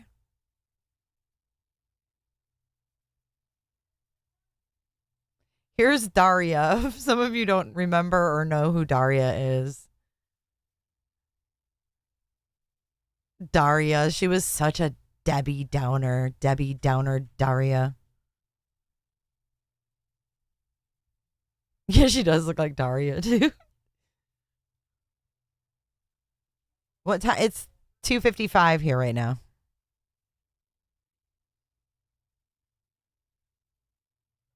The audio of Lori, yeah. Oh my gosh, that's just awesome. I love it. Hang on. I'm going to put her head actually on the teacher's bod. See, I'm going to screen cap it.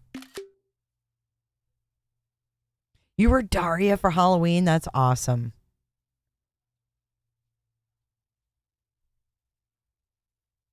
Did you wear like this outfit here that she has on?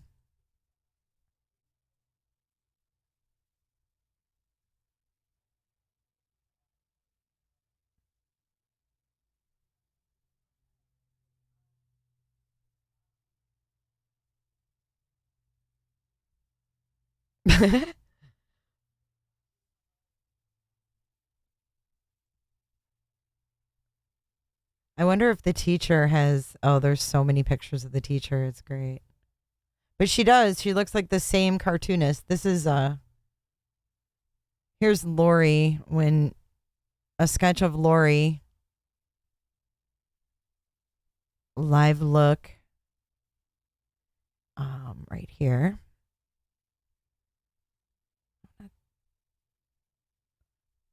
Look at his eyeballs, too. Thanks for letting us know about that, Mary P. But again, that is Nate Eaton. Nate Eaton is doing such a fabulous job following this case. Not Brian Enton. Brian Enton should probably stay home because we've got Justin Lum and we've got Nate Eaton who have rocked this case from the beginning. Stand down, News Nation. You can't own it all. You can own most of it, but you can't own it all.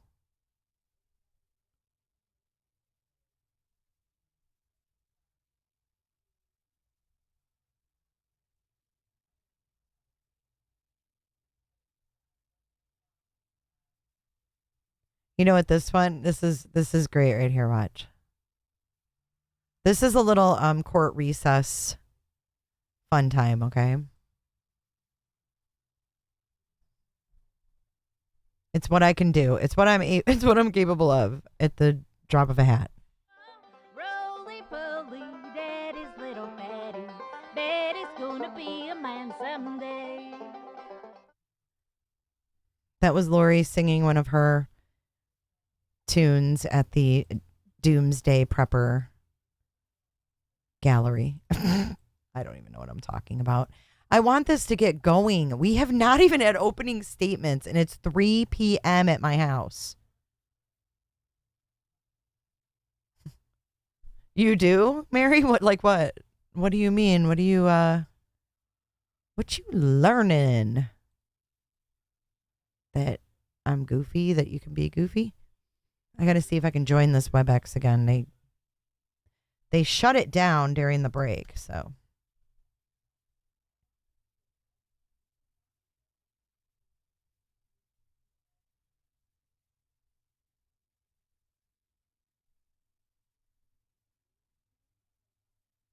I'm literally like getting a headache from this.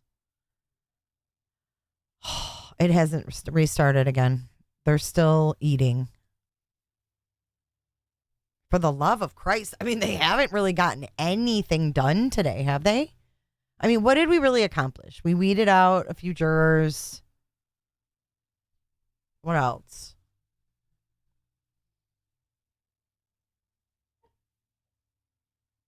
Put a fish song on. I would, but they'd take away my monetization again. You know how they do.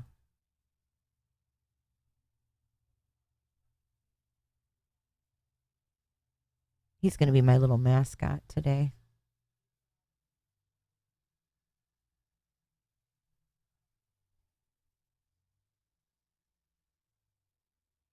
You figured out that you and Jamie live 10 minutes away from each other? No way.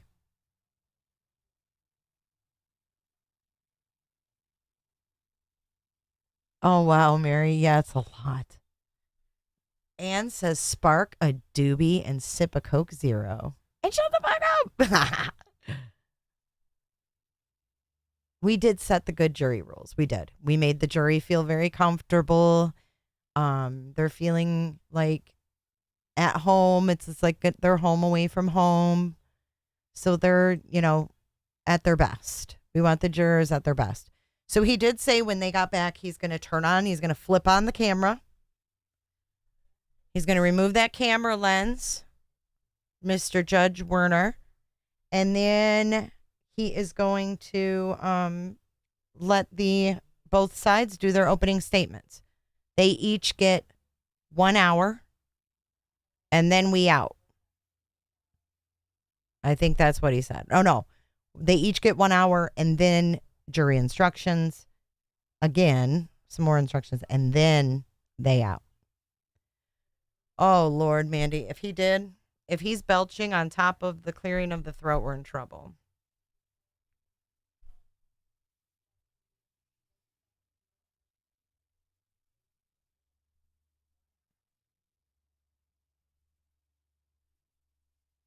He still hasn't turned the webinar back on yet.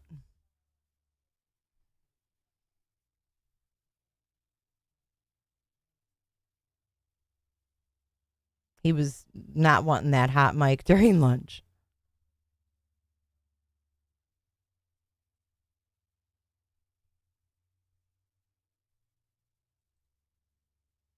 It should be any minute though, because it's 3:01 on the money here.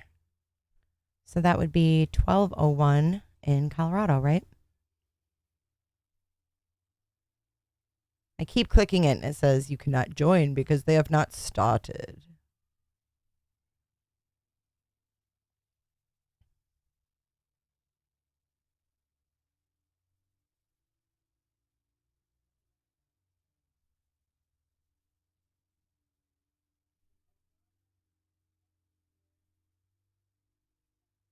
And he is dismissing them at 3:30 every day. He said they're going to go 8:30 to 3:30 every day.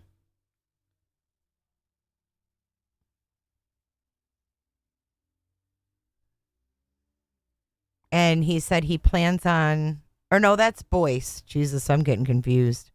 That's for Valo. 8:30 to 3:30 Idaho time every day. I spoke about the wrong case. We got too many cases. Well, you're doing great, Devil Doll.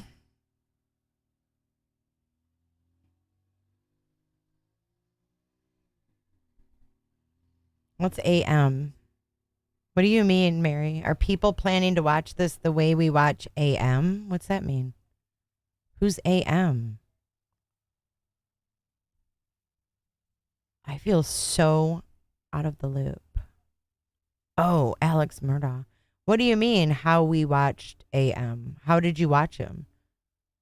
Did you do it in a tree? Did you do it in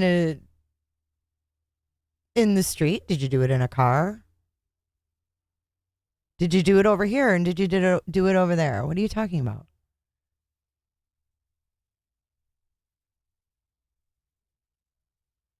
I do not like green eggs and ham. I do not like them. Sam, I am. He still didn't start it.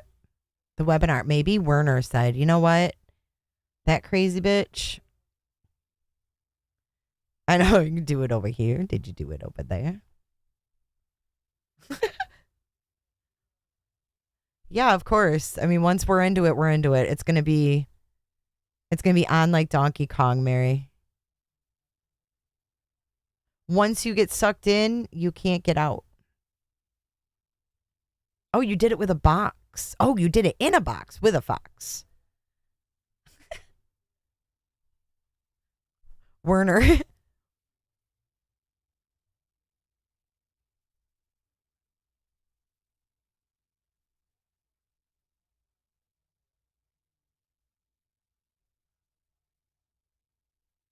It still hasn't started. I did play. Oh, the what? Oh my God, Kurt Cobain. I'm so glad that you're so persistent because I totally forgot. Absolutely. Yes. It's about Francis Bean. Did you see it? I saved it to my watch later for you. It's 4 minutes long, though. I can't play the whole thing, but I will give you the link. Where are you?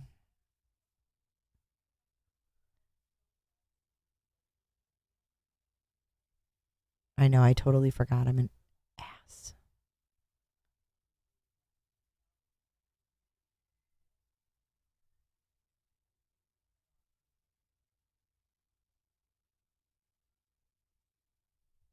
Okay, there you go. There's the link. They're not back for another 25 minutes. Good Lord above. All right, well. I guess I'll play it. I just don't want to get struck.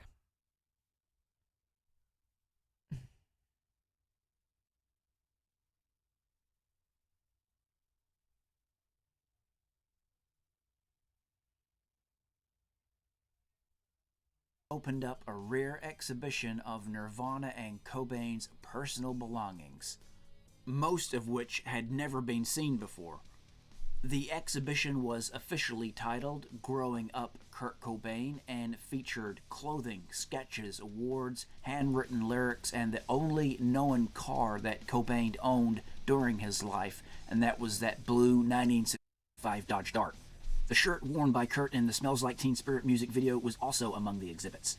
Here, Frances Bean Cobain, Kurt's daughter, discovers her dad's toy monkey, Chim Chim. Chim Chim! Poor monkey. I know. He lost an ear. It's awesome. Aw. Oh my God, you're going to be loving this, Mrs. Kurt. Let me slow it down. Poor monkey. I know. He lost an ear. It's awesome. Do you know that Kurt and Courtney actually had a monkey for a hot minute? They had a monkey for a hot minute. That doesn't surprise me. No, they got rid of it, but they had one. And there is a bit of a story behind Chim Chim. You may think to yourself, have I seen that monkey before somewhere? Well, yeah, you might have, because he appears on the back cover of Nirvana's Nevermind album. The monkey is included on a collage that Cobain made himself, and Kurt took that photo too for the Nevermind album. Kim Cobain, Kurt's sister, said that she hoped that the exhibition would bring more attention to her brother's Irish background, of which he was known to be proud of. Looking through the phone books, through different phone books throughout America, and finding names that were similar to mine. I couldn't find any Cobains at all, so I started calling Coburns. And I found this one lady in San Francisco, and she had been researching our family history for a couple of years. Rather than Cobain? No, actually it is Cobain, but the Coburns screwed it up when they came over. Right. And we came from County Cork, which is really a weird coincidence because when we toured Ireland, we played in Cork, and the entire day I walked around in a daze. I never felt more spiritual in my life. It was the weirdest feeling, and I have one friend who was with me to testify to this, that I was almost in tears the whole day. It was the weirdest thing. And so since that tour, which was about 2 years ago, I kind of sensed that I was from Ireland. Kim also stated, with this exhibition, we hope to bring the focus back to his roots, vision, and artistic genius to inspire everyone not to lose their creativity. Who's standing next to her, though? Who is that? Childlike wonder. Frances Bean Cobain stated, I have always been the most intimately informed of who my father was by my grandmother and aunts.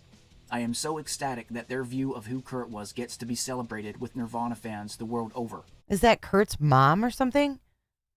So there you go, guys. A ton of rare Kurt and Nirvana stuff at that exhibition. Would have been pretty cool to see that, no doubt. Thanks heaps as always for tuning into the video. Be sure to leave us a big... Yeah, she's really pretty. All right. Well, enjoy that. Thank you for reminding me, Beth. I appreciate it because I kept forgetting. Did you guys hear that the Cleveland Clinic did its third face transplant? Did you guys know that? Check this out. Was a funny kid. She was always the witty one of the bunch. Very loving, lots of hugs, and was a very active soccer player from the time she was like 3 or 4. Had to have all those A's and at 4.0. That day started out like a lot of days. Katie was finishing up. That was her senior year. She was upset. I guess you could say boyfriend-girlfriend breakup kind of deal. There was nothing in the voice. There was nothing that would factually make you think something is about to take place. And we kind of heard this loud noise. Robert and I thought the back door had slammed from the wind. And the only thing I remember is I saw your feet and your legs, Katie. And then as soon as I got ready to look up, my son picked me up and took me outside. He didn't want me to see Katie. Robert just said, Mom, Katie's gotten hurt. And he goes, it's my gun. We met with the emergency trauma surgeon. He said the entry point was here. It exited here. He said there was no penetration of the brain. And he said, this is the worst case I've ever seen. He said, outside of a face transplant, I just don't know. He had tears welling up in his eyes, and he put his arm around me. He goes, if this works for y'all to go to the Cleveland Clinic, you need to take the opportunity because that will be a way your daughter can get her life back. When I heard her age, her story, was she going to survive? Was she going to get meningitis and die? How are we going to rebuild these different levels of her craniofacial units? What it was salvageable? That really was all unknown. The thing about the Cleveland Clinic is our team approach. So we gathered a team of experts, we surrounded the patient, and we took care of her. We knew immediately that she would be a fairly good candidate for face transplantation. So in preparation, we arranged different types of procedures to get general reconstruction to get her functionally better. We had a lot of ups and downs. We had some big, close, scary calls. But there was a couple of other occasions, too, where we thought we were going to lose her. Even though she may have been a candidate physically, they had to make sure mentally that she was a candidate. Then we started planning, and that took months and months and months of planning. And I think we just have such a great assembled team of thinkers. We've had meetings where upwards of 60 or 70 team members are in the room, from transplant surgery to transplant coordinators to... I didn't lie to you. This is going to happen. It's happening now. Just who you are and how you're going through this and wanting to move forward and how much you've inspired so many people, that's sort of the miracle, right? That's sort of the amazing part of what's going on with you. I love you. There's a lot of people, there's a lot of excitement, a lot of energy. Everybody wants to help. Everybody's here to spend the next 2 days on this. We have a good plan and you're going to see things move efficiently.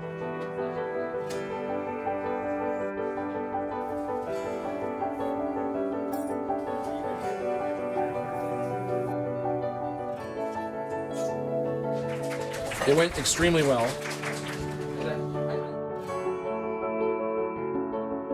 How bizarre. Wow.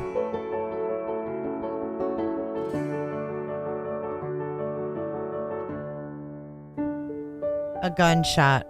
Is this what I wanted for my daughter at 22? No. But do I feel like Katie has another opportunity at life? Yes.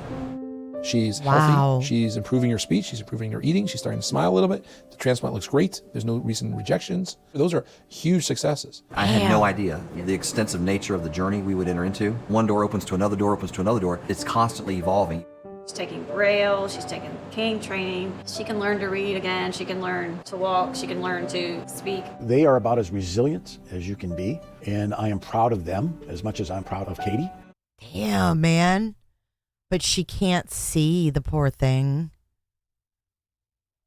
Wow.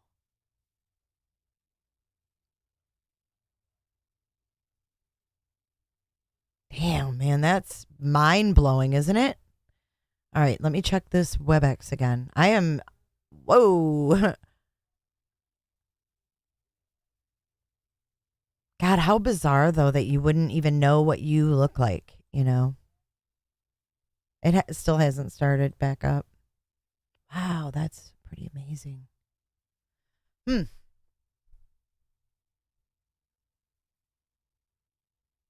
I guess this is the other girl. Hi, guys. Hey. You ready? How Oh, are no, you, Katie? that's the same girl. This is Katie. Oh, my God, that's what she looked like before.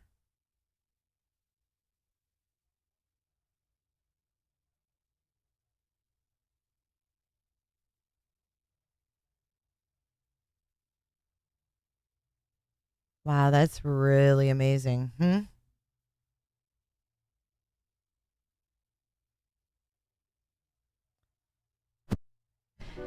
It just past. Instead, she looks to the future. Physically, I'm feeling much better. Also, with speech therapy and so many other therapies, things are progressing very well. But every day isn't easy. Initially, I'm thinking that I know I have my days sometimes, but really I still feel very positive and just very grateful that I was able to have my transplant and that it's giving me a new opportunity at life. That is so crazy. So I'm sitting here thinking, I'm like, did they have to put a tongue? And then she's got to learn how to like use the tongue. Wow. Yeah, sure, HJ. I'll put it in the chat.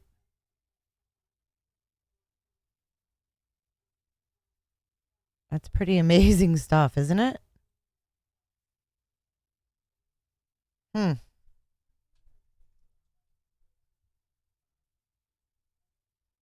I mean, that would be really hard to have to learn to talk from complete scratch, you know? There's the link right there. I don't know if it's actually an insurance deal. Because Cleveland Clinic, like this is the third one they've done. So maybe it was like a, trial thing.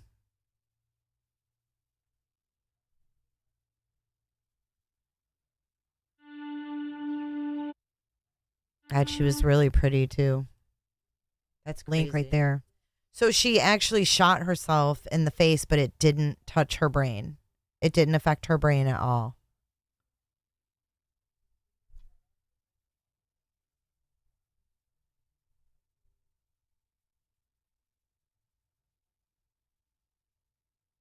Mental health facilities are coming to Idaho for kids, it says.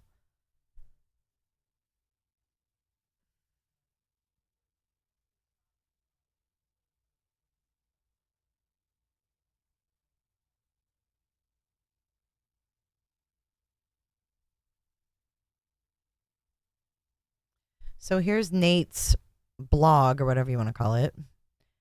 A few potential jurors have been asked to be excused due to serious illnesses of family members or friends. Boyce granted all requests. When Boyce banned cameras and refused to allow a live audio feed. Oh, wow. Listen to this bull. When media outlets hired a sketch artist because they couldn't have cameras and videos.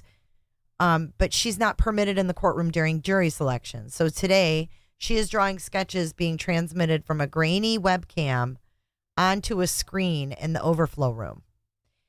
Here is an image she just completed showing Jim Archibald questioning jurors with prosecutors Rod Wood, Lindsay Blake, and Rachel Smith observing. A lot of the updates this afternoon will be similar to this morning. A whole new group will be questioned by prosecution and defense. It just sounds... Okay, Archibald questioning another potential juror who's a stay-at-home mom with 2 young children. He asks her if she's concerned about serving on the jury, being away from the kids. Do you want to stay or go? And she says, I would like to go. And she got granted leave. And then another one who works for the Ada County Sheriff's Office in the jail said her husband also works there. She assures Archibald her job would not affect Lori's ability to judge her fairly.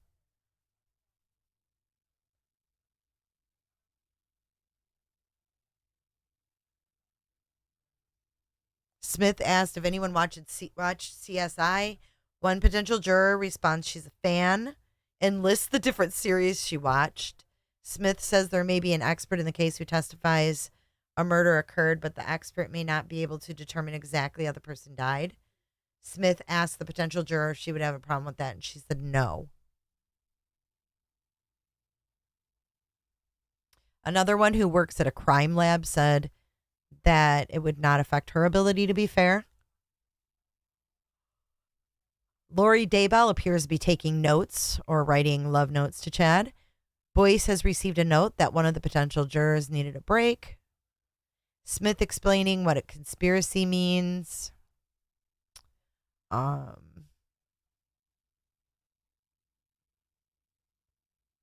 They said there will be some evidence in this case that they would describe as emotionally charged. It won't be easy to look at.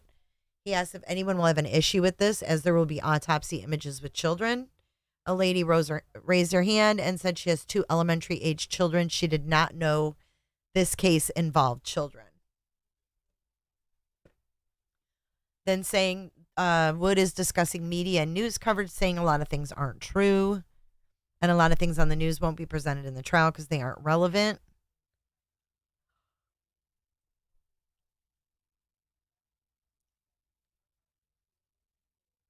Boyce asked potential jurors if they formed opinions about whether Daybell is guilty or not guilty, and nobody raised their hand. He asked if any of they were related to any of the attorneys. Nobody related to Daybell. Nobody. And then if anybody in the jury pool knew anything about this case until they came in last week with questionnaires, many people raised their hand. One had a trip planned. He will lose his money. They let him go. Financial hardship, they let them go. One didn't show up. They could face jail or a fine, Boyce says. They just straight up didn't show up. Lori is not dressed in a jail outfit. She has on a blue shirt and a black cardigan and appears to be wearing glasses. Boyce is reading the charges to the jury after introducing all of the attorneys. He tells them the state has the burden of proving the defendant guilty. She is not required to prove her innocence and does not have to present any evidence.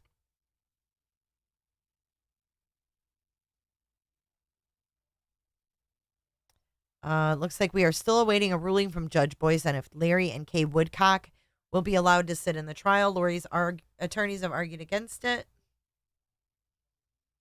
John Pryor's there. And that's it. That's it so far. Archibald. This is Archibald at the podium. And there's Beavis and Butthead and their teacher.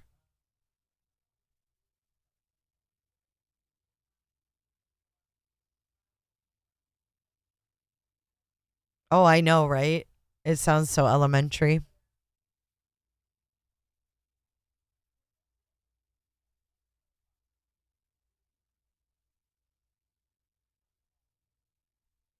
Archibald. Yeah, it's still not on.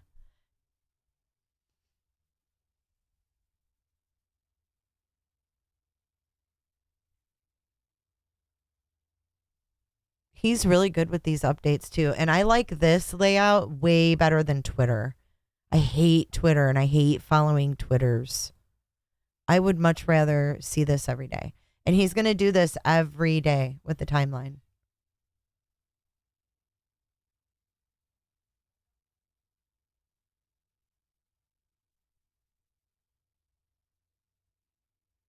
Look at this. This guy wearing a mask. Mimi, he says, okay, I read nothing of this article. I just wanted to point out, damn East Idaho News, you have this psychotic woman splashed all over your page. And she's smiling like a model for Hannibal Lecter. Really sick how you're milking it for every drop and throwing up her nut job smiling face when there are 2 dead children involved. Oh, shut up.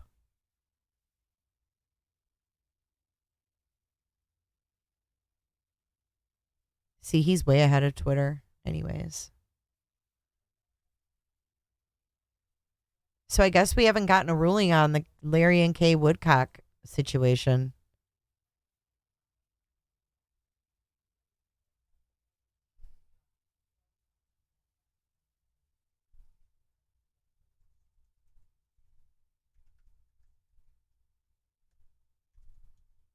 Let's see if there's any news. Judge still deciding.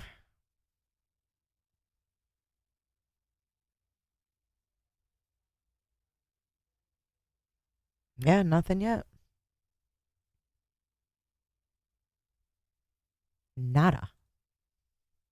Oh, I know. Why are all these names like Woodcock? Cox.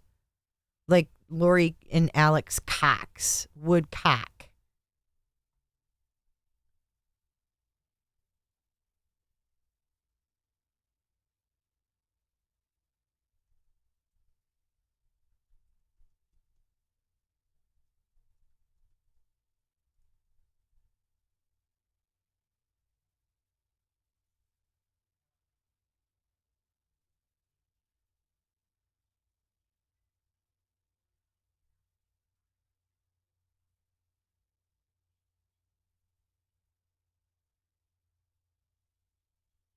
I think we had about 4 more minutes, guys. 4 more minutes. And then we will be back to Leticia. Leticia. T. Was it her name T? Her nickname was T?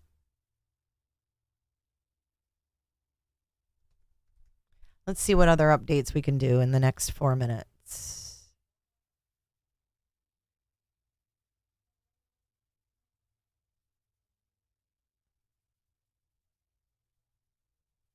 Trump departed. He took off out of Mar-a-Lago. Woman hospitaled after TikTok prank in Orange County Target store. The Murdaugh prosecution team. Lawyer for Stephen Smith released some information. Let's see what that is. Everyone, as everyone knows now, Stephen has been exhumed from his grave. This is a trying time for the Smith family. This weekend in particular. Stephen's remains were disturbed. He was, in theory, in peace in his grave. And now that he's been exhumed and he's going to have his autopsy be done, this is very trying for Sandy Smith at this time. And I would ask that all the media be respectful for Sandy, that we would have a little bit of a respite from the media questions or the media requests for interviews, not only of Sandy Smith, but also of the legal team. It is our intention that we will not participate in any media regarding the Stephen Smith case until Stephen is returned to his grave and he can rest at peace. I ask you to respect that. But this time is a very solemn time, as you can imagine, for Sandy. It's so bittersweet. Stephen, for many, many years, I can only imagine, was not so much at peace in his grave. He probably was pounding on his coffin saying to anybody who could hear, I was not hit by a car, but I was intentionally killed. And now we've told him we hear his voice. And it's our intention to return Stephen to his grave when the autopsy is concluded. And at that time, the investigation will unfold. We're confident that SLED has made a commitment to use its full force and authority to try to find justice for Stephen and find out who killed him. Thank you very much. Well, I hope the media does leave Sandy alone. She needs, I mean, can you imagine? Ew, why is, dude, that's nasty.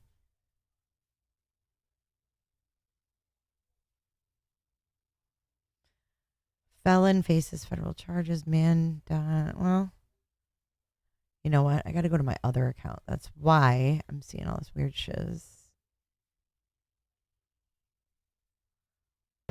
Here we go. Trump Force One has landed in New York. So the plan is he's going to stay. Oh my God, you should see this chat. He's going to stay the night at Trump Tower. And he's going to be escorted down to the criminal courthouse. And he's going to be arraigned. Now, they don't know if they're going to, I haven't heard yet if he's going to have a mugshot. He's definitely going to get fingerprinted from what I hear. Thank you, Mrs. Kurt Cobain. And you're never annoying. You know me. You know you have to keep reminding me because I kept thinking you were talking about the case video about Leticia. And I was like, I'm so glad you brought it up. You're never annoying, just so you know. Thank you so much.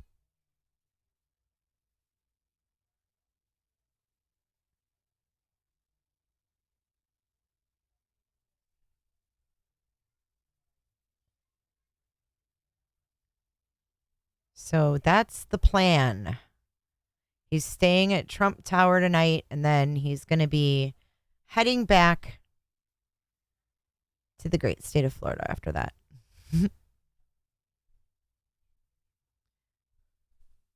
Did they say for certain no mugshot then? I knew that there was going to be fingerprinting for sure. They weren't sure on the mugshot. I knew no handcuffs, yeah. I mean, this is literally something that we've never seen before. You know, no, this has never happened before. So we're going to keep this. We're going to watch this as much as we can.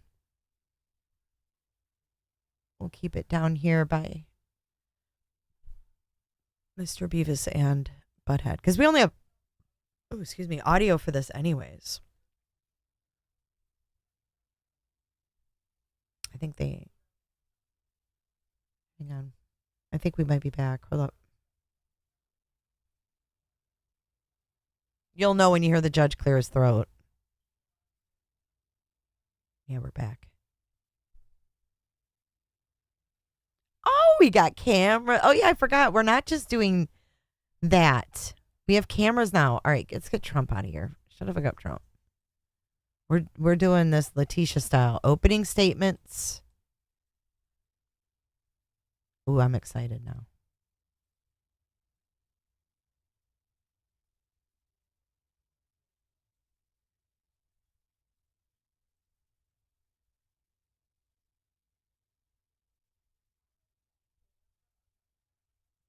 Hold up. I'm getting it up for you guys.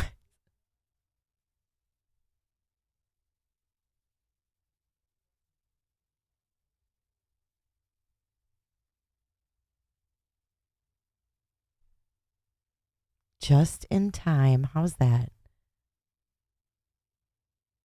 He's not on the mic yet, so Right, don't. court will call 20 CR 1358, People versus Letecia Stauch. Record should reflect the jury's not present in the courtroom. What we're going to do is let the people into the courtroom now, and then we will bring in the jurors in a moment. Are you ready to go on hooked up? And are you going to be using any electronic stuff? You're going to be plugged in from there, the podium. We're plugged in. Oh, you're going to do it. No, I don't care. I just need to.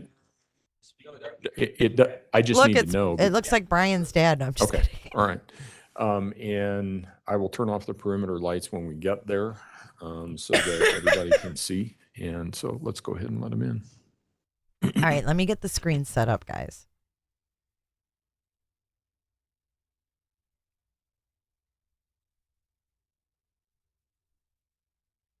I don't know if that's the best.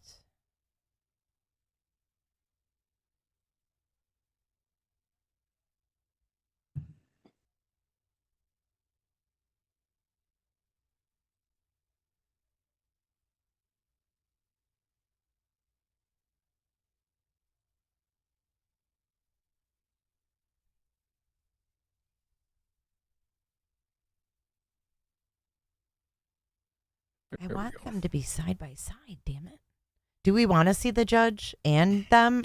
You're using that Ms. Gratiano, you're using that laptop, right? That's what should be coming up on the screen. I'm going to give you both. Because that's how I roll here. I love you guys. Check this out.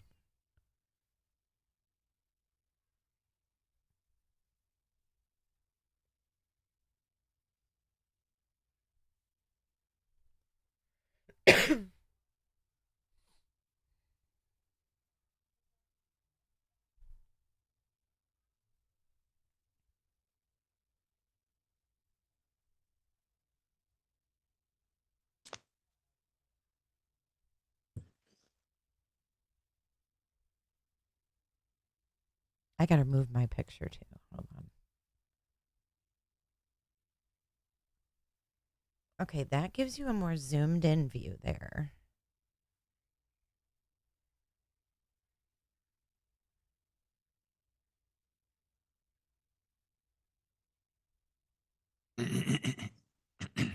Lord.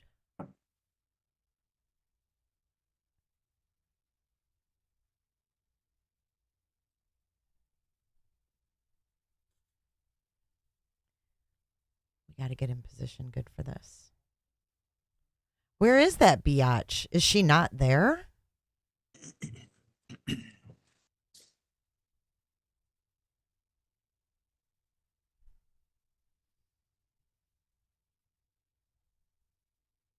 Okay, so there's the judgy. We still have our stream goal, dude. We're like really, really low, guys. I want to do something special, but you know, I'm going to be outdoor dashing instead. Okay, is that better?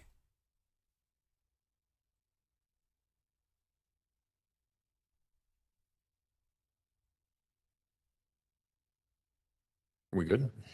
Are we good? All right. Let's go ahead and bring the jury in. Are we good? Oh, whoops.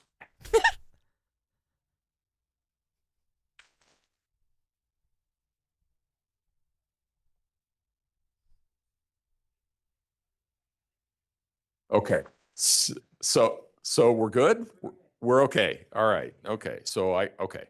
That's okay. Okay. Separate table? Why? What table? Is that her over there in the corner? Yeah, it's going to be blurry. I mean, this is... You can either watch it closer up. Becky, are you using this for bench Oh my God, or? Becky, look at her butt. I mean, which would you rather see? The bigger one or the one down below?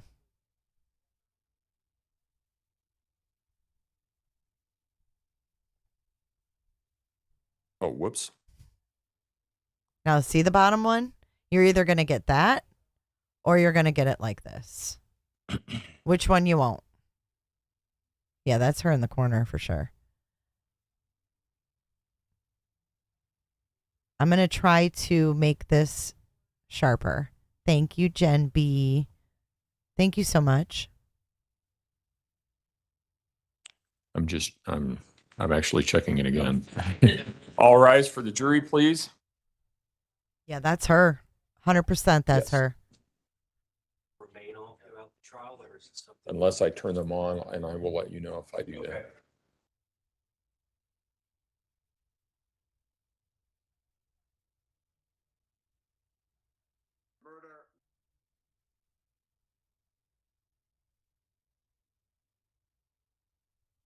Yeah, I like the bigger screen as well.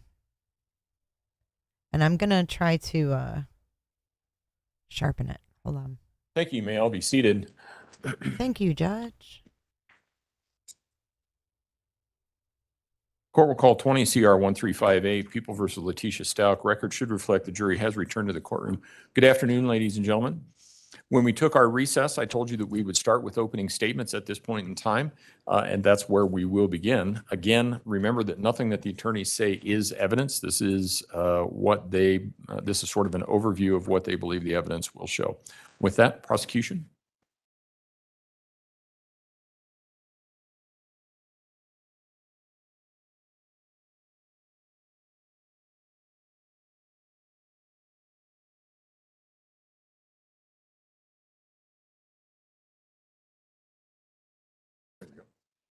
Go ahead. Oh, I was asking if you could turn on. You want it now? Go ahead. Okay. And if you want to dim the lights, I'm fine. I can't, actually, I thought this was for perimeter lights like it is in my courtroom, but it's not. Their panel is up there. If you want to dim the perimeter lights, it's up to you. Okay. All right. Well, ladies and gentlemen, here we go.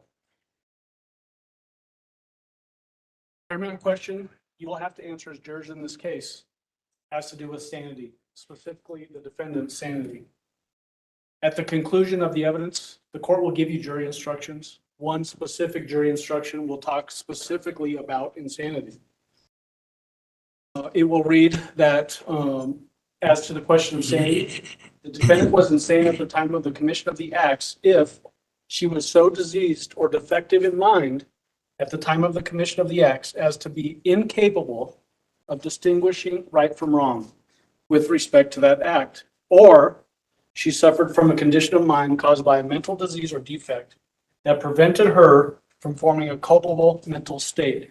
That is an essential element of a crime charge. A culpable mental state is like an intentionally or knowingly.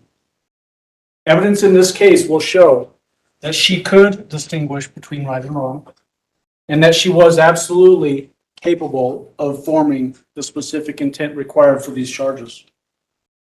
Those instructions will go on to give specific guidance on what qualifies as a mental disease or defect.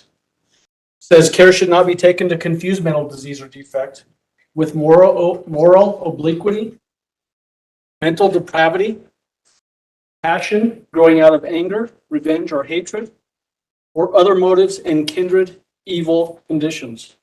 Because when an act is induced by any of these causes, the ones that I just listed, the person is accountable to the law, meaning that person can be found guilty for committing crimes charged. You should consider the evidence you will hear in this case in context with that instruction. This case is about two people First is Gannon Jacob Stauch, an 11-year-old little boy. Came into this world premature, weighing just 1 pound 6 ounces. He proved to be a fighter, overcame the difficulties associated with being born so small. He's survived by his mother, Landon Hyatt, his father, Al Stauch, and his precocious little sister, Lena. On January 26, 2020, something bad happened inside the Stauch family home. Gannon suffered some burns. You'll learn this from a video recording this defendant made that night, January 26th. You'll hear her as she manipulated Gannon, putting guilt on him for some mistake that a child made. And in that recording, you'll hear Gannon say in his own words, "I'm just worried about my burns." Two, I just don't know what to do.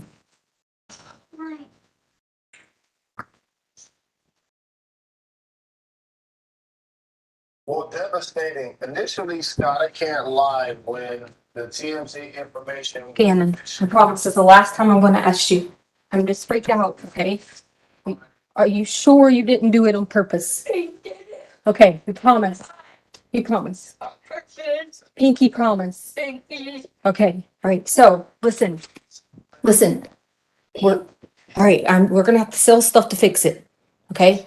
So we figure out what we gotta sell. We can sell the sofa, we can sell whatever, because we gotta get it fixed. So lady, don't be mad at us and kick us out the house, okay? You got it? You got it? I'm just worried about my bird. Okay, shh, listen. So tomorrow, The other person in this case is that last voice you just heard, who said so tomorrow. This lady sitting right here, the defendant. January 26, 2020 and into January 27, 2020, she was the sole provider for Gannon. Her husband, Al Stauch, Gannon's father, serves in the National Guard. He was in Oklahoma for National Guard training, left that Saturday night, the 25th. Everything that happened to Gannon from that point forward was her decision.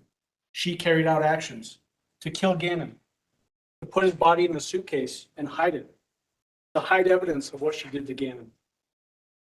Told numerous stories to investigators to manipulate the course of the investigation. And finally, to discard Gannon inside that suitcase off of a Florida bridge like garbage. January 27, 2020, Gannon's home, located at 6627 Mandan Drive, here in Colorado Springs, Colorado, turned into the stuff of nightmares. In fact, the one place a little boy like Gannon should have felt the safest, his bedroom, turned into, like I said, the stuff of nightmares. That bedroom is in fact where he was brutally murdered. The defendant attacked him viciously, mercilessly, deliberately, and intentionally. These are exhibits that you'll see from the doctor down in Florida, Dr. Ignacio, when she performed the autopsy. She'll tell you that Gannon suffered 18 stab wounds to his body, his chest, his back, his head, and most importantly, his arms and his hands. Why is that important? Gannon was fighting for his life, and those were defensive wounds. Next came a crushing blow to his head that was so strong, it fractured his skull like an eggshell. That wasn't enough for this defendant. He retrieved a 9mm handgun, fired it at Gannon 3 times. 2 bullets struck the pillow near him and were caught in the fibers of that pillow. That 3rd bullet entered his jaw, traveled through his head, fracturing his mandible, his vertebrae, hitting his spinal cord, and lodged in the back of his head, and was recovered at autopsy.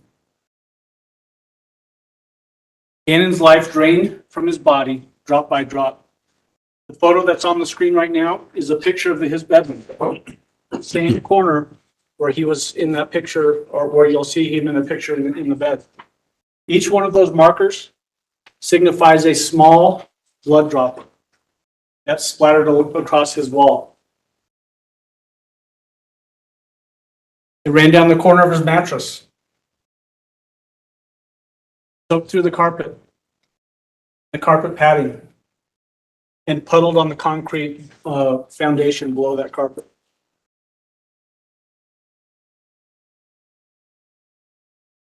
The defendant then took very deliberate action. She decided to hide her crimes from the world. And she took action to hide those crimes from the world.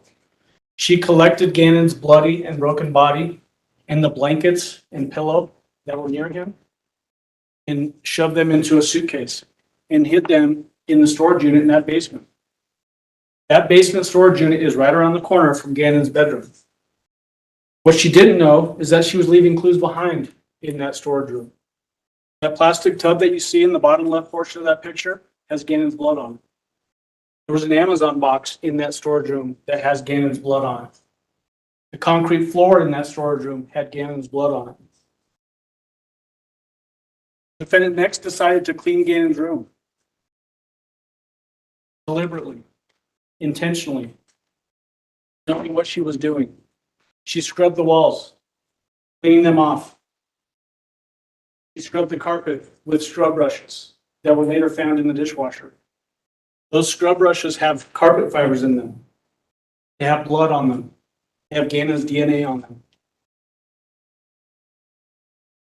This is Gannon's bedroom when members of the El Paso County Sheriff's Office first came to the house on January 27th in the evening hours. This is what it looked like. No obvious signs of a struggle. No obvious signs of blood as they walked through the house and through Gannon's bedroom. There were no obvious signs of a struggle or a murder because the defendant had cleaned them up. And also realized she had Gannon's blood on her person. Clothes that she was wearing, likely containing Gannon's blood, based off of how much blood had hit the walls, were never found. Her clothing was never found. These shoes, the defendant's shoes, were found on the washing machine, drying. That reddish rust color that you can see on the soles, Gannon's blood and DNA were found on those shoes. You can see just how much blood she was walking through as she was cleaning up that mess. Took more deliberate action. She collected and discarded other important clues. I mentioned she stabbed Gannon 18 times. The instrument that she used to stab Gannon has never been found. That 9mm handgun that she used to fire 3 rounds at Gannon, shell casing ejected out of that firearm each time she pulled the trigger. No shell casing was ever found in Gannon's room.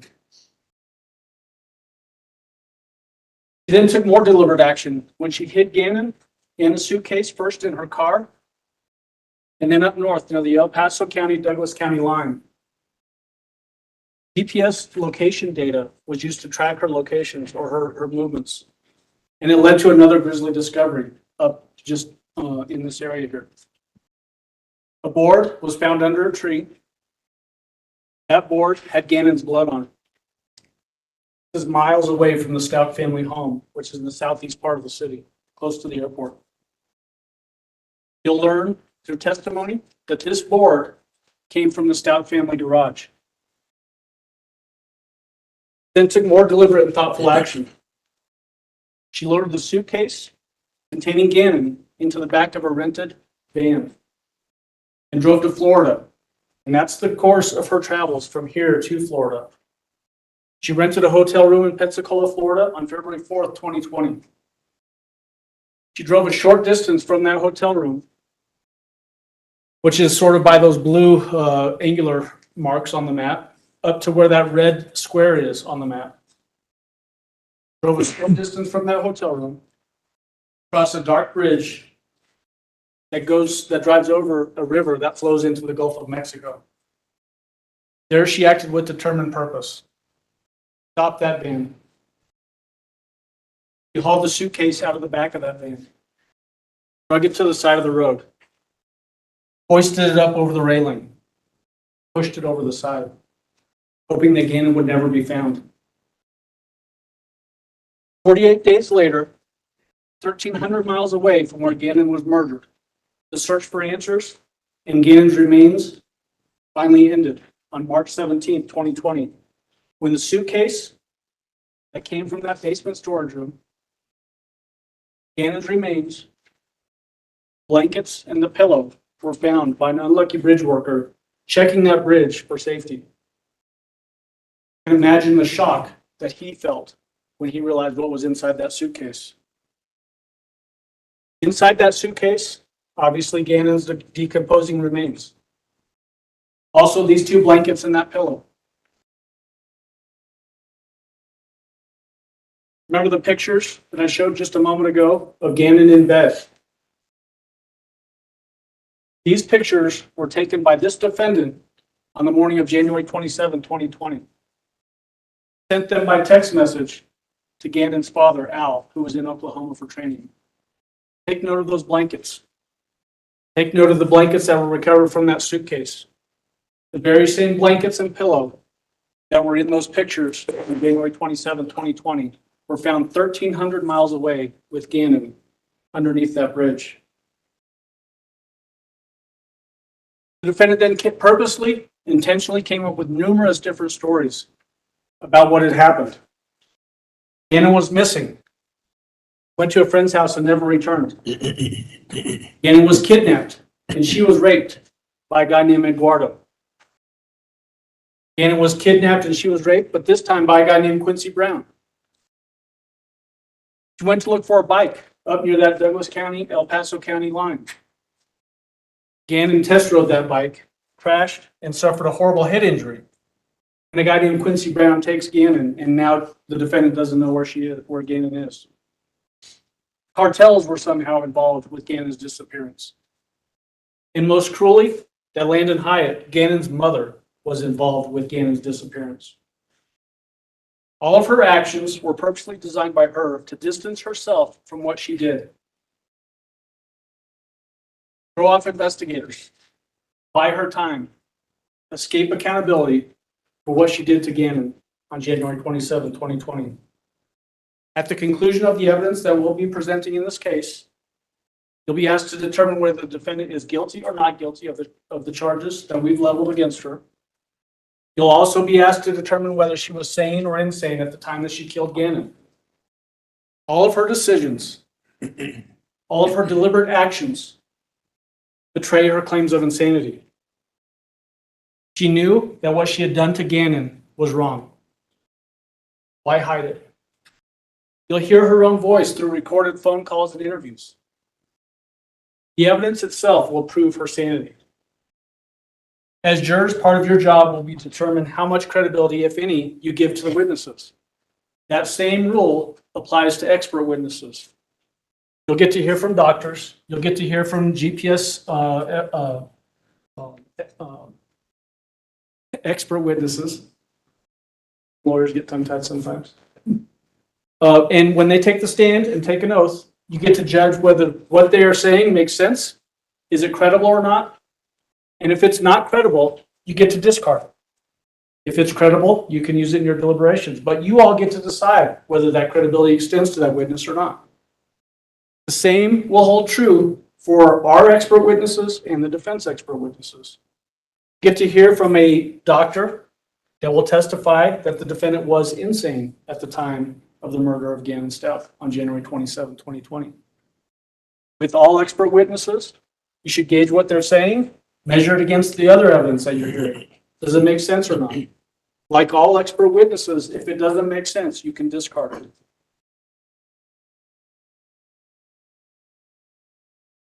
You'll also hear from others who knew her best. People that have the best opportunity to see how she was acting. Did she understand the difference between right and wrong? Could she form intent? People like Al Stauch, the man who was married to her. People like her brother, Dakota Lowry, who flew out here after Gannon went missing. And most importantly, her very own daughter, Harley Hunt. See, Harley Hunt was in the best position to know the defendant's state of mind, especially as it relates to when this crime occurred. He was the only other older person in the house. When Al left to Oklahoma, Harley Hunt was working. She's young, 17 years old at the time, thinking about going into the Air Force. But she becomes the defendant's closest confidant after the defendant killed Gannon Stauch. In fact, she also rode with the defendant on that van ride from Colorado Springs to Florida. She'll be able to tell you in her own words whether the defendant understood the difference between right and wrong, whether she could act intentionally or deliberately or not. And she'll tell you that she could on both counts. Remember, this case is about two people. Gannon had no choice what happened to him that day on January 27th. The other, this defendant, she held every single decision in her hands. She took deliberate, thoughtful actions that ended a precious life and tore a family apart. Your job as jurors will be to listen intently to all of the evidence. Because even the most mundane evidence, it might seem inconsequential when you're listening, is being given to you purposely so that you can make the determinations you need to make as jurors. Did she understand the difference between right and wrong? Was she able to form a culpable mental state? Every single piece of evidence that comes from this chair will be used by you to make that determination. The next time I get to talk with you directly the way I'm doing right now, that'll mean we've concluded evidence. And we're giving closing arguments. At that time, both sides will get to ask you to make determinations based on what you all have heard. We're going to ask you to hold us to our burden of proof. The criminal justice system doesn't work if you don't hold us to our burden of proof. Our burden of proof is proof beyond a reasonable doubt. The things we have to prove are the elements of the crimes charged. We also have to disprove that the defendant is insane, meaning essentially we have to prove that she was sane. The evidence will do that for you. We will ask you to give justice to Gannon Stauch.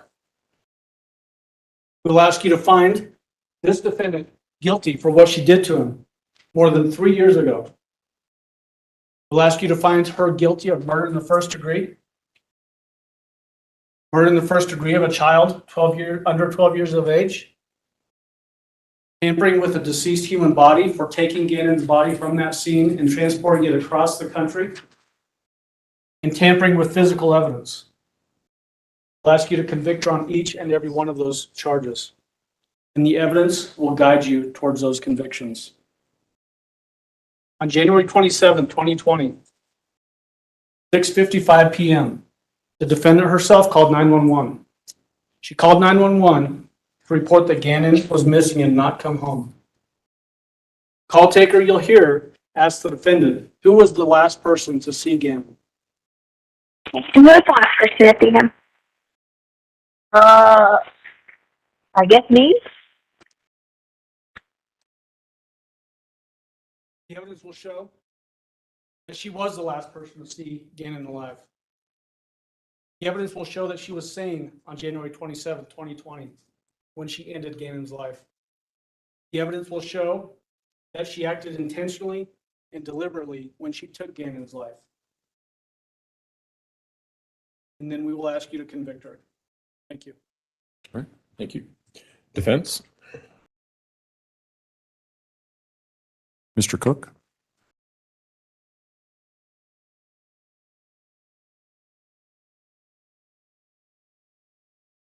Good afternoon, members of the jury. I talked to some of you during jury selection over the last couple of weeks. To some of you, I want to reintroduce myself. My name is Will Cook. I, along with Mr. Cellini, represent Leticia Stauch. Now, this is a very tough case. We looked at the jury questionnaires, prosecution.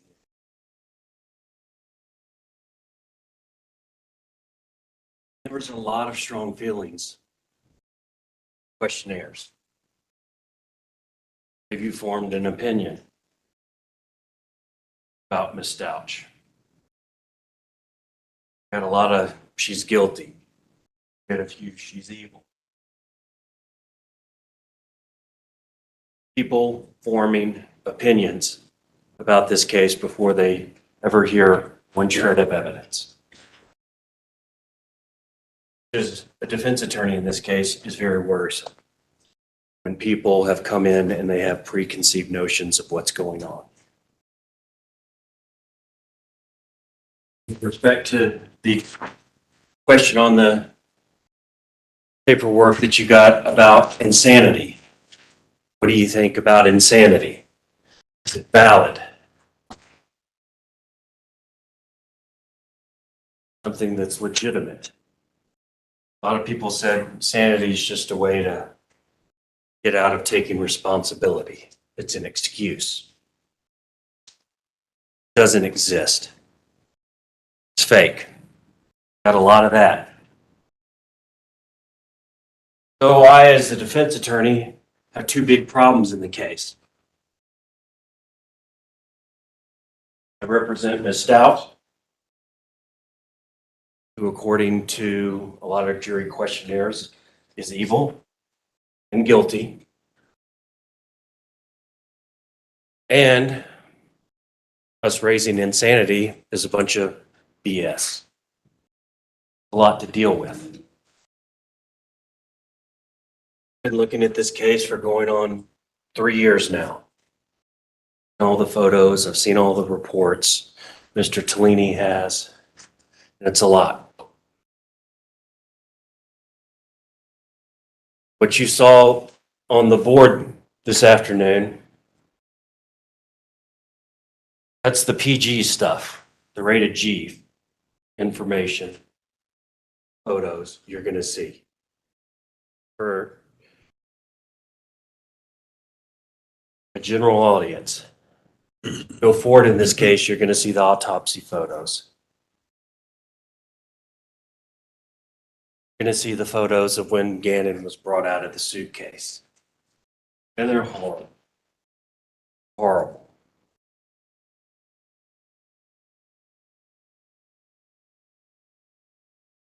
It was an awful, awful thing that was done to Gannon. And I see Mr. Allen get up here and he's emotional, almost into tears talking about it. And I get it. I get it. What happened to that little 11-year-old boy is beyond description. The facts of this case, awful. You know, it's so bad. This is a lost cause.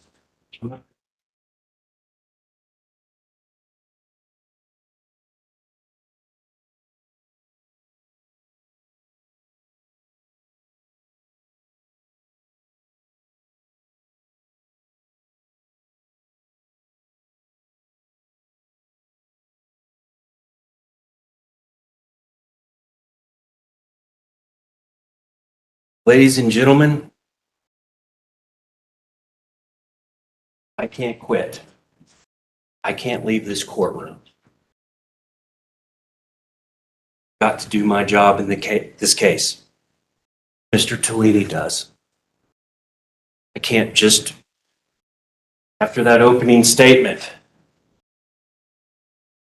all the information that I've seen, the photos, the smiling picture of Gannon, hearing about him being shot and stabbed multiple times. Hundreds of witnesses and 800 pieces of evidence that are going to come in. I can't check out now and just sit down and write this out.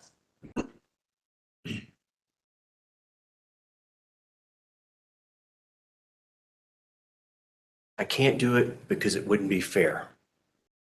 It wouldn't be fair to the court system, the process, and it wouldn't be fair to Ms. Stauch.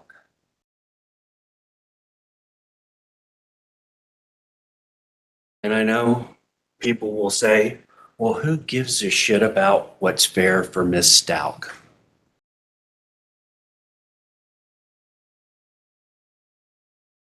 The court systems do.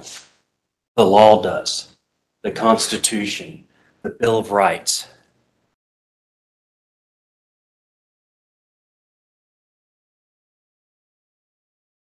A war fought over these things that we're dealing with today.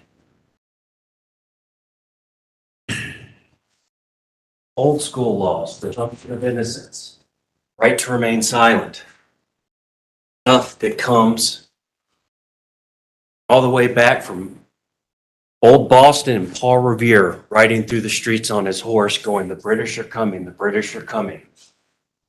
Old stuff, and it matters. And once we decide something in the media, before you have heard one shred of evidence,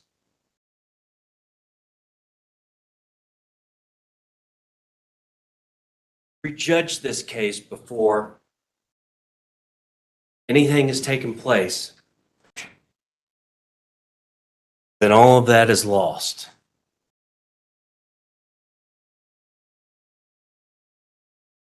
And we are truly a country that is no longer ruled by law, but by the media. I get it. We've lost. Mr. Cellini, we lost. Stauch, we lost. We have lost in the court of public opinion and the media. He's guilty. I get that. This is a court of law. As Judge Werner said, come through those double doors there. This is a special place.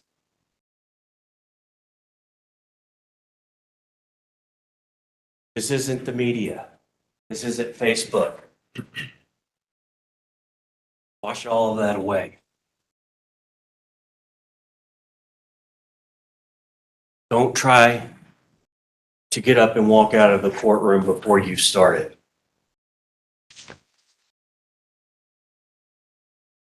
Do your jobs. Listen to the evidence. When the evidence is complete, go back into the jury room and weigh the evidence.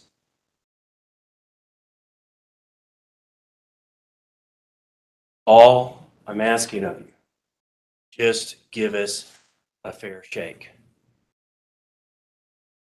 I can see it in your eyes, ladies and gentlemen. A lot of you, as far as you're concerned, I could burn in hell for representing Ms. Stauch. A lot of you won't even make eye contact with me.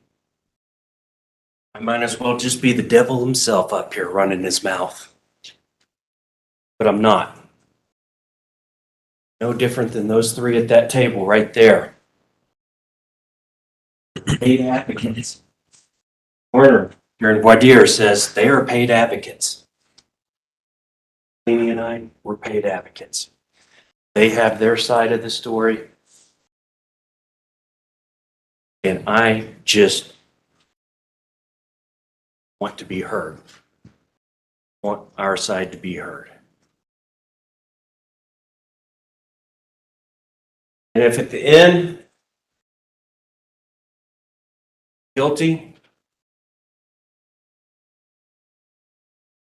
but you weighed the evidence, you listened, you didn't prejudge the case, your biases, your sympathies, your prejudices that you had at the beginning of this trial, if you didn't let those come in, were fair and impartial, but it's still guilty, I'll take that. I'll take that in a case like this. A lot of evidence. Very, very difficult case.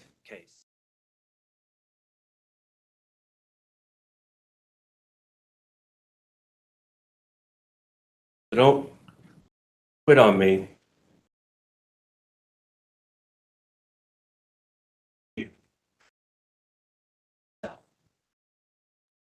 Now, Mr. Allen is right. He's a good attorney. He's well-spoken. He elected DA. This is going to come down to insanity. lady here and was killed back in January 20. How do you figure that out? How do you look into the mind of a sick person and divine what they are thinking? Well, evidence, people statements, observations, recorded statements, phone call, heard Ms. Stauch talking on. That's good stuff. What else can you look at?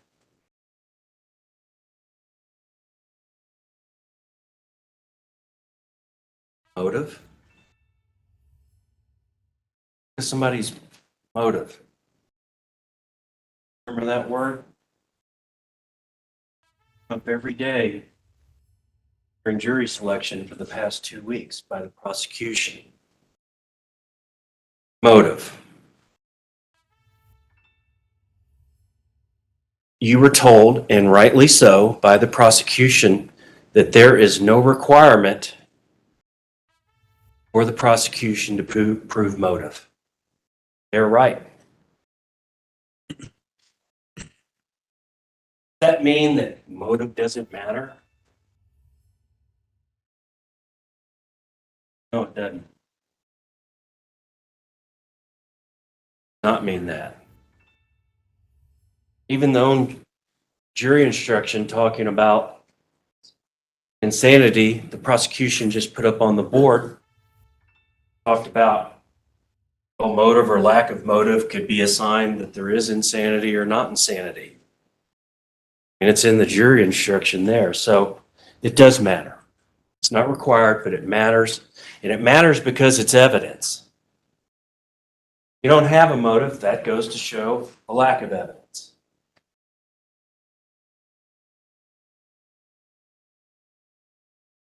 Say there's a couple people involved in a shooting and a murder out in the community. Paper reports it as a random, senseless act of violence. One person shot to death. Police investigate. They have 3 people that are suspects that were there at the scene at the time of the shooting. One problem for the investigators. Don't really have any other evidence.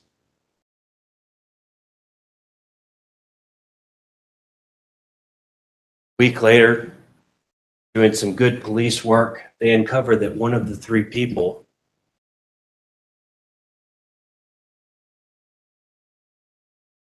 was a drug dealer who was ripped off the week before the shooting by the dead man. A lot of money and drugs were stolen.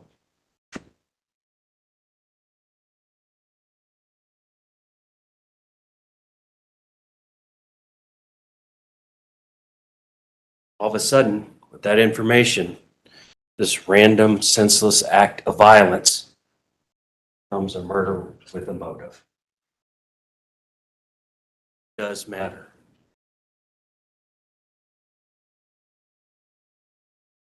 Could you? You need to put it up. It's not hooked up yet.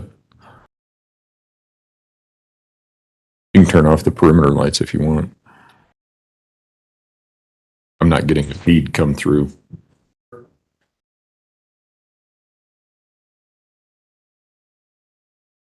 You are hooked up to the defense. Still not coming through. Oh, there you go. You enlarge that, or That's what you're looking for, right? that's the photo.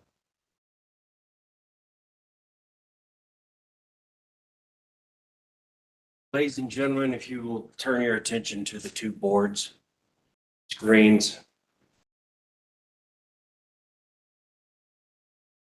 This fancy pointer that you were alluding to, Judge.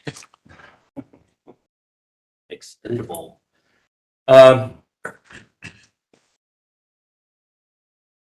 right, we've got a photo here. We've got some familiar looking faces. Gannon, Leticia Stauch. Stepmom, stepson. Gannon's little sister in the back. Look at that. Looks like everybody's doing pretty good. Happy, sunny day. Maybe Miss Stauch is doing a selfie holding the camera out in front of her. When would have this photo been taken?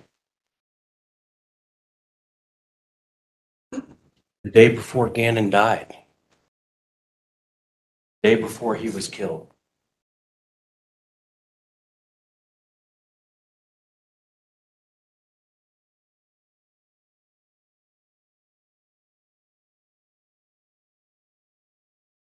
It wasn't a photo of evil, anger. The photo of someone, by all accounts, who was a loving stepmother, care of Gannon. Gannon's father was on a deployment. Stauch worked as a teacher herself in the Whitefield School District, an elementary school teacher. Got a person that was, living would seem like the American dream in a nice suburban house in Morrison Ranch, the suburbs of Colorado Springs, Colorado.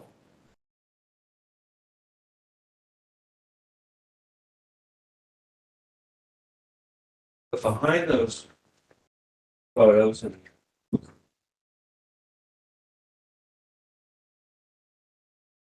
Miles,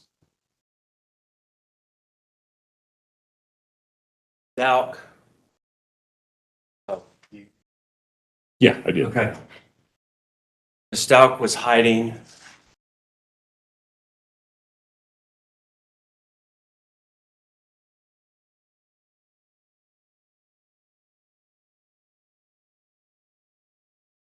Stauch was dealing trauma and abuse that had been going on since she was a toddler. A troubled childhood. Mother wasn't really much of a mother. She had a line of stepdads or boyfriends or whatever. Her mother, come in and out, come in and out, in and out, in and out of her life. From the time she was 3 or 4 years old, Miss Stauch, until she finally moved out. And she suffered. She suffered horrifically from these stepfathers, these boyfriends of her mother.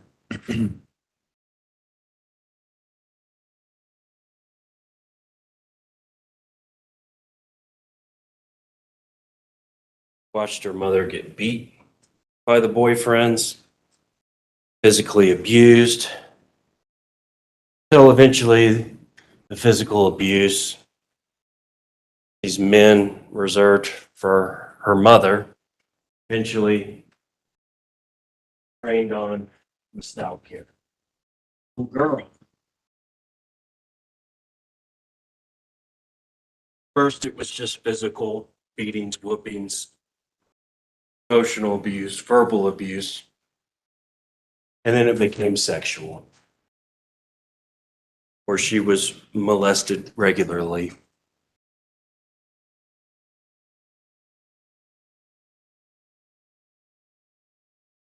Five or six on until she was a teenager. Constant.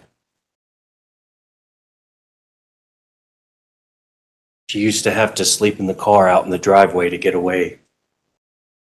not have to molested and sexually assaulted by these men. Sleep in the car in the driveway of her house.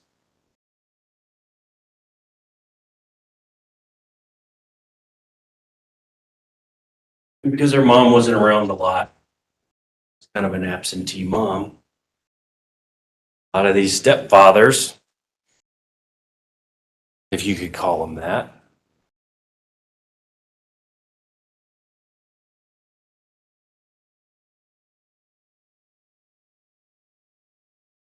cared for Miss Stauch exclusively. Mom was out somewhere doing something, gone for several weeks at a time, and Miss Stauch, as a young child and a young woman and a teenager, was left in the care of these men.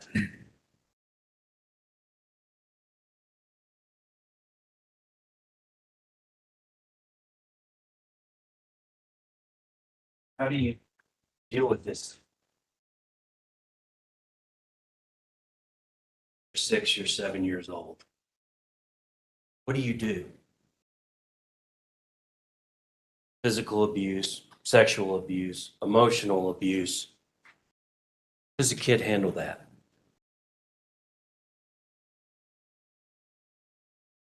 Well, a lot of people that have had bad childhoods go on and they're fine. There's some that don't.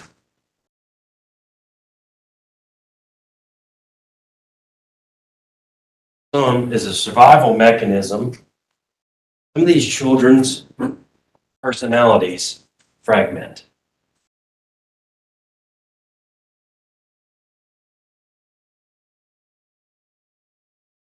And why do they do this? This fragmentation of the personalities when there's abuse at a young age. Because in the case of Ms. Stauch, her abuser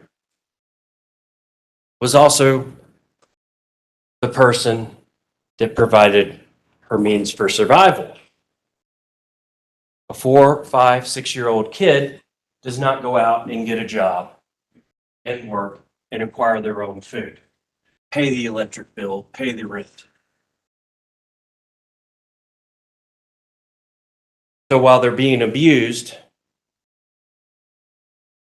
they also, as a matter of survival, have to both hate and love, to fear and placate their abuser / caretaker. How does a person do that? Well, I think in a lot of situations, no one person can do that. That's where the fragmentation personality comes in.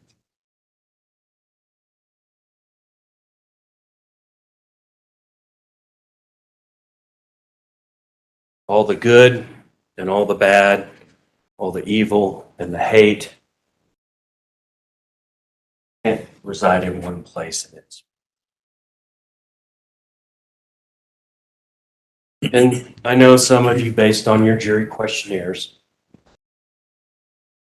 think I'm telling some fanciful tale about this. I get it. I read the questionnaires. But as such, you have sworn an oath multiple times to follow the law and the evidence. Don't like insanity or dissociative identity disorder. That's okay. Joke or an excuse or not valid. That's okay. It's okay if you think that outside those doors.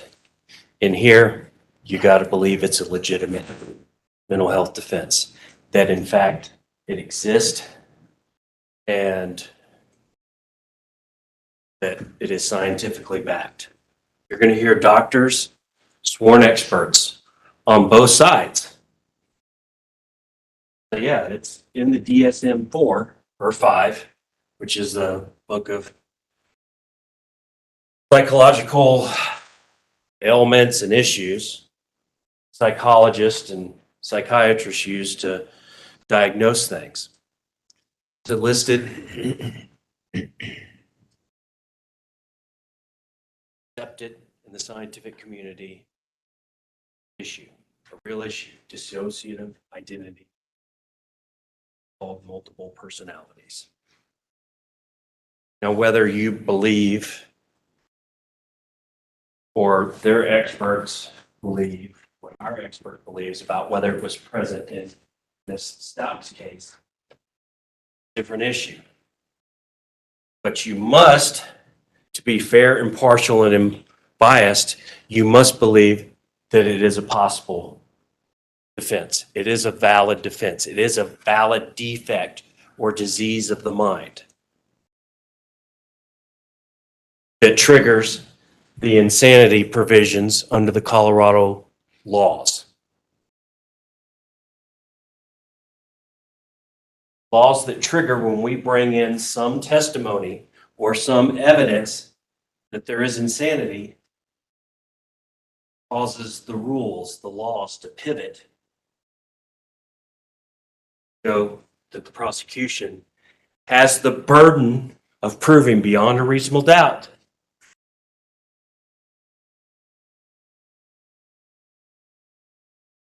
let's say.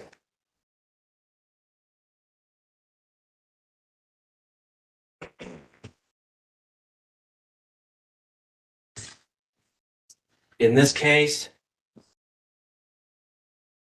circle back around.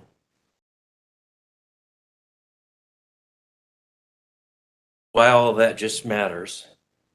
Going back to motive.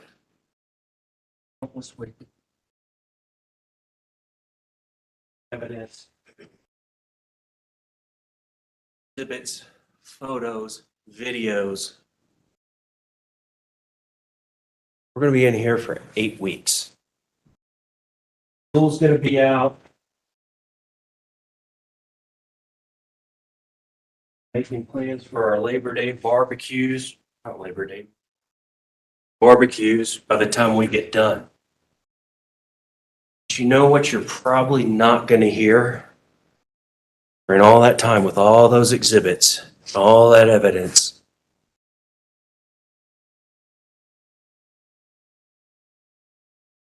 All those witnesses. You're not going to hear about a motive. You're not going to be given a motive about why Ms. Stauch. January 2020.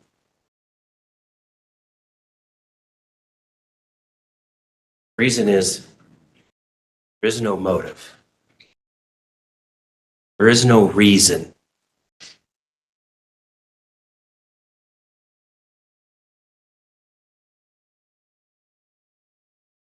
It doesn't make sense. It's insane. Smiling photo. Next day, Gannon's gone.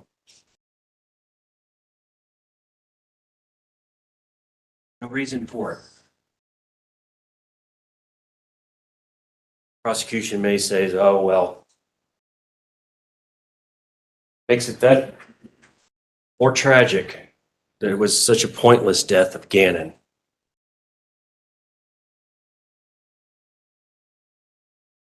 I don't know. I'm not going to speculate on that. But there was some major psychotic crack that went on during this time. Go from teacher, loving stepmother to 2 children, loving mother to her own child, Harley, a person that Gannon's father entrusted his own 2 kids. watched and loved and by this woman here.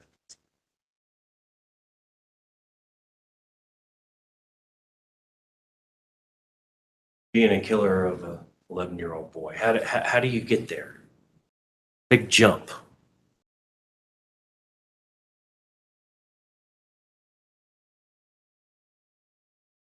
There is no explanation for it.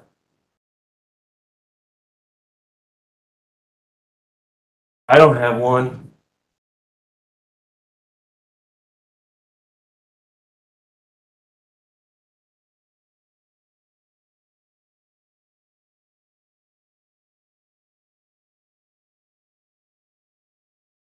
She broke on that day, ladies and gentlemen. She broke. Broke from all that was right. Made sense.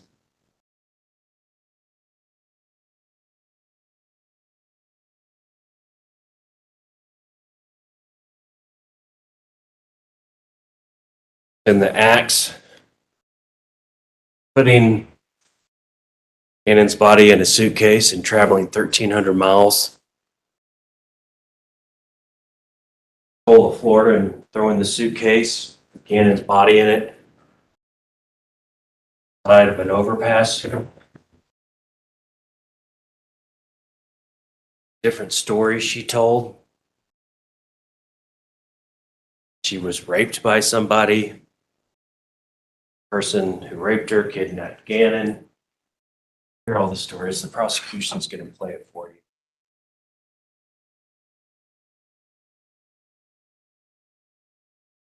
you. These are all signs and evidence of a mind, a soul that is broken, most fundamental and profound way.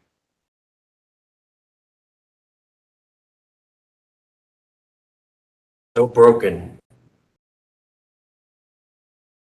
doesn't even know what it was doing.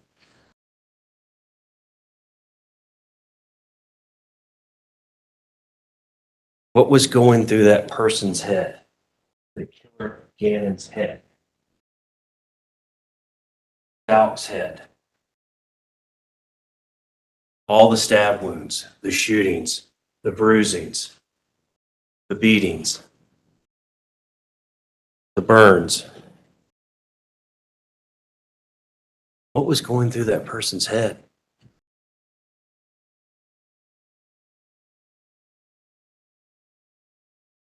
I don't know. I don't know. I couldn't tell you. For the person that she was killing that day, attacking, I wasn't Gannon. I wasn't Gannon to her. Wake up that day and go, I'm going to kill him. No. She was killing the demons. Her life, from the dark depths of her childhood and her life.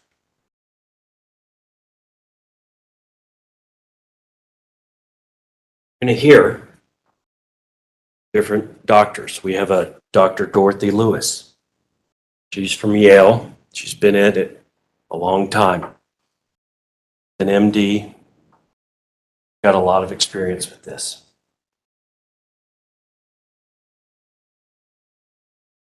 Her legal medical opinion is that on the date of this offense, Ms. Stauch was legally insane. Now, the prosecution is going to have some witnesses from our state mental hospital in Pueblo that I imagine are going to say, no, she was perfect. She knew what she was doing. It's normal behavior for a person to do that. Yeah, she had some mental issues and everything like that, but Everybody does, but they don't know he killed an 11-year-old boy.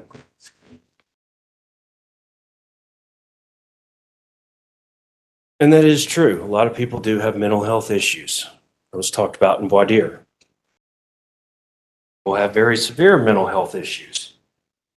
They don't go out and kill people.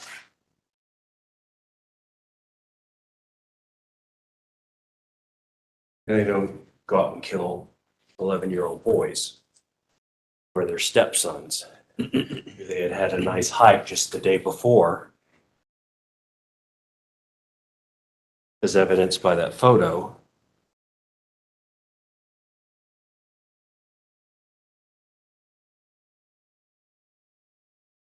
Don't stab the stepson dozens of times. Discharged 3 bullets, a 9mm handgun at the boy, hitting him once, killing him once. Beat him, burn him, and do all these other things you're going to hear about. Wrong, and it's horrible.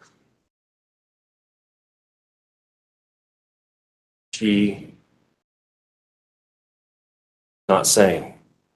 And she will be held accountable. Not guilty by reason and insanity. We'll get a jury instruction. It's about a paragraph long. It indicates in that case, and I think Judge Warner alluded to it, to one panel of potential jurists in the last couple of weeks.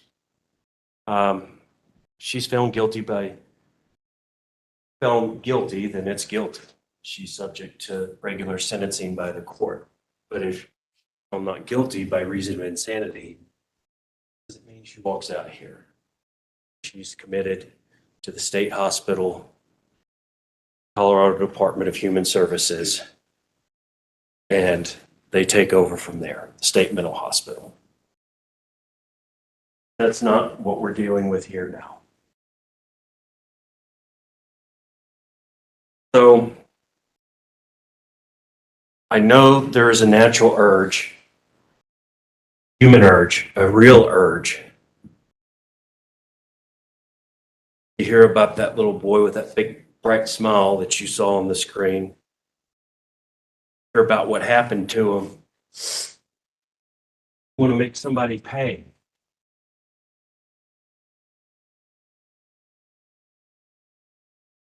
Want to make somebody pay dearly. Not right. What happened to that young?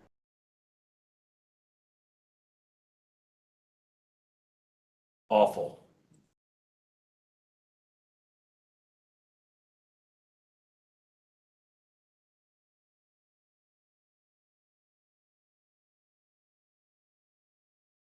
But not providing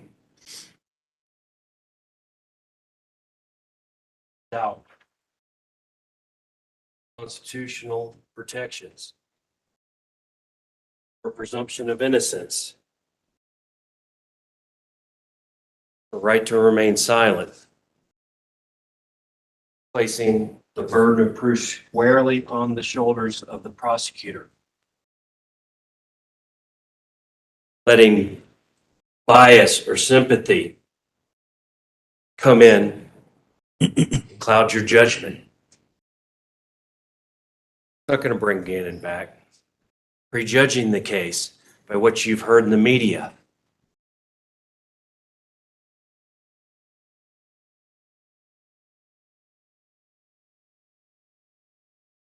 Do no good. No, we have a tragedy here.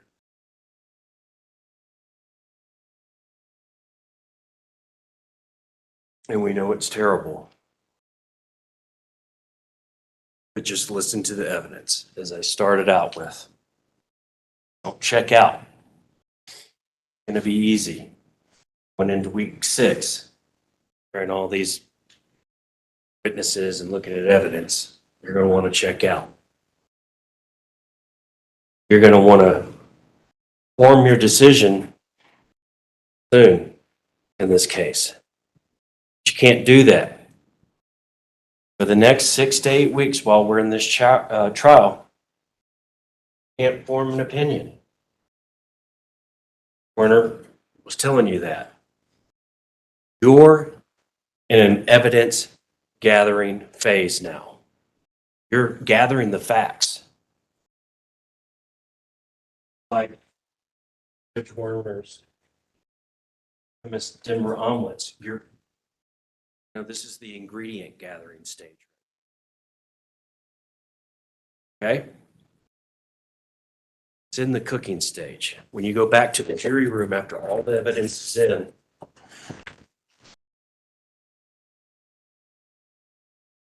you start putting the ingredients together. Or omelet, or just a ham and cheese omelet.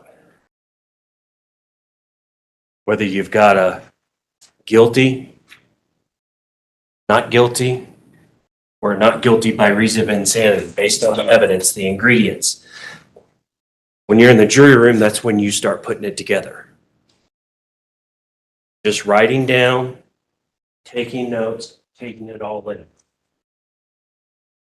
That's why the judge mentioned several times to you today, I don't want y'all talking about the case amongst yourselves. Kind of a special, hidden, quiet place, this courtroom, especially you jurors. I don't want y'all talking about the case because that leads to deliberating and judgment.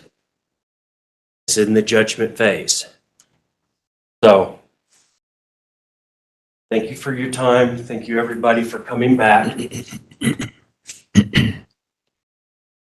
We'll be spending a lot of time together over the next couple months, so keep an open mind. Put a lot of the bad stuff out of your mind for now.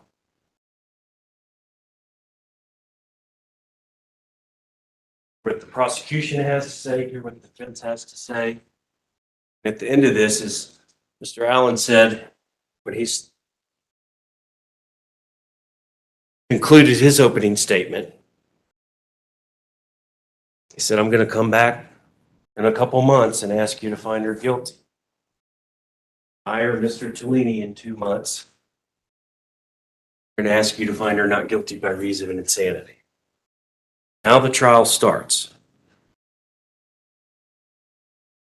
Had opening statements, you've had all that now. He said, and I said, it's not evidence. Projected up on the board and the videos and the audios that he played. That's not evidence.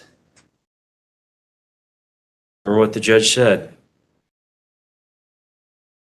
If you had to deliver a verdict right now, it's not guilty. Woman right here is not guilty.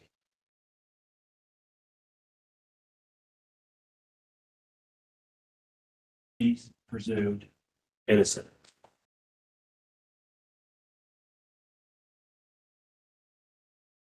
Not telling you to like it. I'm just telling you that's the way it is.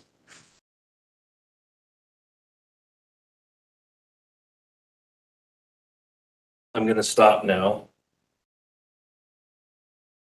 because I'm running out of steam. But I really, really, really do appreciate your time. I know the judge, Hayes due, said earlier, you're the ones that are making the sacrifice. You're the ones that, are losing money because you're not able to go to work. That, your workspaces, your offices are idle because you're going to be here for 2 months. What we do, this is where we work, all of us, the attorneys, we pay. They're the ones that make the sacrifice in this case. And I do appreciate it. And on behalf of my attorney, Mr. Tellini, I know he appreciates it. Thank you. Todd, can you get the last perimeter light, please? I'm not sure which one it is.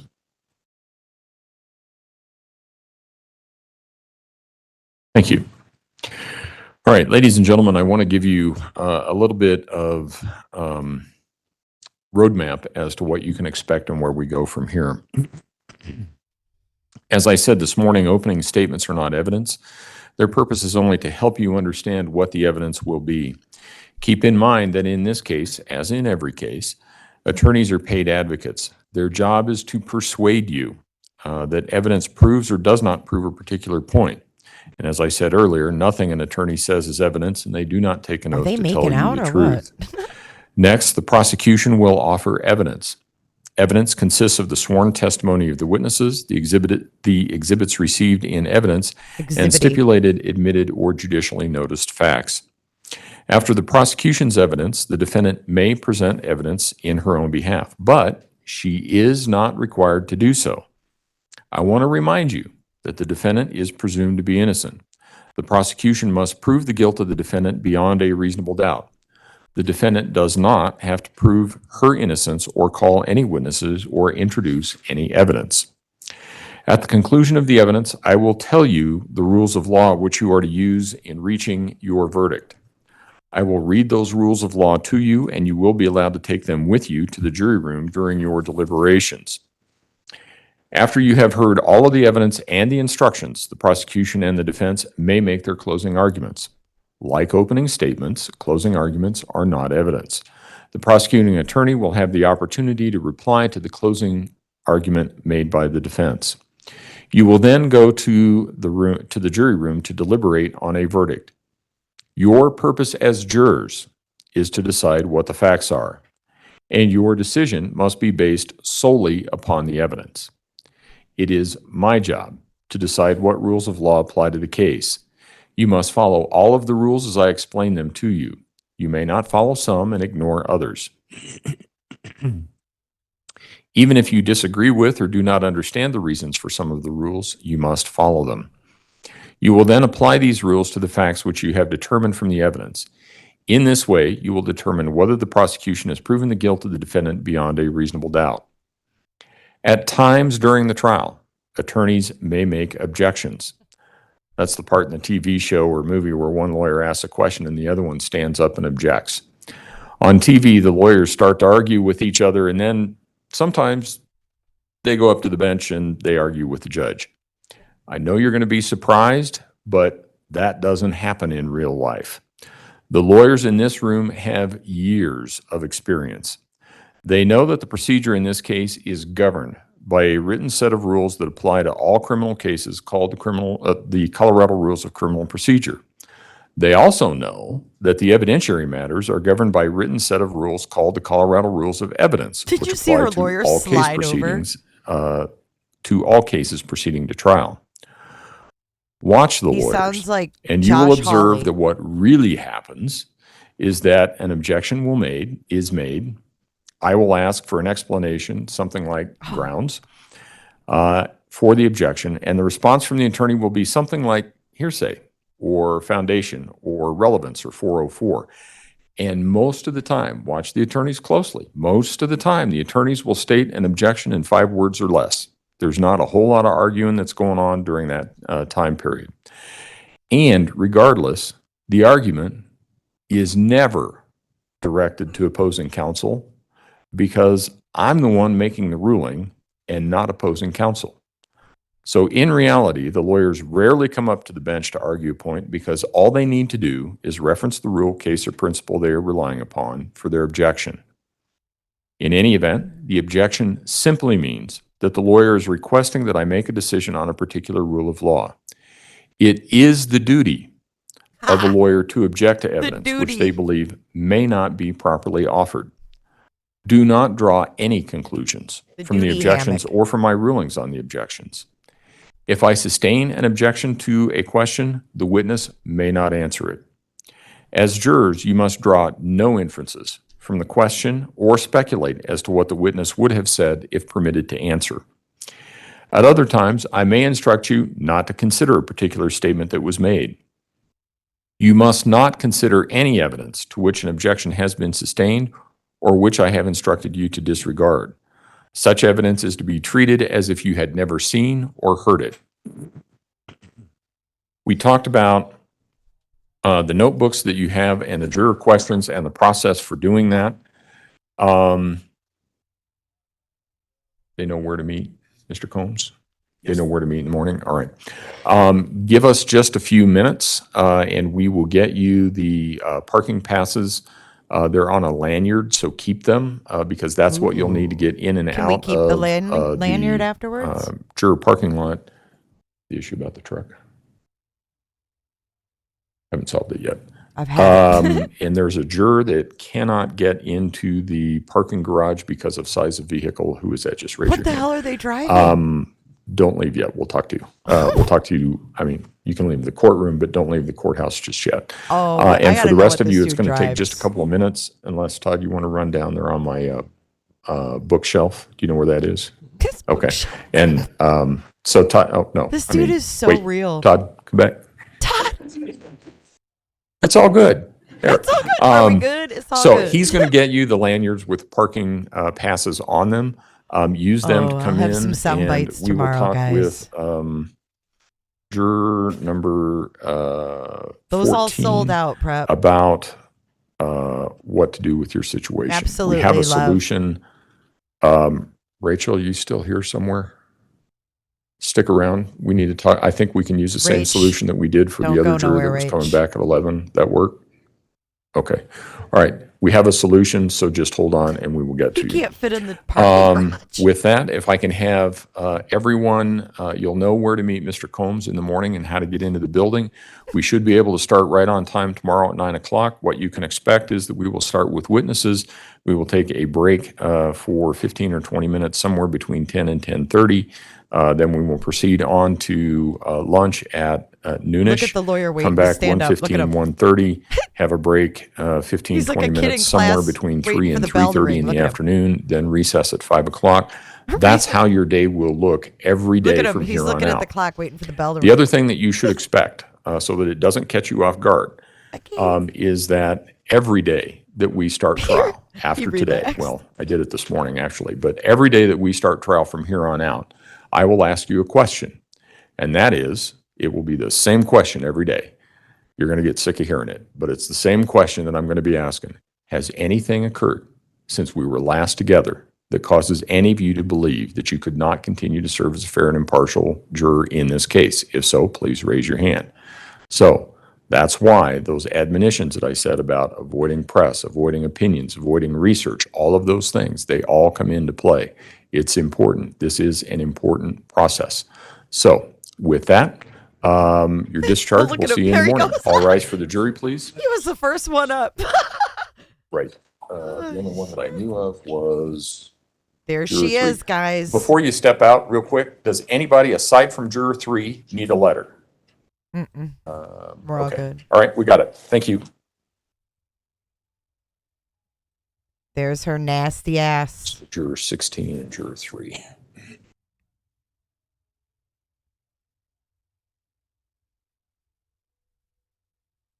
This judge is the best.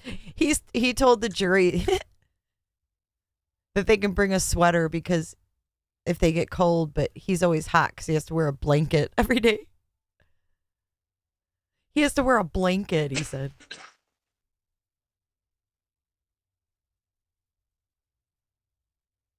Thank you. You may all be seated. Record should reflect the jury has left Sit the courtroom. down, hag. Mr. Allen, I want to clear up one thing on the record.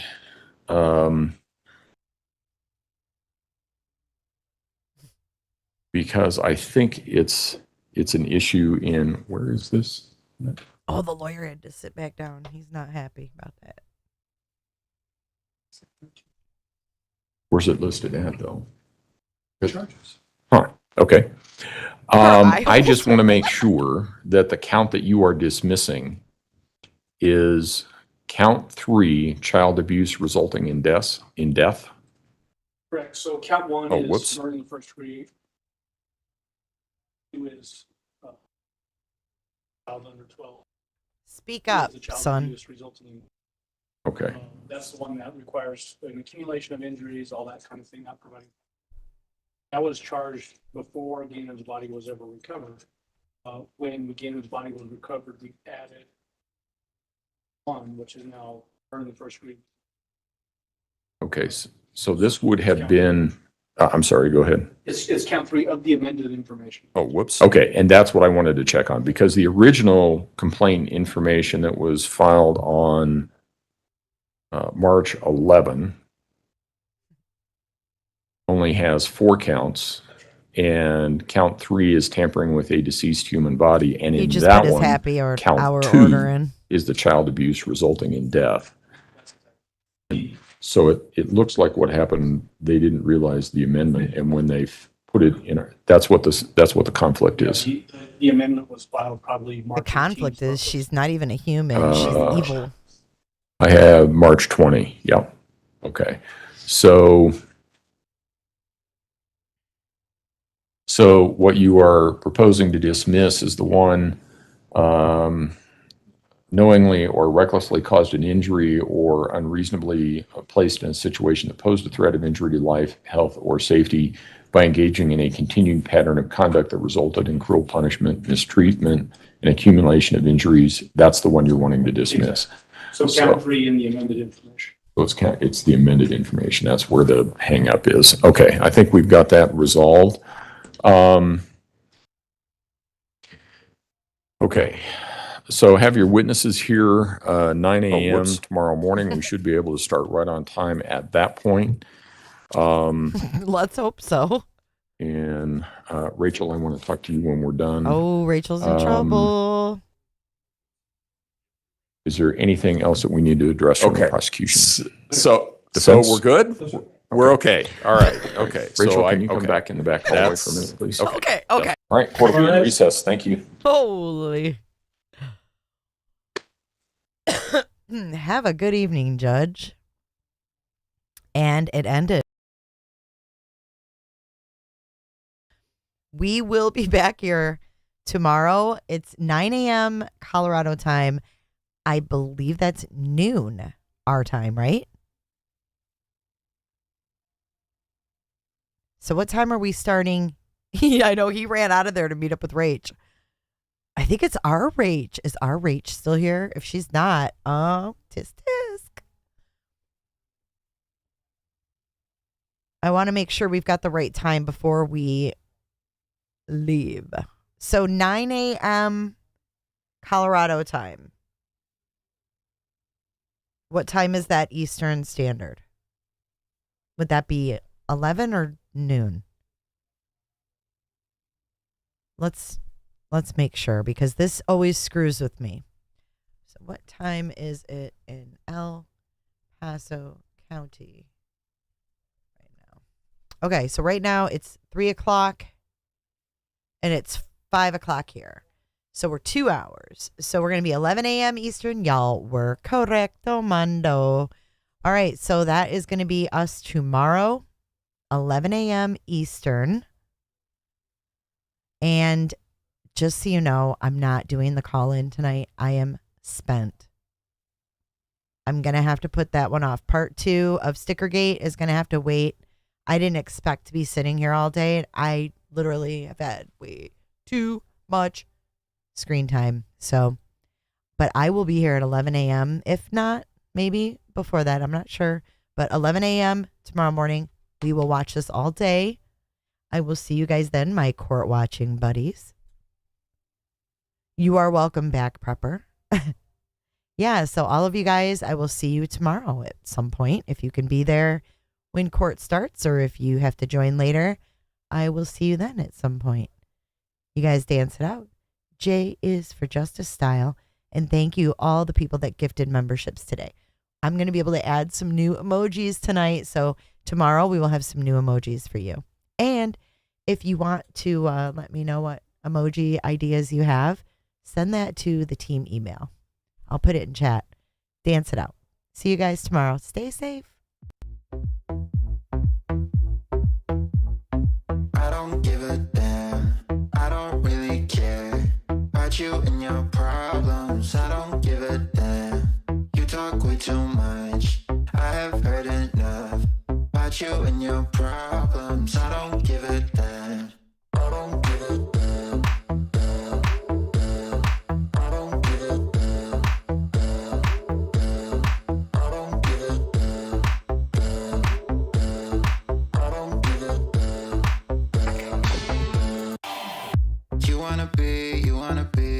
wanna be with me.